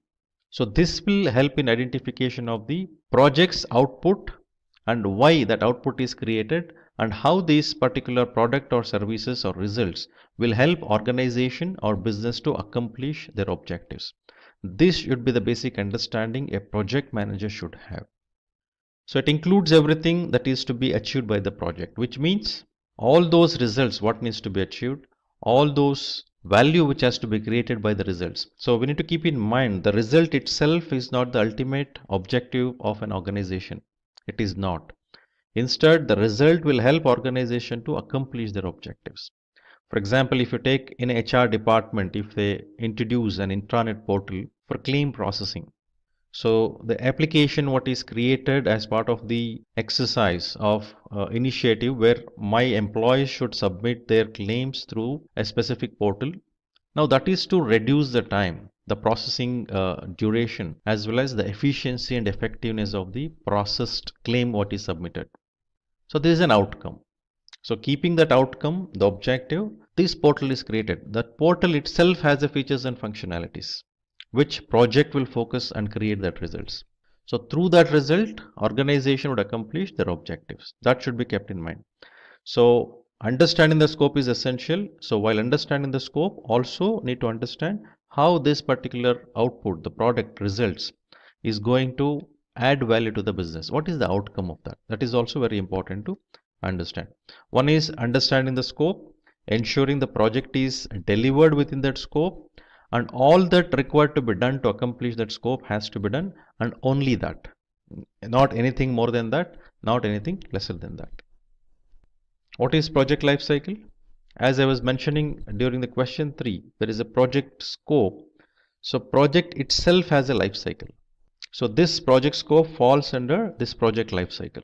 So project life cycle refers to the beginning and end of the project. So there is a life. So you initiate a project, trigger a project is actually started, and as it starts, it progresses, creating the results, and then it ends. Project can end in various different scenarios. One is by accomplishing the objective of the project, the ultimate results, the deliverable it creates, and then ends. Or project may also get closed prematurely. So we are not going to look at the why the project is going to close prematurely at the moment. Our idea is to understand what is project life cycle and to visualize that. So this entire span of time the project spends from the beginning to end. It involves various different stages or phases, whatever the term you want to call it. And in each of these stages or phases, there is a milestone deliverables which are measured, and that will be part of the ultimate deliverable, what is going to be delivered as a result of a project. So it involves all the activities, all the processes, all the resources which needs to be acquired, managed, and then the results needs to be accomplished ultimately. So here in a project life cycle, it involves 5 process groups which mainly focuses on different activities and dynamics of the project, which we call it as the initiation process group, planning process group, execution process group, monitoring and controlling process group, and closure process group. So during initiation process group, the creation of a project charter, appointment of the project manager, and identification of the key stakeholder will be done. This can be initiation of the project as a whole or as a part of a specific stage or a phase. Now all these process group what I mentioned, initiation, planning, execution, monitoring, closure, all of these process groups can be looked at their involvement in the entire project life cycle. At the same time, it can also be seen as part of a single phase. So each of the process groups are applicable, like initiation of a project, if I say, similarly, initiation of a stage or a phase. So the planning process group involves the process of creating the plan for achieving the project's objectives. So this would create the detailed plan for entire project or a skeleton plan for a project if it is a agile or rolling wave project. If that approach is taken like rolling wave or progressive elaboration or agile approaches, then the skeleton of the project plan is created. If waterfall approach is taken, it's quite obvious the comprehensive, the detailed project plan will be created. Project management plan is also involved in this. Now, in addition to this, as we progress in the project, for each stage or a phase, there needs to be a plan which is detailed further compared to the project plan itself, which will become ultimately part of big plan of a project. The execution process groups involves the project management processes for identification, allocation, and management of resources required for executing the project deliverables. So here the actual execution happens. Being a project manager, the focus should be on managing the project. So many a time I have seen project manager is going and doing tasks, looking at the task level, transaction level, which was not project management thought. So one needs to ensure the project management is not about deliverables in terms of doing the tasks. It's about getting the deliverables from the team. So active involvement in terms of acquiring the resources, checking whether the accomplishment of results has happened needs to be done throughout the project lifecycle. So it's all about directing and manage project works and at the same time managing the knowledge which is acquired during the project lifecycle. The monitoring and controlling process groups involves the process for project manager to monitoring and controlling the project. Now this involves reviewing, this involves creation of reports, this involves concluding yes, project has delivered or not delivered, identification of the deviations and initiating with a change request for necessary corrections. So monitoring and control will be done throughout the project life cycle, and only with an effective monitoring and control we can see the success in a project. So the closure process group involves the process which is required for formally closing the project, where everything including what went wrong and what went right all through the project is summed up. So here, especially in the closing process group, we will not focus on acceptance of the deliverable. Instead, we'll focus on sign off, capturing lessons learned, all the formalities which needs to be completed as part of a closure. Then where are we going to accept the deliverables? This happens in monitoring and controlling. So while doing the monitoring and controlling, we will validate against what is planned, comparing with what is being delivered. So when we compare both, one would understand what is delivered versus what actually was planned. So their acceptance happens. Once the acceptance happens there, only then the project moves towards closure. Project or phase, either of that. So when we say closure process group, it involves the process for a closure of that phase, whether accomplishment of all the objectives, all the deliverables of that phase is done or not is checked if it is a phase. If it is a project, in the project perspective, if everything is complete is checked, and then it moves to closing process group, where the lessons learned, the formal sign off, everything will be done as part of this closing process group. What is the importance of process groups? So process groups are set of processes that are applicable to various stages of the project, as I mentioned earlier. Each of the processes has a defined set of inputs and produce defined outputs by applying a set of tools and techniques on the input. The initiation process groups involves the processes needed to initiate the project, that is, develop project charter and identify stakeholders, the two processes. The project charter will be handed over to the project manager and formal declaration of appointment of the project manager will be done.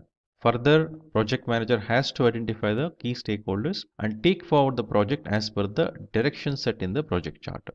So in this group, in this process group, initiation process group, it is a formal declaration of appointment of project manager to the project. But one needs to remember, should not get confused, in real time, we see an individual who is about to become a project manager for a project sits and create a project charter. We have seen that in reality. So does it mean that what is told here is wrong compared to what is practiced? That is not the idea.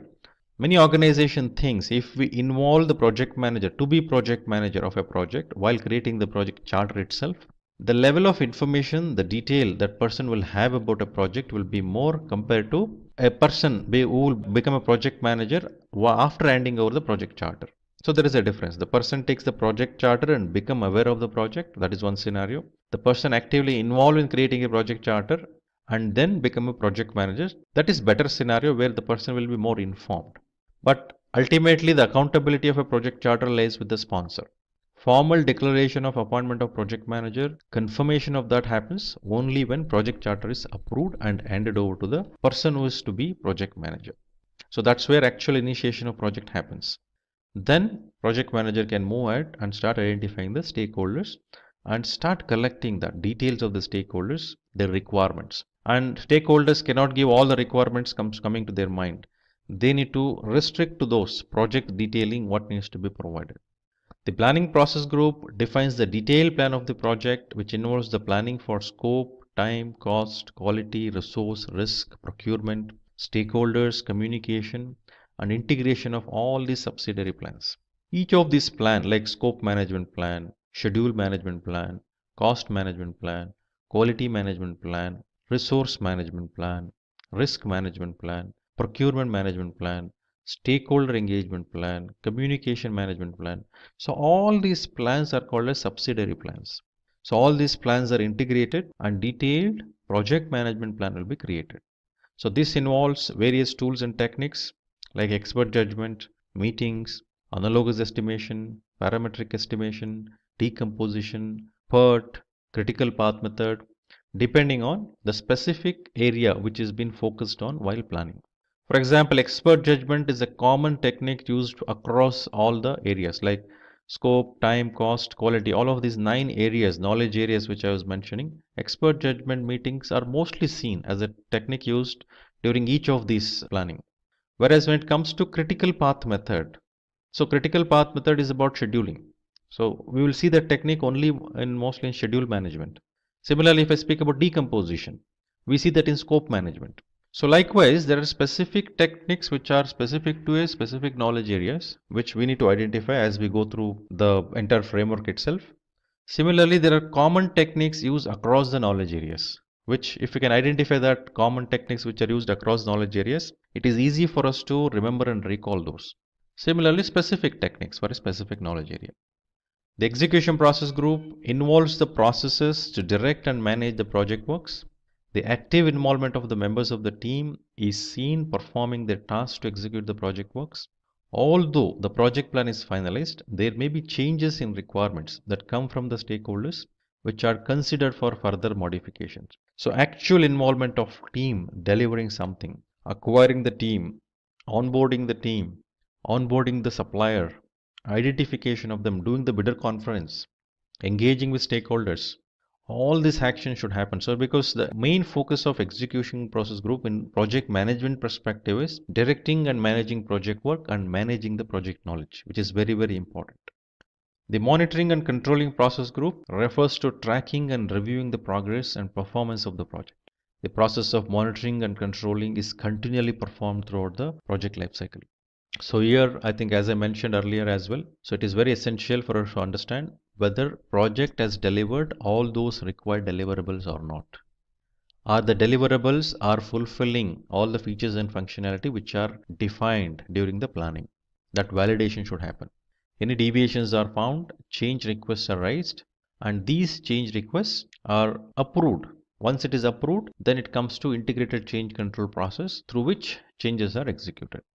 Then the closing process group involves assembling a report of all procedures throughout the project lifecycle. The closing process group marks the formal closure of the project and completion of its deliverables. Now let us move to the next question. So question number 6, name 10 knowledge areas as mentioned in the PMBOK. So the 10 knowledge areas are project integration management, project scope management, project schedule management, project cost management, project quality management, project resource management, project communications management, project risk management, project procurement management, and project stakeholder management. The project integration management basically focuses on unification and integration of all the project to manage it in an integrated way. A project manager is also called as an integrator, which means a project manager should have an end-to-end visibility of the project. So all the rest of the 9 knowledge areas, the plan which is created as part of all the next 9 knowledge areas, those are consolidated and a comprehensive project management plan will be created in project integration management. So this is the only knowledge area where we see the processes in all the process groups. Whereas in the rest of the knowledge areas, if you see, we don't see any processes in initiating process group except stakeholder management. So integration management has one process. Similarly, stakeholder management has one process in initiation process group. Similarly, in closing process group, only integration management has a process. No other knowledge areas has any processes. So this is the only knowledge area where we find processes in all the process groups, which means it is very important to look at a project in an end-to-end view perspective. A full view of a project should be known to the project management. Only the project manager can become successful in doing the project management. The next knowledge area, project scope management, which focuses on ensuring collecting requirements, defining scope, creating work breakdown structures, and scope baseline. So scope management focuses on ensuring the necessary scope is defined and provided so that during execution projects are delivered accordingly, and monitoring controlling of the scope, the validation of the scope will be based on what is defined in the planning, what is planned as part of scope management. Similar to scope management, in schedule management, once that work breakdown structure is created, it is very essential to understand what it takes in terms of efforts, what it takes in terms of duration, and in what sequence project deliverables are completed, in what sequence activities are done. So schedule management focuses on that. The important technique what we use when it comes to schedule management is critical path method. So in a given project, when we establish a network diagram, so we may see multiple paths from beginning to end of the project. So some paths will be the longest path, which is called as critical path, and that will be the minimum time which is required to complete the project. So schedule management plan provides us a detailed schedule of a project along with sequencing and duration, and at the same time that is considered as a scheduled baseline. Then the cost management. So when we say cost, it is very essential for us to understand it is an outgoing money, outgoing monetary value. So projects incurs cost. When I say project incurs cost, there needs an investment from the organization who is actually doing this project. So the cost needs to be assessed, means an approximation of the cost needs to be done, a budget has to be allocated to the project, and within that budget, the project needs to be completed. It cannot go beyond that. So budget is established, allocation of budget and confirmation of budget happens, And cost perspective, monitoring of the project happens based on what is that specific budget it has. Within that project has to done. That will become a baseline, cost baseline. So to measure the cost and schedule, a technique called earned value management is used, where the terminology like cost performance index, schedule performance index, actual cost, earned value, planned value, budgeted completion, estimate to complete. So these are the terminologies which are used as part of earned value management. Now let us move to quality management, project quality management. So it is very essential for us to ensure all the processes, all the activities, all the templates defined for the project are complied with. That is first thing while doing the project, during the project lifecycle. Similarly, the deliverables which comes out of a project at the end of the project or at the end of the specific phase or specific stage or a specific milestone. So those deliverables should be according to the specifications defined and agreed upon. So quality management focuses on establishing that quality management approach so that project compliance is maintained at the same time. The results what is delivered is as per the specification what is agreed. The resource management focuses on ensuring all the resources which are required for the project are acquired, configured, installed. If it is a technology resources, if it is a human resources, the necessary induction of the project, the brainstorming required for team to understand what is the project is all about is given, and the necessary skills and capabilities are there with those human resources, and these team members execute the task of the project. So project resource management plays very important role. And now here when we say scope, when we say schedule, when we say cost, when we quality, in each of this, in other knowledge areas as well, the involvement of each of these resources are essential. So what resources gets into scope management, what resources gets into schedule management, what into cost. Likewise, for each of the knowledge areas, we see various different resources used. When I say in schedule management, effort has to be established. While we establish an effort, it is also required to understand what is the skills and capabilities required. So schedule management definitely work very close with resource management. Similarly, each of these resource comes with cost. So obviously cost management is involved. Then quality, yes. So who is going to do the quality management? So roles and responsibilities needs to be clearly articulated, defined if it is a human resource in resource management.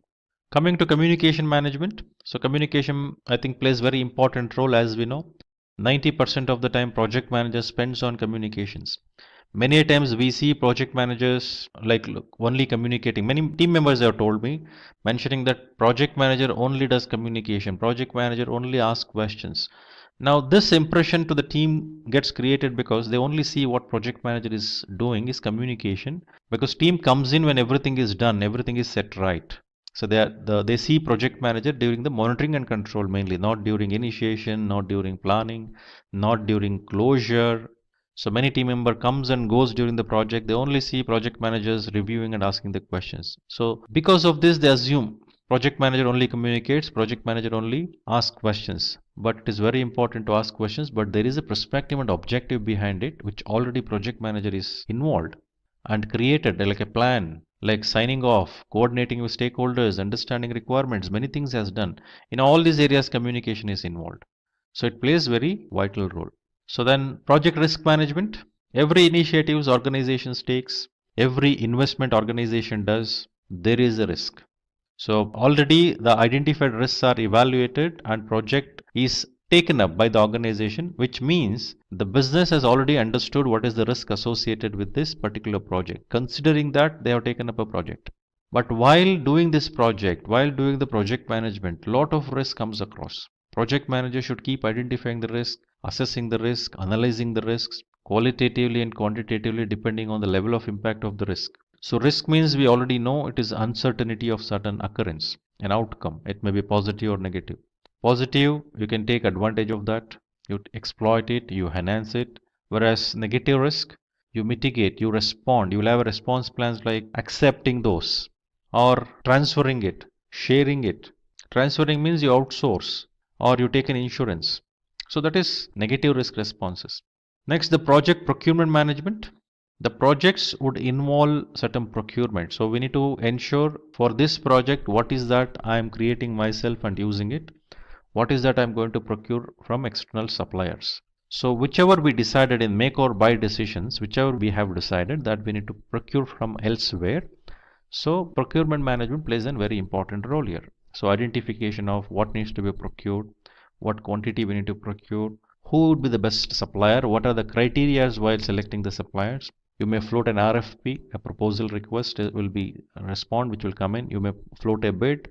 When you evaluate the best vendor or supplier, you onboard them, then you start issuing a PO formally for them to supply, and then procurement happens. So end-to-end management of the supplier, right from onboarding the suppliers, doing the bidder conference, establishing an agreement, and then engaging with them for reviewing their performance. All these are involved as part of procurement management. The 10th knowledge area, the project stakeholder management. So stakeholder means any entity or individual who involves in the project, directly or indirectly, they are impacted.